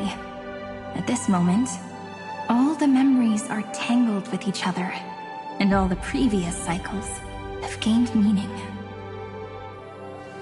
People will come to understand that time and time again, when they stood at the crossroads of fate, they would never have chosen otherwise. In the experiments of erudition, and in the breeding ground of destruction, it is entropy increasing, a merciless truth, an evil instinct. But under the pen of remembrance and the trailblaze, the flame chase is a journey that changes from constant losses to an unwavering act of release. It's about knowing how fate is shattered, yet still embracing fate's brokenness. It's a journey that longs to receive love, but longs even more to offer its love to others. That's so heartwarming. But I'll add a small bit to suit my tastes. I'll write that love is an innocent flower. It grows up silently, creating longing in every passerby. But the flower itself cannot walk into the world.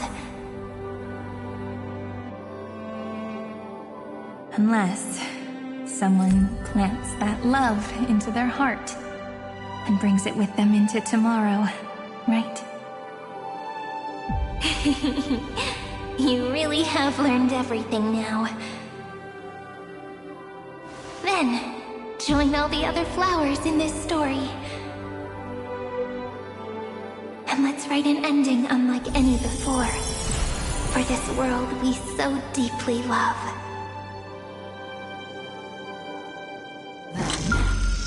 Why did you set out? Why do you trailblaze? Who is it?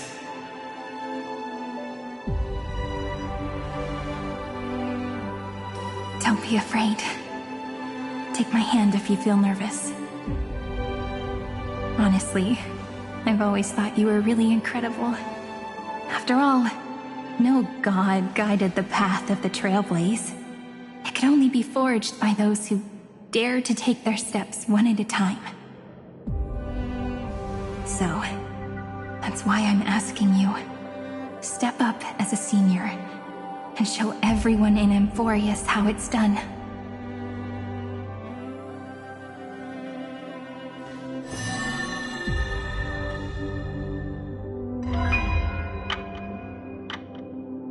I trailblaze because my own eyes have not seen the end.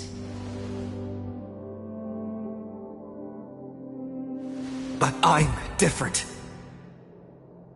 I chose to trailblaze because I am already on this road.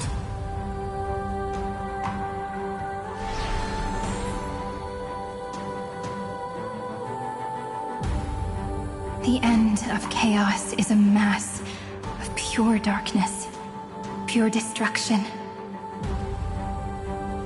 However, Amphorius' light has 13 different colors. We won't lose to that darkness, will we? Then, take a deep breath, one last time, friend. After 13 heartbeats, light will create the heavens and earth. Are you ready, friend?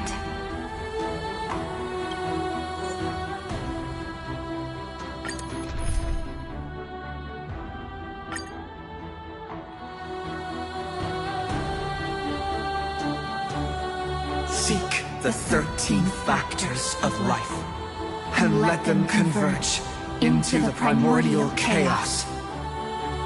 Using the remembrance of the past, we will trailblaze tomorrow's destiny. Infusing a world-bearing love into destruction. And inscribe the opening stroke of Genesis.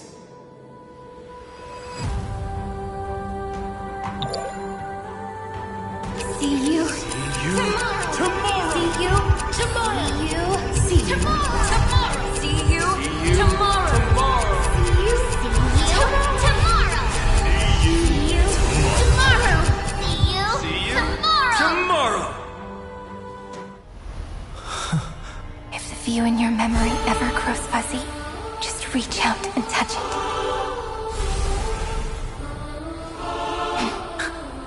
Then, restore its power to nourish the spirit. My friend, on the next page we write together, there's only one thing we need to do. Let's give this long, painful, nearly hopeless tale a truly gentle ending.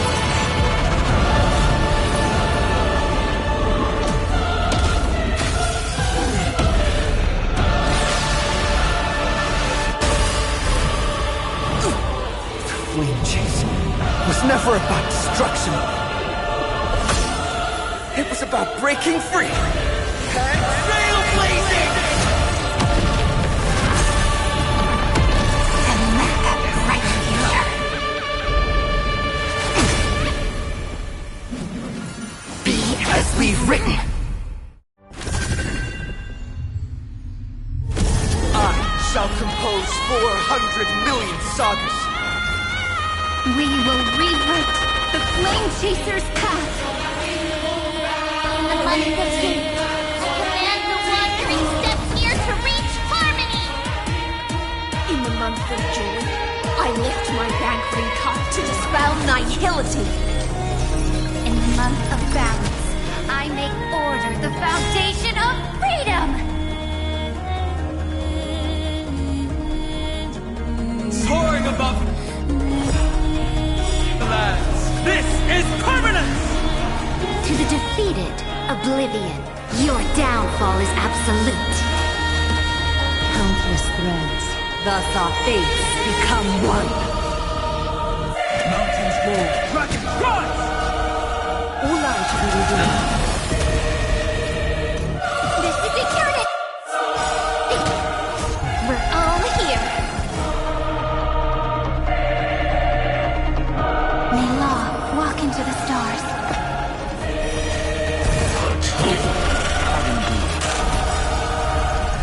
trillions of memories will turn into stars and light up the cosmos. In the month of weaving, I extend golden threads to weave beauty. In the month of reaping, I enlighten the foolish with luminary erudition! In the month of fortune, I scatter elation throughout the dawning day!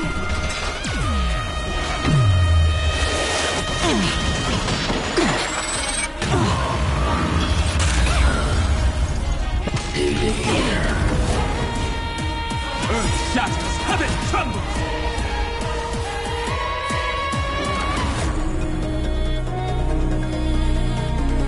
This is a romantic journey, just as the ripples stated.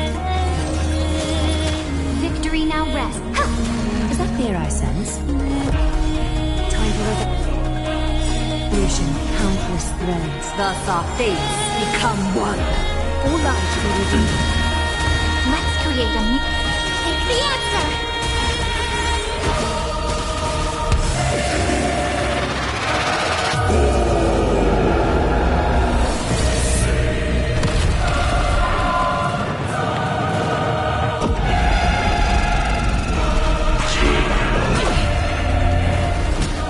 My purpose is to protect. The cosmos is security! We're all here! May law walk into the stars. May write destruction with me! We're all here. May romance never be absent. So fragile, like a wisp of silk.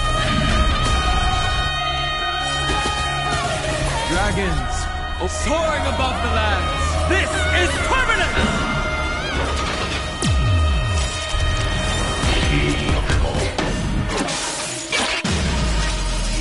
A romantic ending will be penned by every beating heart.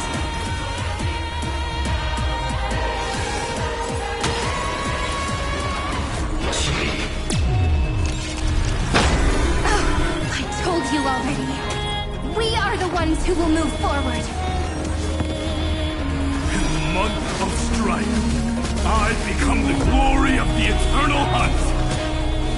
In the month of mourning, I bid death to no longer be equilibrium's end. In the month of everyday, I fly twilight into the faint sparks of preservation.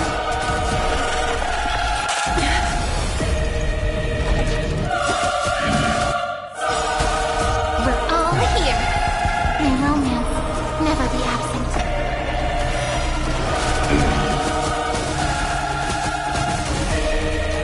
This is eternity!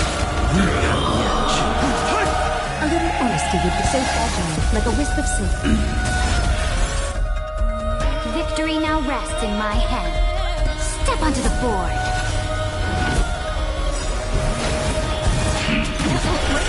To the defeated, your downfall is absolute.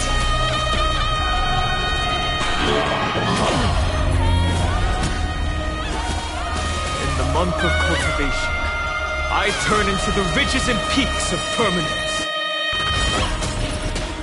In the month of Evernight, I weave remembrance into countless stars in the sky!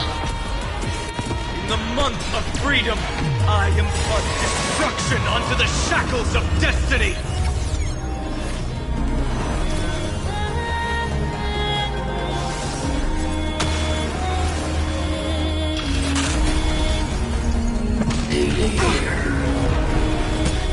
My strength is mountains full, dragon trust! This is a romantic journey, just as the ripples stated.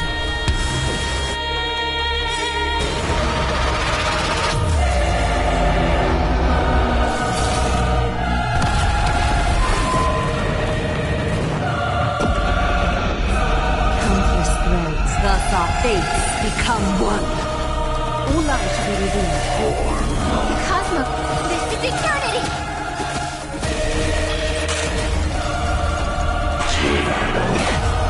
My purpose is to protect.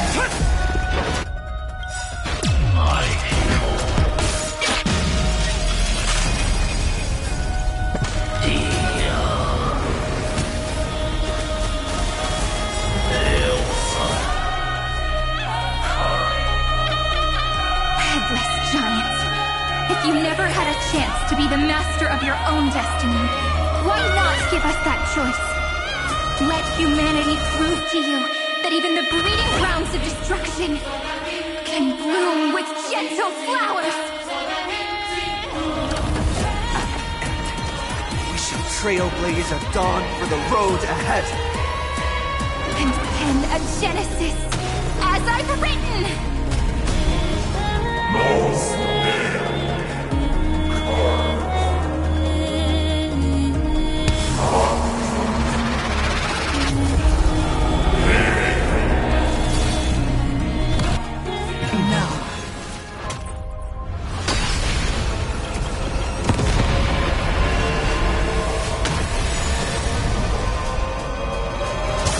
Reject this false answer!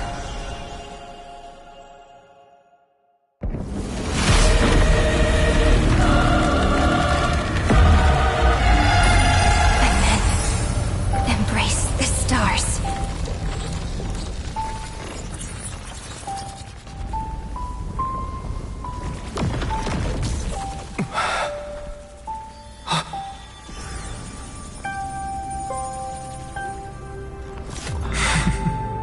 To end the destruction with destruction. At last, we can sit together and watch the victory fireworks, partner. Why not come a little closer? This warmth is proof that we live.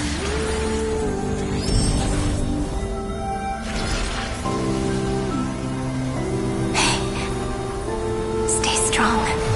Eyes forward, always.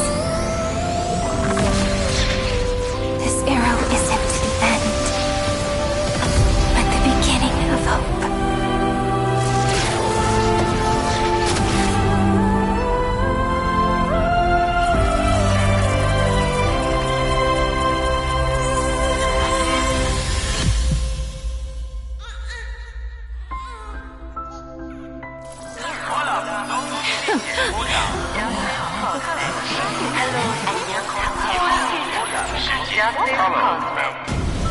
The conclusion is irrefutable. Nose's answer was never destruction. But they kept silent, leaving the solution in the hands of the cosmos. The universe will keep searching and struggling to endure. In the face of the destruction, it may once again stand on the edge of annihilation. But the stars will always rise to ride the waves and embrace existence once more.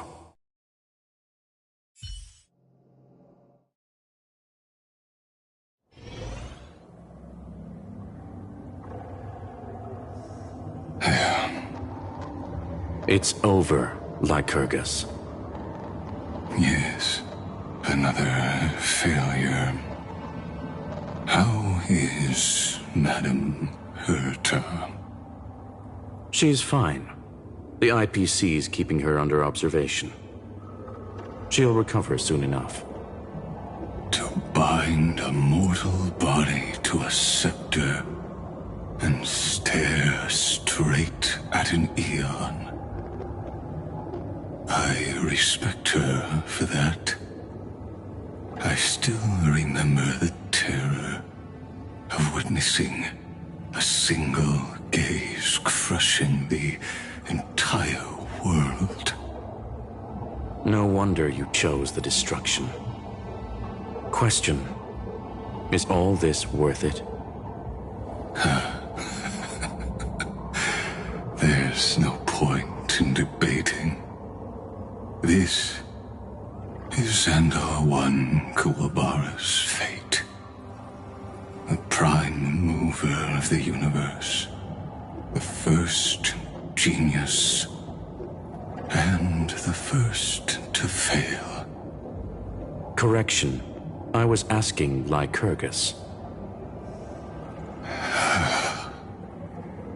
I don't know how to measure the worth of curiosity being satisfied. But in its presence, all the bitter fruits I've sown seem to turn sweet. But your harvest was watered in blood. Answer me. Is all this worth it? It doesn't matter to me. Let me tell you a story. Back when he was a student, Xandar's first experiment was slipping poison into his mentor's pipe, just to see how it would affect the lungs. And? There was no conclusion. His conscience got the better of him. Even so, the truth came out. He was harshly punished. Oh, that cruel mentor died of lung cancer 2 years later. It had nothing to do with Xandar. His fate is no different now. Sentiment clashed with reason, and Lycurgus was born from the latter. But whichever side we take, in the end, curiosity claims us all. You've handed yourself a death sentence. And yet, Iron Tomb's fall still isn't sealed, right? Fu Li, the key variable, still hasn't made their move. As the Theoros, Lycurgus has reached the end of his road. If you can, take my body to the fallen Adlevin. There, you'll find a formula. It is Xandar's final gift to you. If the day ever comes when you must destroy the erudition with your own hands, it'll come to your aid. A foolish last wish. I won't grant it. You will. Not for yourself, but for your conscience. Listen. The death knell for the geniuses has begun to toll. As always, let me go first. To the prisoners who stepped out of the cave, stand before my tombstone and offer flowers of Adlevin.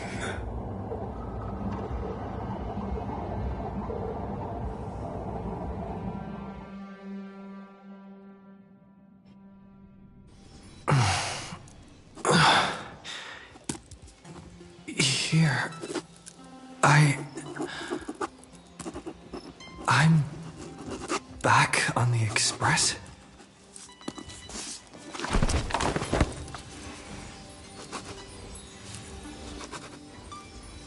March!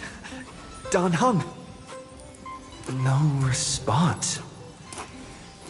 Am I the first one back on the Express?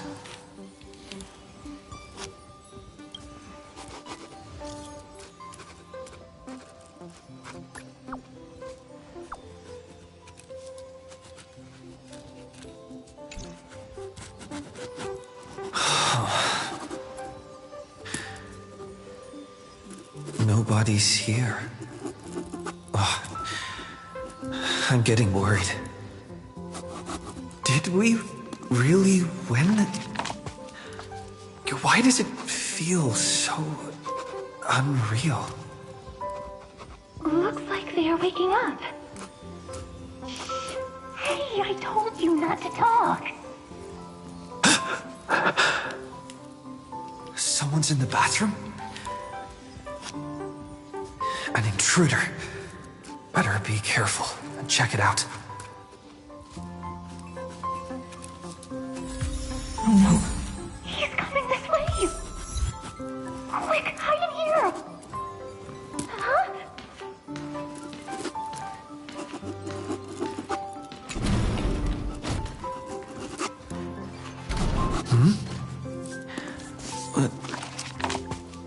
Nobody's here? Could it be my imagination?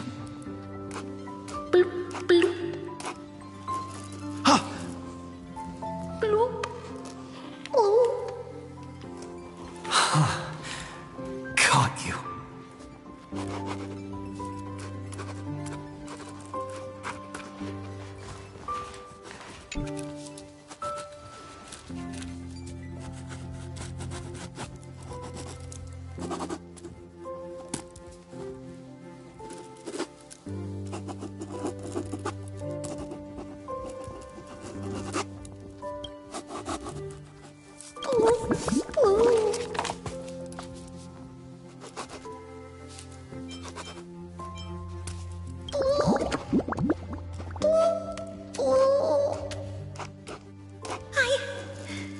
I can't go on.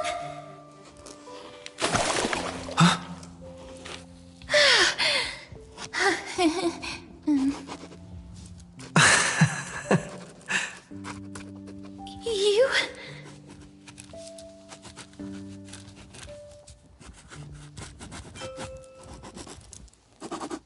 Wait, please. This isn't what you think. Ugh, I told you to keep quiet. You really can't keep your cool, huh, Princess Homebody? I'm not Lady Hysealens. Even the embodiment of death needs to breathe sometimes. Yeah, whatever. It's all the same anyway. Gotcha there, Grey Mystery.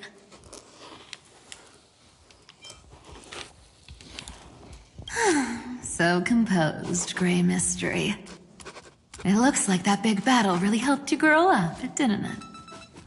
Speaking of which, your Astral Express is quite luxurious. I hear you travel to different worlds. Must have collected quite a few interesting treasures.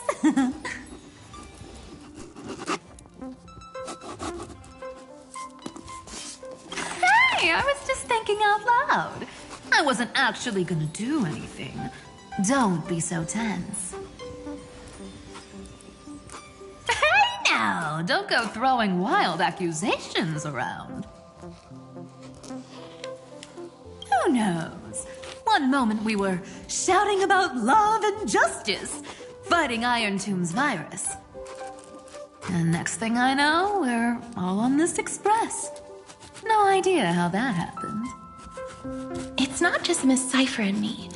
Everyone's been in this car for a while now. Mister, why don't you go say hi to them?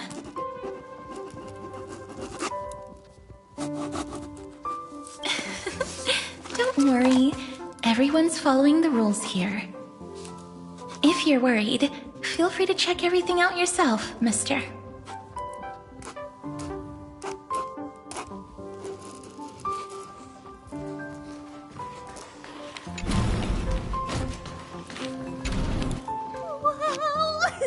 What a spacious car! And these floor tiles are absolutely gorgeous!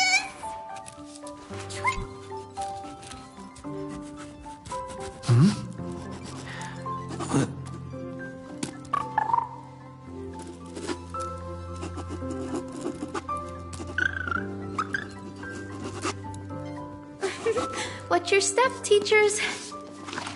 Ah, Gray. Look who's finally awake. I hope Cassie and Miss Cypher's little prank didn't scare you too much.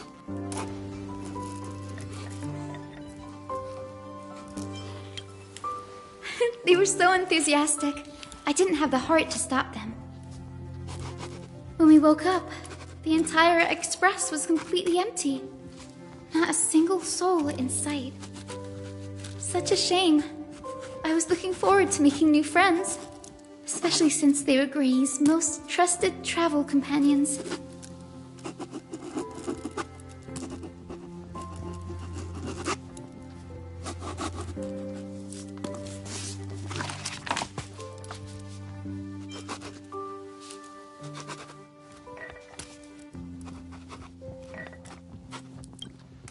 Did you also wake up from total chaos? I'm afraid none of us here has the answer to that question.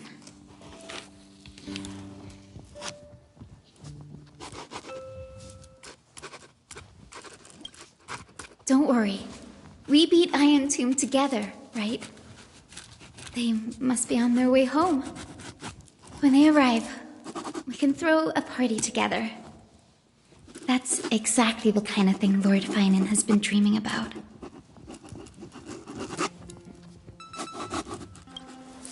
He was just here chatting with everyone. Now, who knows where he's run off to?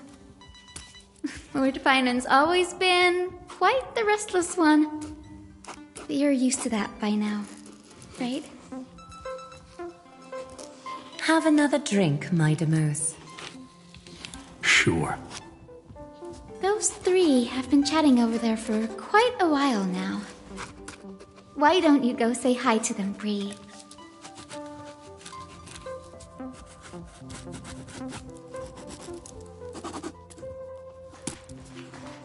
A moderate system, similar to the Demigod Council, is the only guarantee of a long-lasting civilization. In my view, most civilizations across the cosmos will eventually evolve into this form. I beg to differ. In such a vast jungle, the dictatorship system exhibited by early Akama is the only example of guaranteed survival. The system might not be the key. Force and resources are the decisive factors. Look who's here. If it isn't the master of the Astral Express. It's good to see you. Glad to see you're safe and sound. I helped myself to some equipment and drinks from this, bar of yours. Hope you don't mind.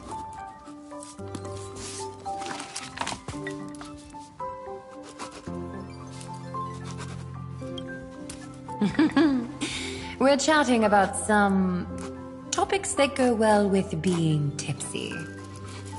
Now that you are here, why don't we let someone who's truly worldly enlighten us? Looks like you came at just the right time. I do not mind. What form of government have most civilizations across this vast cosmos survived with to this day?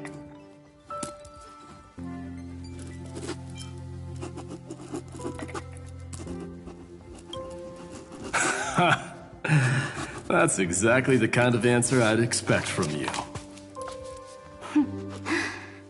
I bestow upon the Astral Express this supreme mission. You must spread the great deeds of Amphorius to every corner of the cosmos.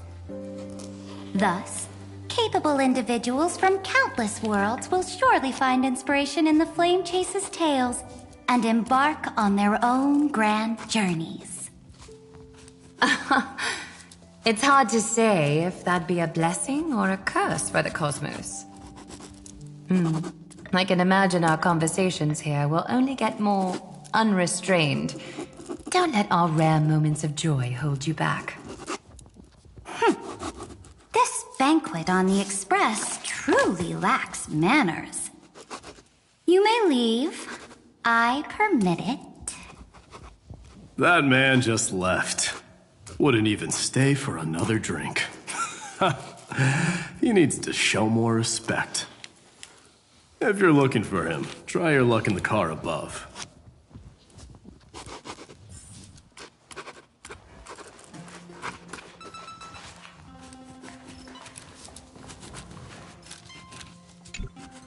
I finally caught you, Trian. Running so fast in someone else's home?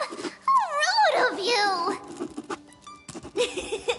All according to plan. Trian lured you here on purpose. Look, there are several adorable outfits here.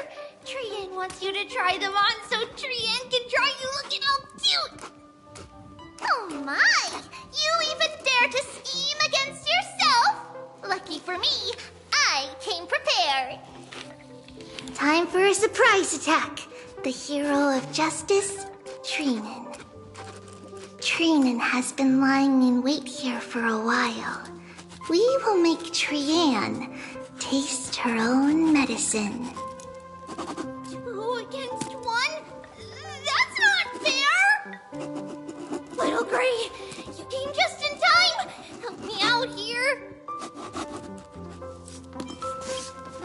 Little Gray, you better think this through. If we snap our fingers and call the other 997 Trivioses, you might end up wearing these clothes too, you know. Trian, good luck. Even little Gray's saying that! Darn it! Trian won't give in!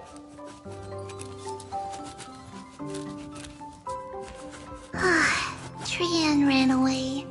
Trinan will fulfill the ambush duty.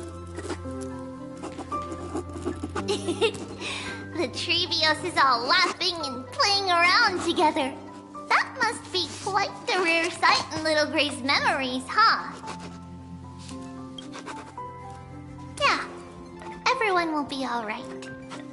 Look, every hero has put down their burden and returned to their innocent, childlike selves. After all, just thinking about how warm and bright Little Gray's tomorrow will be fills us with genuine joy and lets us breathe a sigh of relief. So, today, why don't you let Trevi enjoy some rare moments of childhood too? Wait up! Trian, don't you dare run away!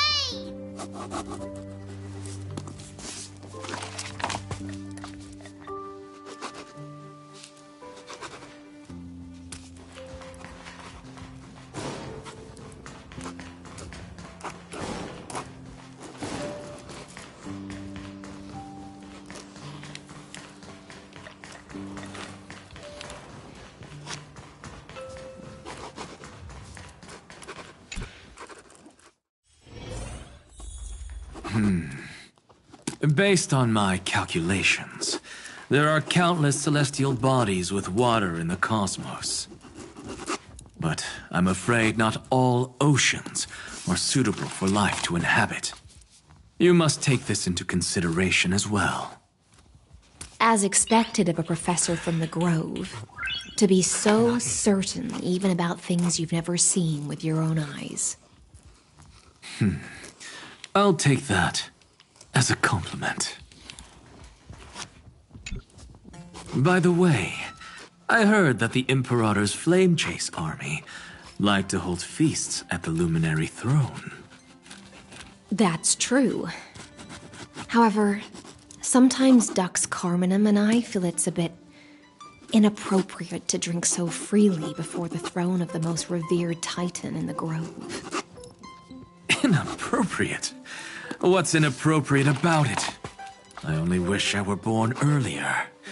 I would have partied like that from the month of Gate all the way to the month of Fortune.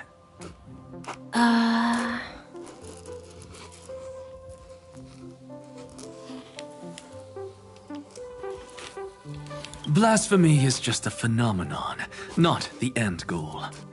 I'm sure there are plenty of people across the stars who question these so-called eons or paths. Didn't I spend some time in that Lycurgus's head? I sure learned quite a bit about blasphemy from that experience. Humans create gods, and gods shape humans.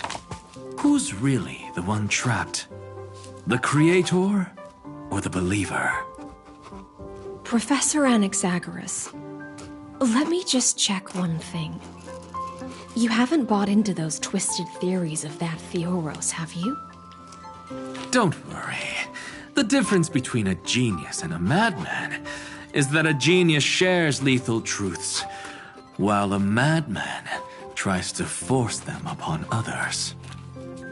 I see. It's like drinking honey brew at a banquet. Likeable folks invite others to raise their cups together, while the unlikable ones force others to drink with them. Being able to break down complex information into common sense like that. You're quite the scholar yourself.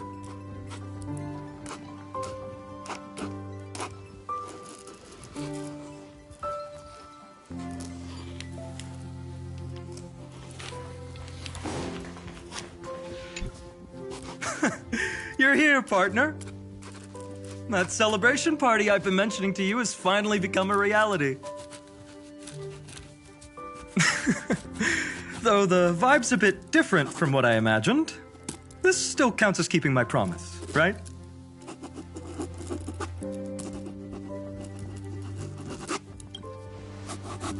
What you speak of has purified its embers. Now the force that maintains our consciousness and form comes from elsewhere. Worried about your companions on the Express, huh? I understand how you're feeling right now. Don't worry. They'll be safe and sound. She promised.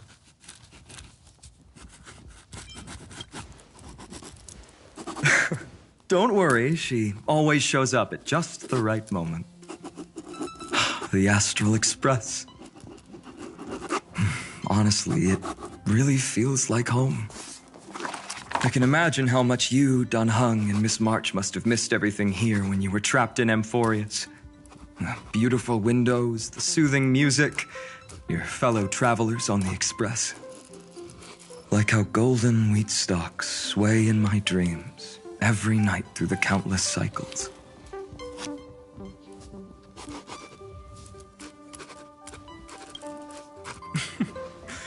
Among all these stars in the sky, there must be another little village like Ides Elysiae out there, right? I think I've found my own wish, partner. Someone once told me that home is where you can be truly free and at ease. Maybe roaming the cosmos with you all is my strongest desire right now. All of us together, of course. The Shinjo Alliance, Penacony. I blame my poor imagination. I can't picture what those worlds look like at all from Dan Heng's descriptions. So I have to see it with my own eyes, right?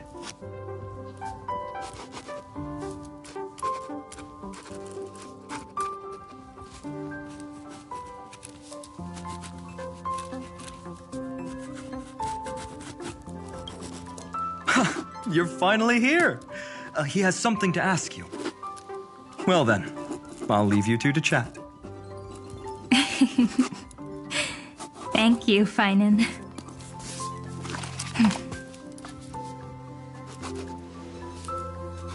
After such a good sleep, you must be bursting with energy now, right, friend? Sorry about that. Since it's our first time visiting the Express, I was hoping everyone would behave. But it turns out everyone's quite the character, aren't they? You know what I mean, right? How about we take a look back at everything that's happened so far? Together, we triumphed over Iron Tomb. It tried to transform into trillions of viral clusters to infect the cosmos. But the heroes threw themselves into the golden flames, becoming arrows that purified the destruction. The fall of Iron Tomb also symbolizes the demise of Scepter Delta ME-13. Amphorius, the home we sacrificed everything for, now exists only in the memories of the cosmos. So, this isn't real. Just a dream. An illusion. Oops. Wrong answer. What? In that instant when you broke through space-time with the Trailblaze, carrying all the world's memories back to reality, that world, once shackled by data, became a seed waiting to sprout in the cosmos. Did We really manage all that? Just as Kaslana's rage of 30 million cycles made the destruction shed a drop of golden blood. Perhaps we too have already left long trails on our respective paths.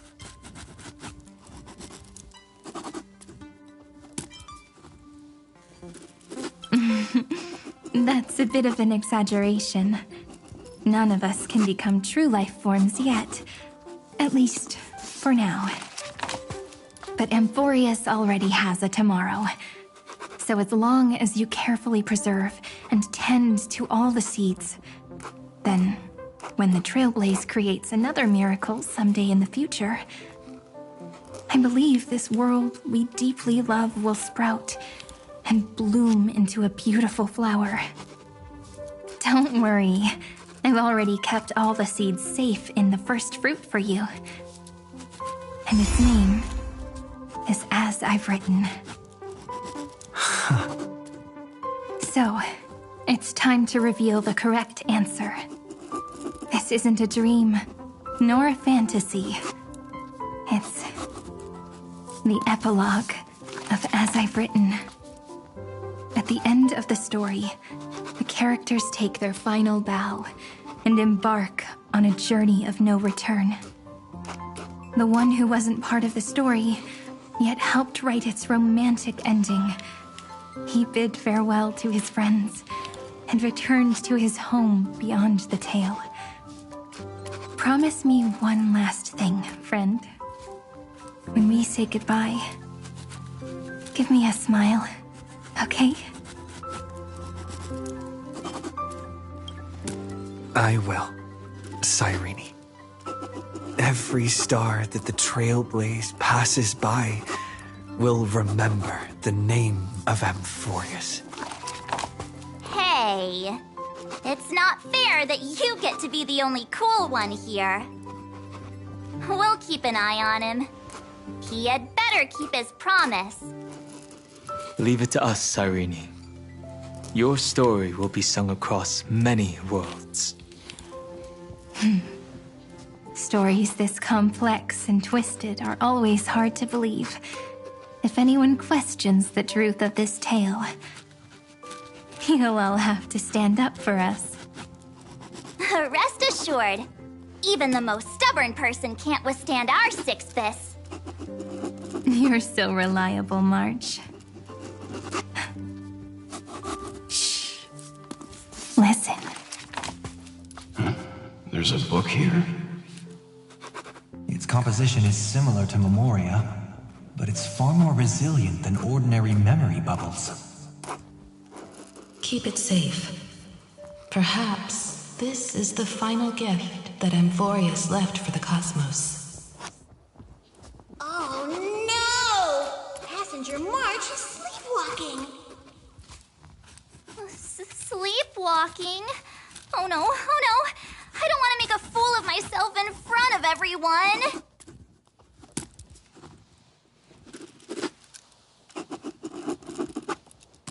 I can hear all those sneaky little plans brewing in your head. March, Dunhung, my friend. In the countless days and nights ahead, you must continue to support each other. Time to head home, everyone.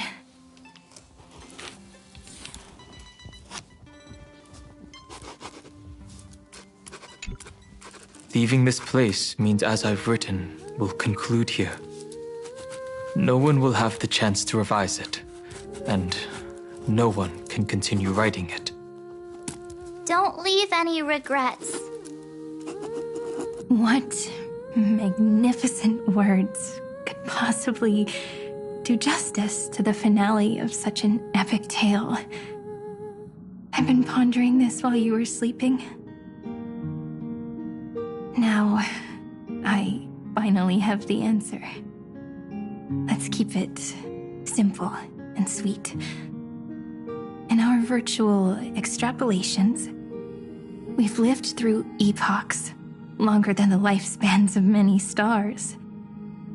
No language in this world, no written words, could ever carry the weight of this journey. In that case, let's not be bound by the minutiae of words. Those who understand its passion and romance will naturally be moved to tears by the final period placed at the end. And now, it's time to say goodbye to our readers. And so we reach the final page of As I've Written. Let's not leave behind any regrets, everyone. Everyone's here. Who wants to write the first line? Going first is the hardest job. I don't want to make a fool of myself. How about letting the great Imperator draft it for us? Are you all such cowards? Then I shall enlighten future generations, just like the 30 million cycles of flame chase. Without me, there is no world. Go think, observe, and conquer. What's wrong? Everyone's gone quiet. The great Imperator set the bar way too high. How are we supposed to follow that up? Where the Emperor leads, loyal subjects must follow. I guess only the Dux Gladiorum could possibly match that kind of overwhelming presence. Me? That suits me just fine. Once the deed is done, one should leave decisively, letting posterity judge right from wrong. Until we meet again in our next conquest, my dear dukes. The stars shall sing of the Imperator's great journey. I should have shared a drink with you all, Dux Goldweaver. Loosen up, High Sealants. Life is like the ocean. Tides rise and fall, and everything eventually dissolves into the waves. So, sing your heart out in every moment of your existence. Whether it's a feast or the nihility that awaits ahead, I will find its radiance and sing its praises. May the next feast be eternal. Miss High Sealand's toast is so poetic.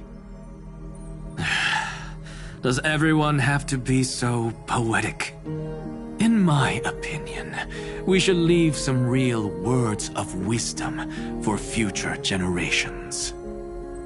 Next up, any volunteers? I'll do it. There's no dragging one's feet in the Kremnoan language. Does the Kremnoan language even... Haikis, don't interrupt. Kill the play, and games shall be born. Kill the strife, and glory shall descend. Not bad at all. But now I can rest easy. After all, the lines I prepared are way more profound than yours. Ha! If nothing else, you're certainly unmatched when it comes to singing your own praise. Farewell, everyone. If we meet again, I shall once more become your steadfast support. That's a promise I won't back down from. Mighty Mouse, become king. What's up, Cass? It's nothing, Lady Trebios. I just finally realized something. Then speak your mind, and let your words be immortalized on the page, Cass. If your heart still has room to spare, share a bit of gentleness and softly cherish all the beautiful things around you. That's so beautifully said, Cassie. Thank you, Miss Hyacinth. My only small regret is that I couldn't fully embrace this world I loved so dearly. I hope hope those who read these words can fulfill this wish in my place. Everyone, let's meet again at the end of the West Wind. The place you reside is the gentle sea of flowers.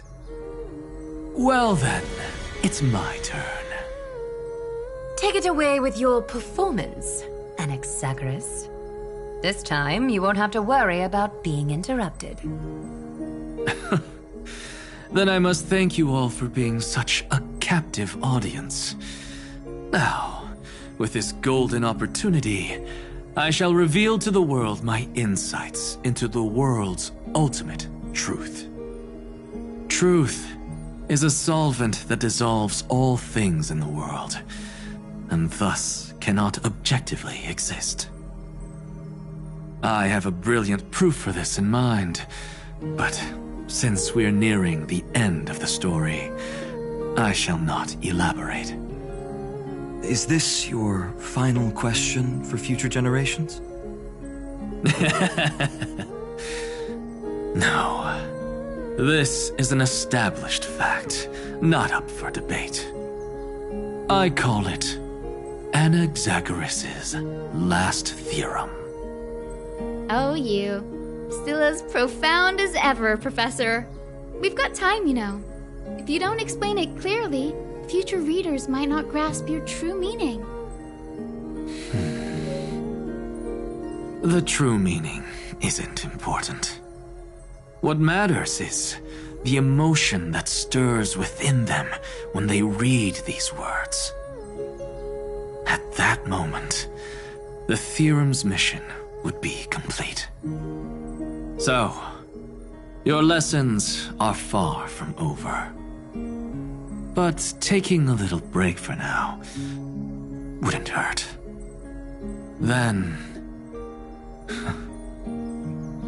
class dismissed. The seeds you've sown are already sprouting. Would you mind if I write the next line? Huh? I actually thought you should be the one doing the final wrap-up. But... we'd never turn down a request from you, Aggie. Teacher, Cyphera, thank you both. Trust and selflessness are the two most beautiful garments in the world. One to gift others, one to adorn yourself. One's golden and one's purple? Not being able to completely change your fashion sense is my only regret across 30 million cycles. After all this exhaustion, I just want to take a peaceful bath now. I'll see you all again at dawn. Thank you for your hard work all this while. Lady Aglaya just can't give up her favorite hobby, can she? So, I guess it's my turn now. there must be many others like Miss Hyacinth out there in the cosmos, helping and healing people everywhere. You've got to set a good example for them, right? Look up at the sky more often and smile more. Many stubborn ailments fear optimism, but it's the best medicine. It's so catchy. The kids will definitely love this message. When it comes to understanding children's hearts, Lady Trebios definitely knows best. Look, the Rainbow Bridge is already hanging in the sky. Shall we get going, little Ika? It's you who healed the sky. What's on your mind, Miss Cypher? I'm thinking. Should I leave behind a riddle? Some twisted, convoluted scheme that'll drive everyone in the universe mad trying to crack it. I see. You know what? Just go wild with it. No one's gonna judge you. Oh well, my brain's not working right now. Let me be genuinely sincere for once. Don't be afraid to fall. Just run. Destiny's just a slow-moving nymph. It can't catch you. So in the end, little Syphi's message was the most straightforward one. Even if you combined 30 million of me, I probably wouldn't have read as many books as you did in one lifetime. I won't pretend to be cultured before Big Sis Triby, Trinan, and Trian. Emphorius's greatest trickery. Gotta bounce now. Meow! Homeward you come, distant wind. It's just us now, Snowy. Yeah, teacher. Maybe I should... No. Let me go first. After all shall bid farewell to one, and that person alone will. I never would have guessed you had such a dark sense of humor, teacher. You still know so little about the complete Trivio, Snowy. Jokes aside, I want to leave these words at the end of the story. Whether it's a sunny day or a rainy day, remember to tell yourself before you drift off to sleep, see you tomorrow. See you tomorrow. Times 1,000. Prophecy received. Times 1,000. From now on, no more goodbyes. Finally. The time has come to say farewell. I'm grateful that you could be here to witness this moment, partner. Well then, make sure you take good care of as I've written. As long as it's by your side, Amphorius will always be with you. The last line I want to write down is, a hero is living in everyone's heart. Embrace it and chase after the sun. I hope those who read this will find the courage to face their burning lives. See you at the next pale dawn, partner. Did you see? Amphorius has ushered in the dawn. The characters in the book have taken their final bow. It's time for us to return to our own reality. But as people who lived through it, we can still add the final touches to this story, right? Of course.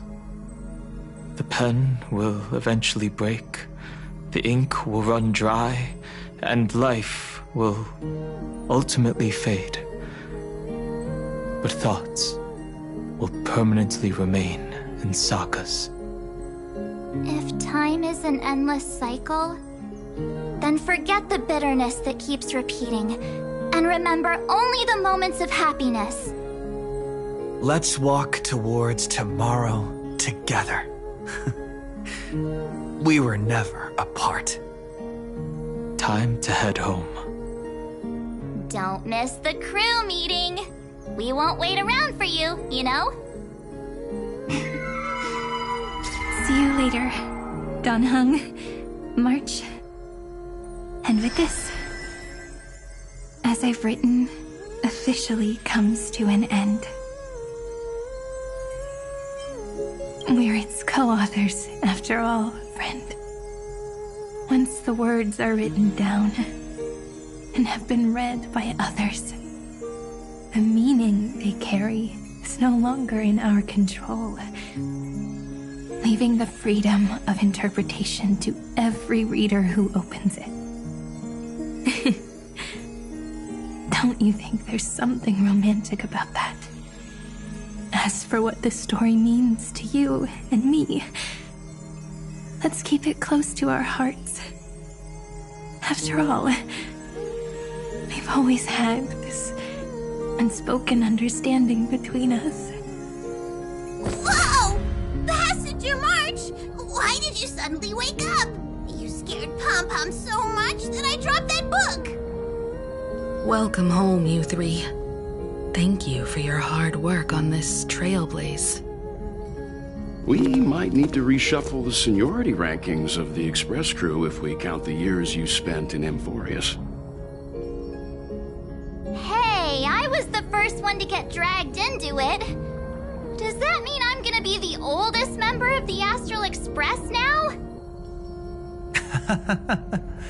Miss March hasn't lost her innocent nature even after all these long years. In other words, she hasn't really grown up at all. Hey! This is the first time I've been able to examine as I've written up close. Miss Irene's handwriting is gentle, yet steely, with an underlying strength. I had no idea it was so sophisticated. Looks like I need to brush up on my knowledge in this area. Maybe start with a few basic books first, to get your feet wet. Look who's talking. As if you're not glued to your phone in your room all day. Huh? Wait, something fell out. It's... Is that a bookmark? In a corner, unknown to everyone. There was actually an untold interlude that took place. I left it out of the story because it involved a choice. A choice I made for my own selfish reasons. Can you forgive me, friend? I made a decision on my own while you were away. I wrote everything about it on this little card.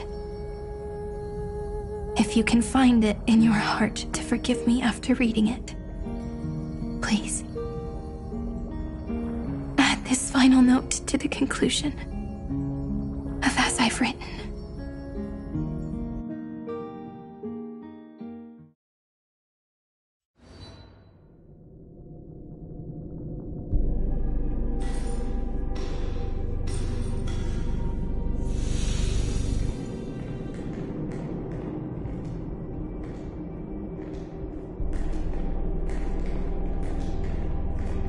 Memories to reality.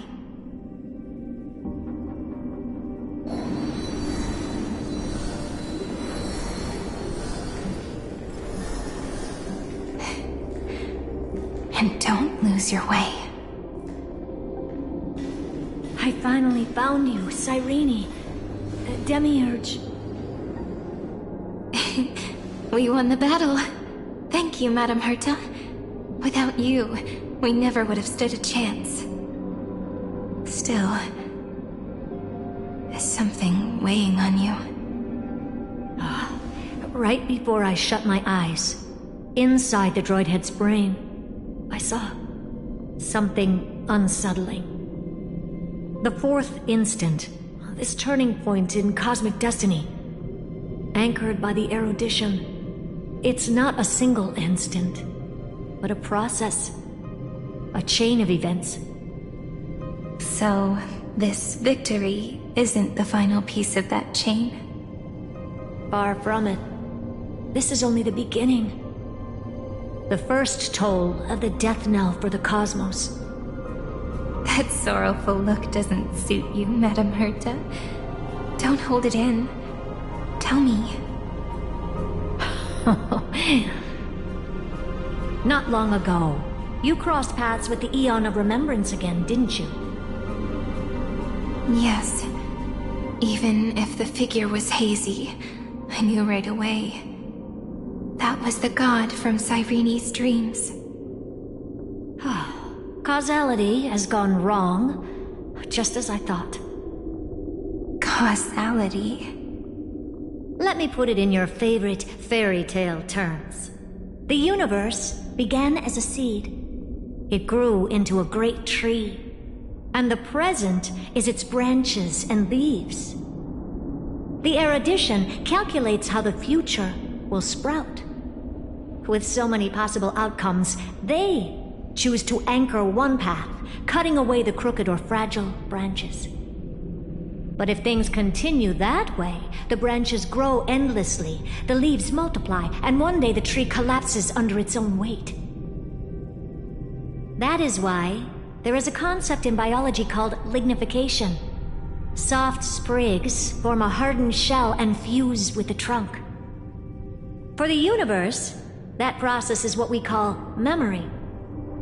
Under Fooley's record-keeping, the past becomes memory. In the corners, they forget. Even the events of the present become fruit without roots. So it is the opposite of the erudition. One calculates what is to come, and the other holds on to what came before. We were never meant to have to speak of this. But now, I finally understand what that chaotic matter around Emporius truly is. It is your memory.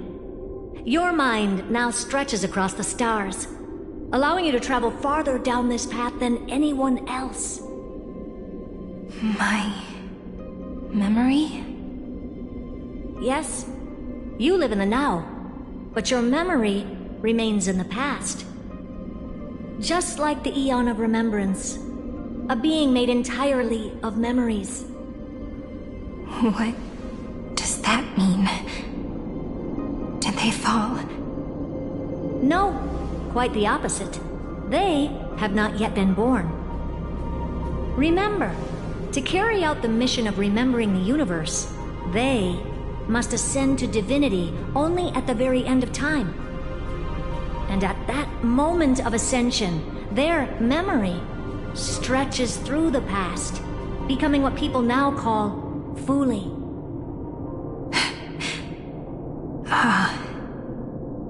That is why they feel so distant, so cold. That crystalline form is just an empty shell. I do not know how the Garden of Recollection managed to hide this until now. They must have their reasons, but none of that matters now. Here in the present, we cannot know who will become Fooley. But one thing is certain. They will be born. And those who might become Fooley all share the same characteristics. They are known as Children of Remembrance. Pure child of Anasrava. Both of you. Children of Remembrance. So help us. Find where Amphorius's memory began, and bring it out.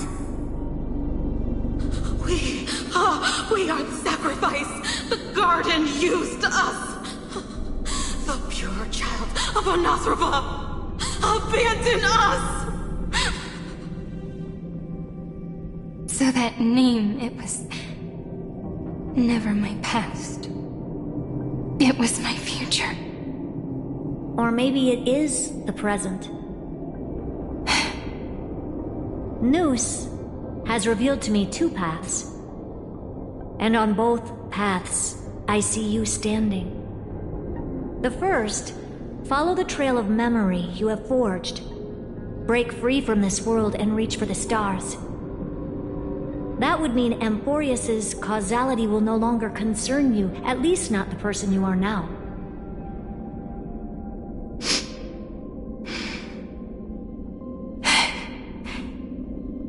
Go on.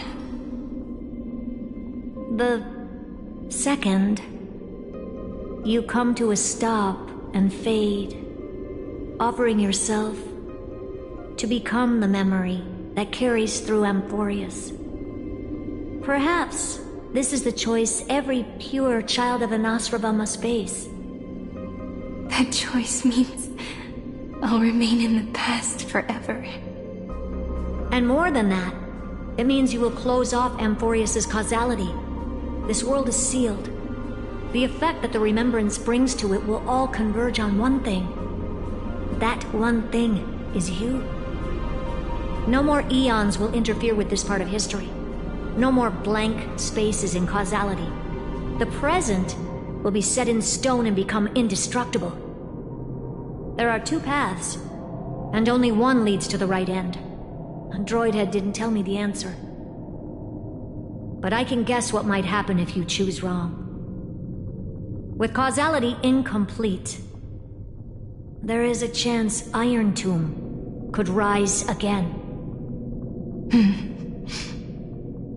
So even the gods of the cosmos are unreasonable. If you want my advice, stop thinking so much. Ask yourself what your heart truly wants. Choose the first path, and you might survive as a memo sprite. You may even walk beside them for a while. Even I can tell how much they mean to you, especially the little one. But if you take the second one, then you may have already lost the chance to say goodbye.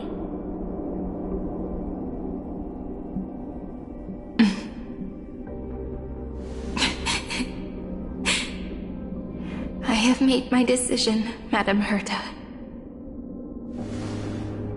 I thought you would need more time to think it through. The answer is clear, is it not? Still, I do need a little time to quiet the sorrow in my heart.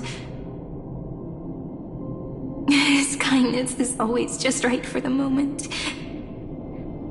I believe he will forgive me.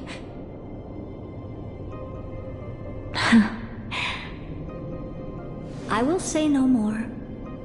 I would rather not break the mood. But may I ask you one last thing?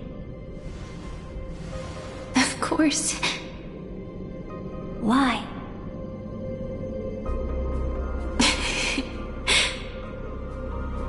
I once heard a saying that went something like this. Divinity is flawless humanity, and humanity is flawed divinity.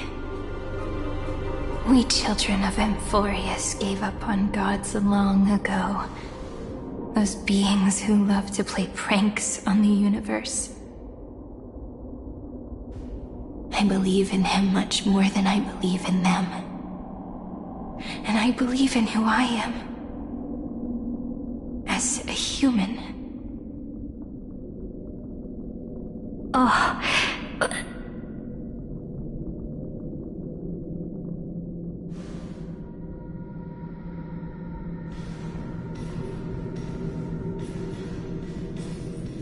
That really is a comforting answer. As for the one wish I still have trouble letting go of.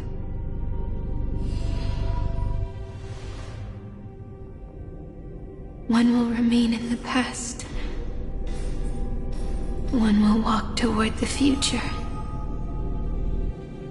I believe that the one I cared for most will witness on behalf of the ripples of past reverie. Every starlit tomorrow.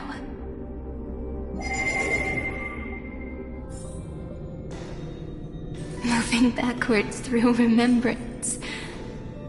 What a curious feeling.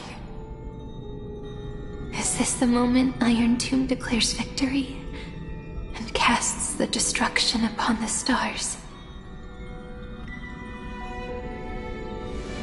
So back then, in the path space, it was I who found me.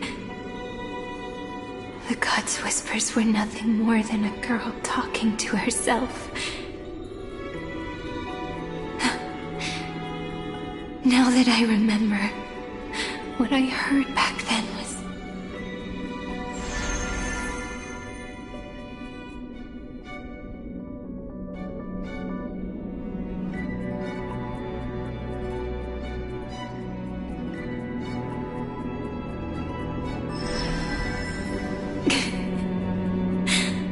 All I wanted to say was, don't give up. He will find you. Memory truly is amazing.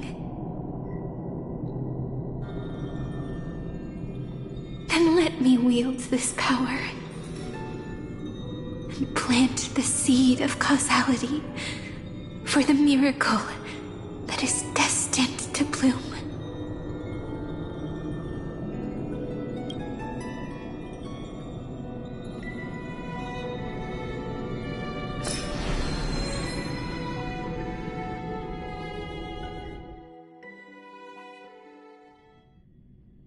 Even so, must we walk all the way to the very beginning of memory? It's such a long road. A bit lonely to walk alone. Then, would it be alright if I came with you? As long as it's Peach, even 30 million wouldn't be too many. One is enough. Take a deep breath, and then we can set off, alright? Follow the ripples of remembrance into the past. Reconnect every moment in which the gods made themselves known. Clearly, cause leads to effect. But now, the future gives new meaning to the past. Effect flows backward and nourishes cause. Maybe that is what makes memory so beautiful.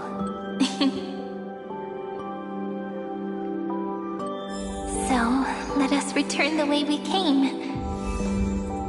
Look back at every ripple that formed. Go back home.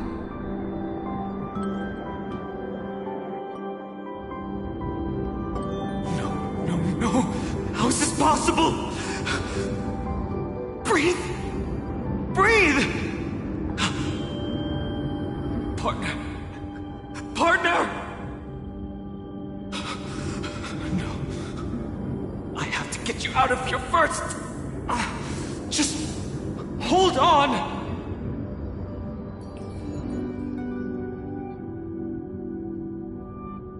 Remember?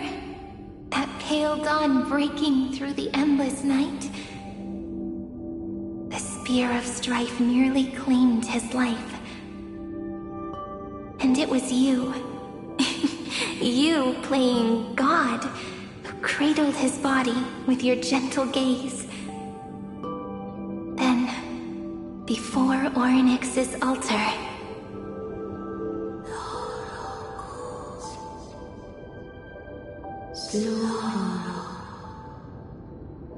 even the Titan of Time mistook you for someone else.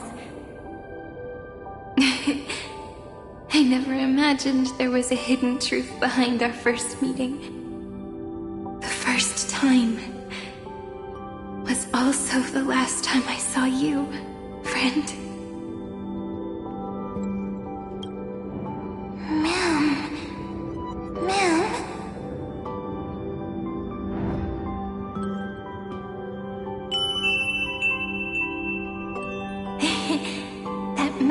From the memory. I've got it now. And so, the miracle was able to slip away from death temporarily. I'll leave him to the casteress of the past. She will keep him here, in the world of the living.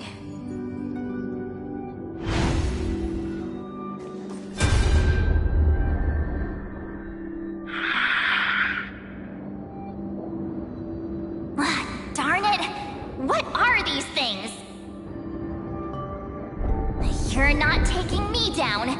Not before I find a way to help him and Don Hung.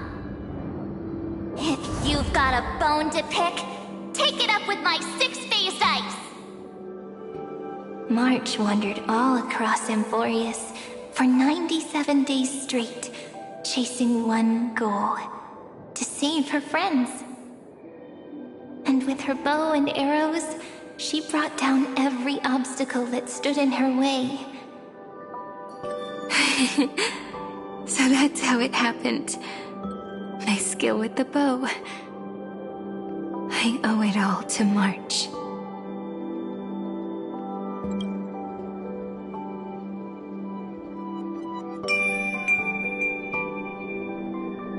What a sweet note. I've got it now.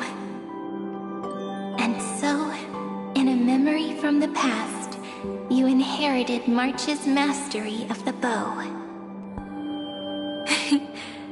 And that arrow bearing golden flames will streak across the stars in the future, becoming a glimmer of hope for the cosmos.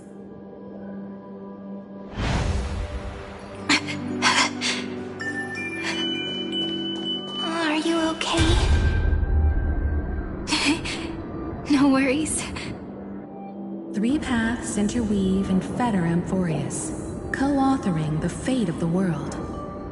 Ordinary pathstriders aren't known to leave traces in the mirror, so if what you said is true, then this isolated star system must be home to at least 3 beings comparable to emanators. I would even go as far as to say, eons themselves. To gain the favor of the stars for Amphorius, the Remembrance sent a call for help to the cosmos. But the obstruction from the scepter was far too strong. Even the gods could do nothing more than send a fleeting mimetic being to someone who walked the same path. Thankfully, Miss Black Swan caught that fleeting moment.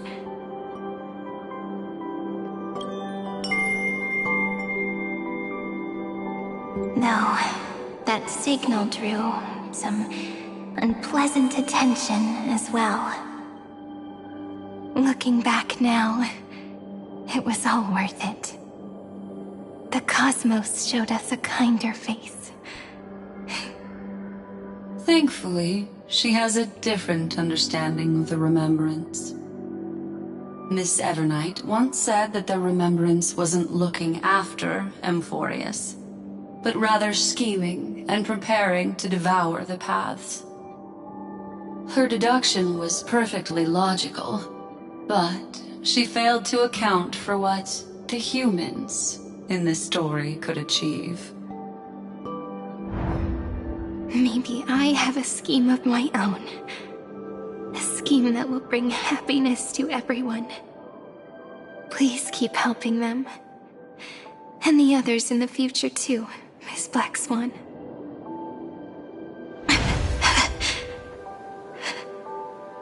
Looking back on the past really does wear down the mind. And wears out the body too.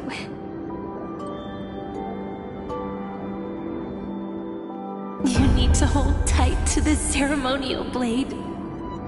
After I'm gone, it will take you back to the beginning of time. The start of a new story.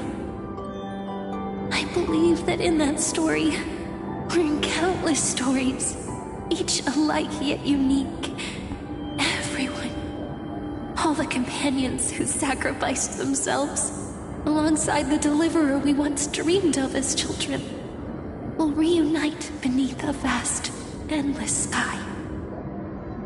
If we can never break free from this prison, I will stand my ground. Until the day someone shatters this endless cycle and writes the final chapter of Amphorius' fate. In the blink of an eye, we have returned to the turning point of fate. With nothing but a fragile sliver of hope, we embraced 30 million cycles of futility and began the eternal recurrence. I still remember the first time I saw the god appear in a dream, looking at me from behind a thin veil of crystal. Back then, I wondered if they might be someone with ill intent. But now, I finally understand. She was always standing beside me, and she is so very beautiful.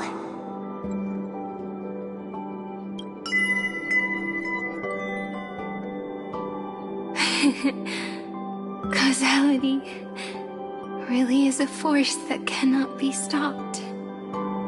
Even if I wanted to leave a few more words for Cyrene, it seems I no longer can. After all, you still have to leave behind your final consciousness and plant the very first seed. I remember what you once said.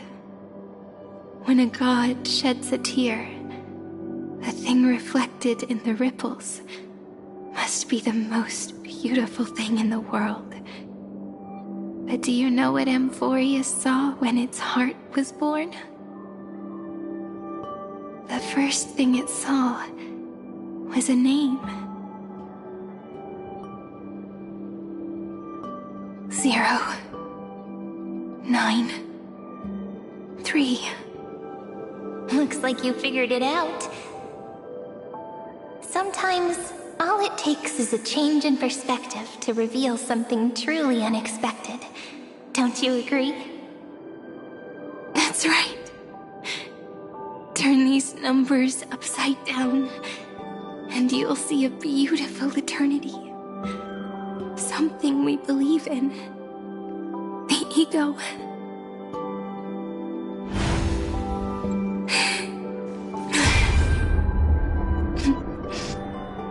I want to protect everyone in the village. But can I really do that with the strength I have? I shouldn't think too much. Better finish the farm work Dad left me first. The hero within has been by our side since we were little.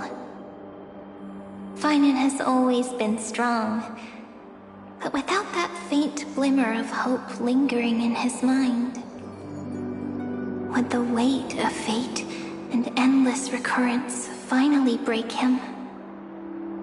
If only someone could place even a sliver of hope inside his heart, he would hold on and keep going. Yes, just a single spark. And he would guard that fragile light until it turned into a blazing sun.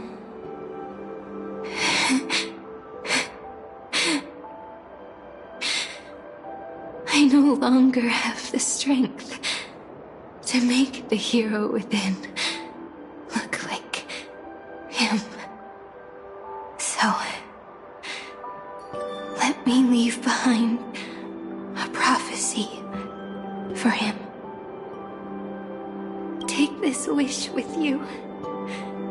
Be the hero who begins the mission of deliverance. As prophecy foretold, you will bear the blazing sun until the pale dawn breaks. Continue onward, bearing this world upon your shoulders until the Ashen Hero, the nameless deliverer, ushers in the dawn.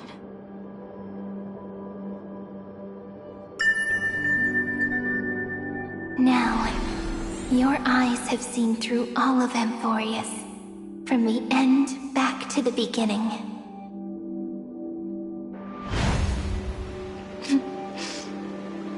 Looks like time's running out. The first ripple was where it all began for me. 1, 2, 3, 4, 5, 6, 7. I thought they were just musical notes scattered aimlessly throughout memory.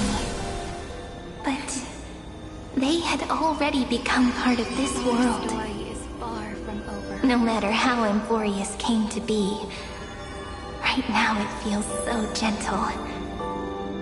As I return to where I came from, it wants to play for me once more that melody from when we first met.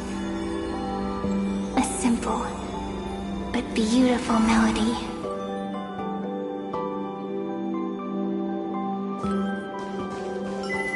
Behind this door, I can smell it. The scent of wheat fields. You're clever. I bet you figured it out long ago, didn't you? The end of this journey back, the final gap in Amphorius. It leads to the place we both call home. We can finally go home. Are you ready? If you leave memory at the very beginning of the story and cast the first stone, that final gap in Amphorius will close. The causal loop of Amphorius will become a fixed point in the stars. And if I don't do that, then this world and the cosmos beyond the sky might still fall into the destruction. There's no way we would let something like that happen, right? Exactly. I remember that tree in Ide Silicii. It grew all alone, unable to go anywhere. It watched the sea in silence, dreaming of a faraway shore it could never reach. But now, a tiny boat sets sail. It carries a seed of hope, plucked from the tree, and heads into the great beyond. Even if the boat's shadow fades quickly from sight, the tree knows that its wish will bloom on the other side of the sea. In that moment, it must feel happiness, right? The way you brought it up, now I kind of miss that tree too. Come on, let's go home together. Take it with us, back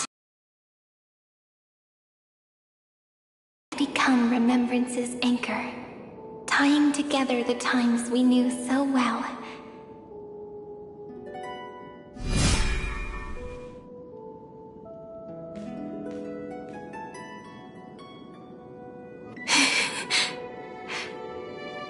Let's go home together.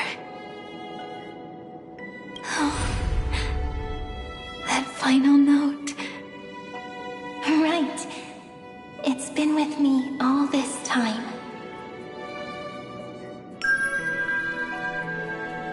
This is Do. It is also the first note. The one from the first time we met. And the one that stayed to the very end.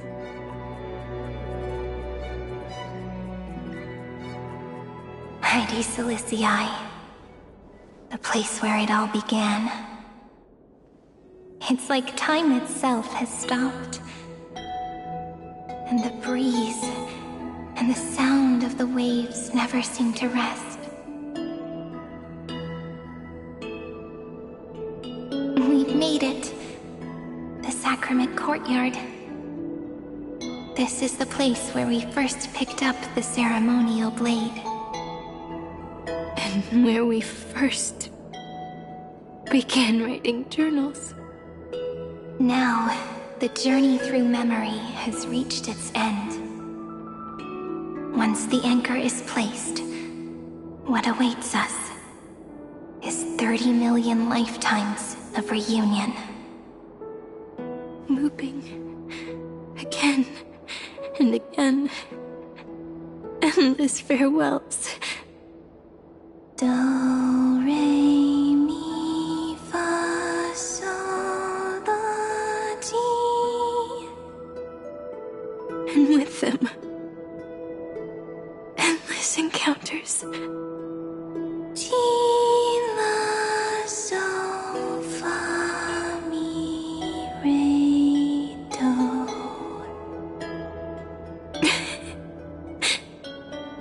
such a happy scale. Whether it's for Cyrene, the Deliverer, or every sprouting branch of Emphorius, I leave this tale of love here.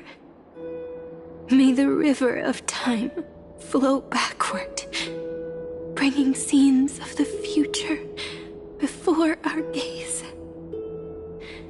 In the eternal land that no one remembers. The legend of the Trailblaze is about to begin.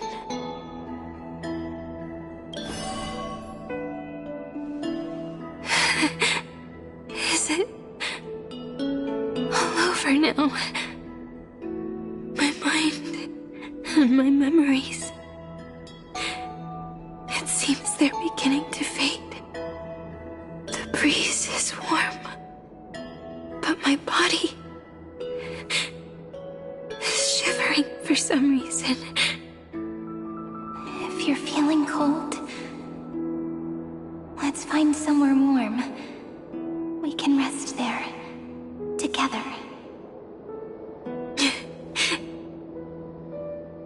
Somewhere warm. I know just the spot. 405. 504. 093. 365. 432. 252. 496. 720. Be hiding. Treehouse. Suridra. March 7th. Dunhound. Electra. Hyacinthia. Caslana. Anaxagoras. Aglaya. Midemos. Castoris. Cyphera. Cyrene. And you. Look. Everything is already as we've written.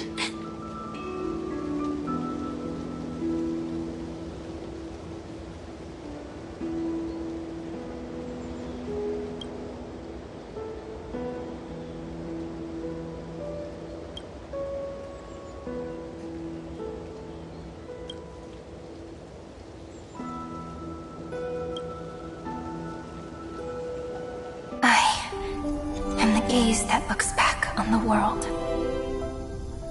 How fortunate we are. In this cycle of cause and effect, humanity never looks to the gods for guidance. The ones who pick up the pen and write miracles again and again are always ourselves.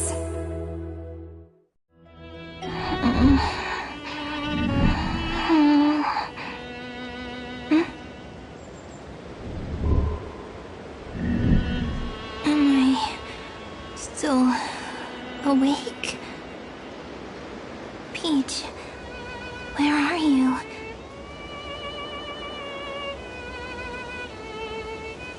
Are you still here?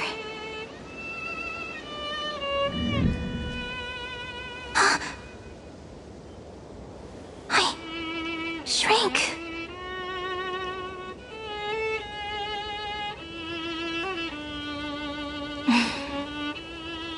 So that's how it works. When memory drifts away with the breeze, love leaves behind a seed and turns into lament. Demiurge, Cyrene, Mem. Back again to the first Philia 093. I always do have my charm.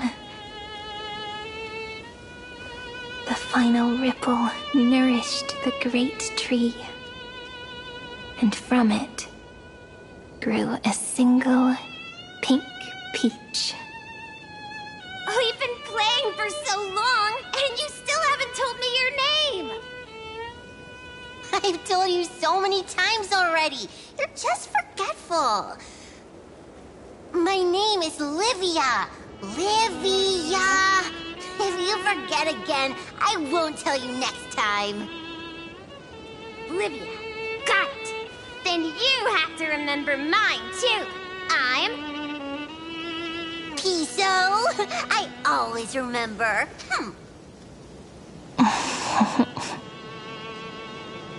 So, Cyrene was just a pen name after all. So sleepy. That drowsy little fairy barged into my mind again. The last of my memories are slipping away. I wonder what this world will look like when I wake up again. I remember a cry and my name, daughter of Lady Celestii.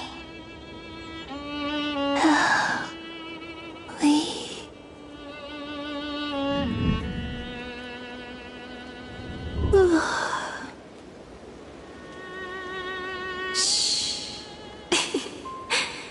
Never mind. The same seed, when planted in different soils, blooms into flowers that are alike, yet never the same. But what truly makes her beautiful is each and every soul in the world. No matter what form liking takes, it is still precious love, and I will accept it gratefully and return it with joy.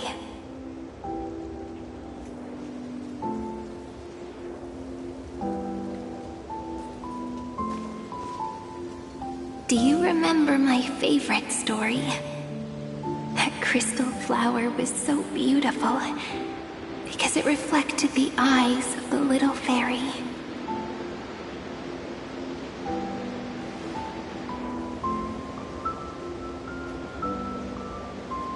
The stars across the cosmos will know I am the fairy who wrote, as I've written, together with you. And in your heart, I know I will always be given the name I love most. The one you gave me. After all, we've always been in sync. Hey, don't rush! Slow down. Let the words settle. We have plenty of time. In Amphorius's month of mourning, all conflicts across the land come to rest. On the 11th day and night of the month of mourning, the dead will part. The living will embrace. The snow will fall. And bonfires will rise to warm every heart aching with lament. It may sound heavy, right? But on this day, laughter always rises louder than tears. Because people understand that parting is for the next reunion, and sorrow is so we may love more deeply.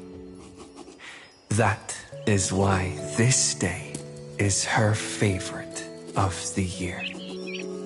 Under the same sky, across 8 phases of the moon, 13 heroes composed an epic together.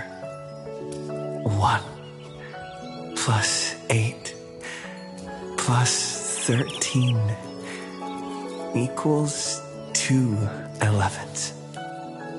Would it feel more fitting if the rest were written in Miss Cyrene's voice? Agreed. Then, we'll add 1. A 1 like none that has come before. A 1 that blazes new trails. I make this wish.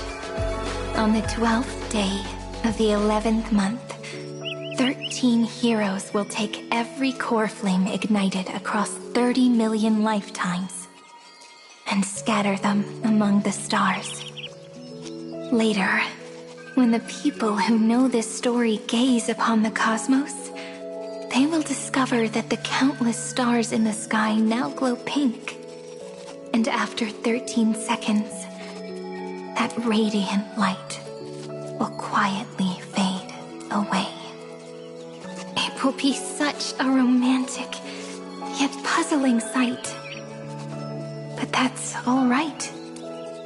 They will keep that mystery close to their hearts, constantly pondering. Pondering what the ego truly is. They will love. They will get hurt. They will rage. And in 30 million moments of helplessness, they will stitch their shattered hearts back together. Again and again. But remember this well. Losses are a constant on the flame chase journey. There may be pain along the way, but you and I will never be alone. They will come to understand what it means to lose, and in the end, they will choose to let go. They will offer their hearts to this world, to every companion they walked beside, and they will take in the hearts of others and pass them onward. For every soul that exists in this world, there is a different ego, a different prime mover of life. There will never be just one answer, not even for love. But when people gaze into the night sky and love what is fading with the same resolve they have to praise the stars, I want that soft, gentle pink in the sky to tell them love will always be answered. This is a story about love, and a story about how to answer it. Whether it is one we have already written, or one you are yet to write, it will be a romantic story, like none that has come before. You think so too, right? And a romantic story deserves an ending that is free and complete. When every clue and thread has found its end, and the weight of the pen is no longer constrained, pour the spirit of trailblazing into it, and end this tale with the most pure and romantic period.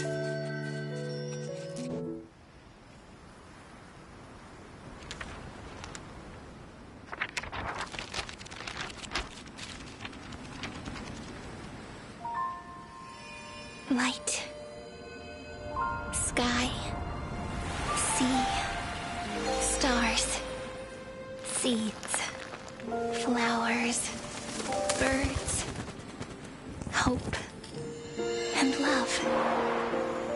Such words of beauty were how I first imagined the world.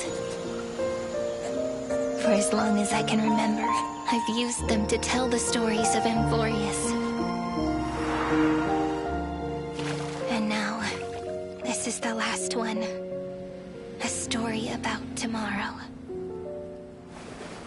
Dedicated to you.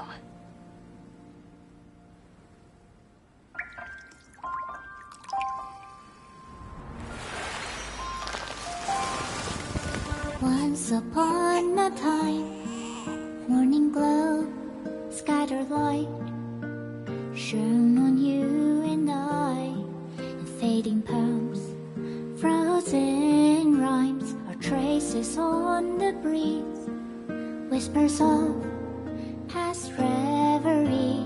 Please let me linger for now, enveloped in your sound. On the pages, the ink our stories penned. No matter how it ends, I'll do it all again. Oh, stay true, blossom as spring renews, dreaming colors every hue. Tomorrow's eyes to tomorrow's life, while walking step beside you. So stay true.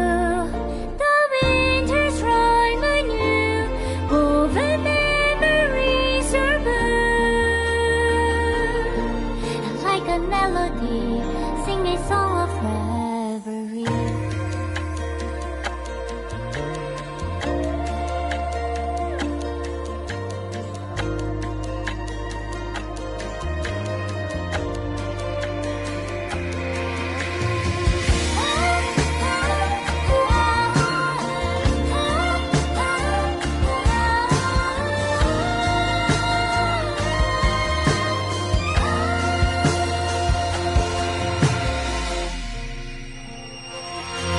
Please stay true, cherish your memory.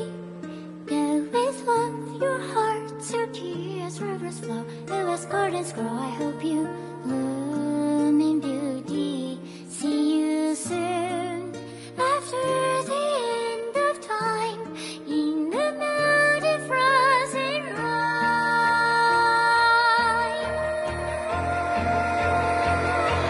Now stay true.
no longer working.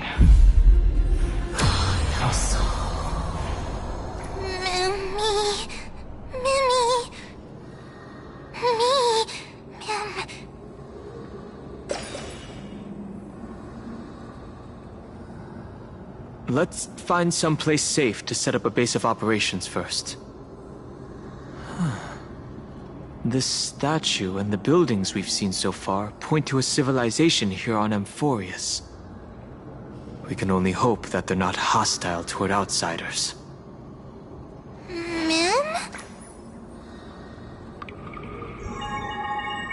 I've reunited with you so many times, and every time feels like the first time we met. Each time, love breaks through the stubborn cycles and takes flight toward a pink tomorrow.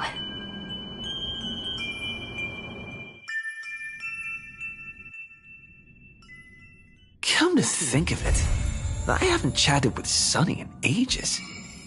Let's go see what he's up to.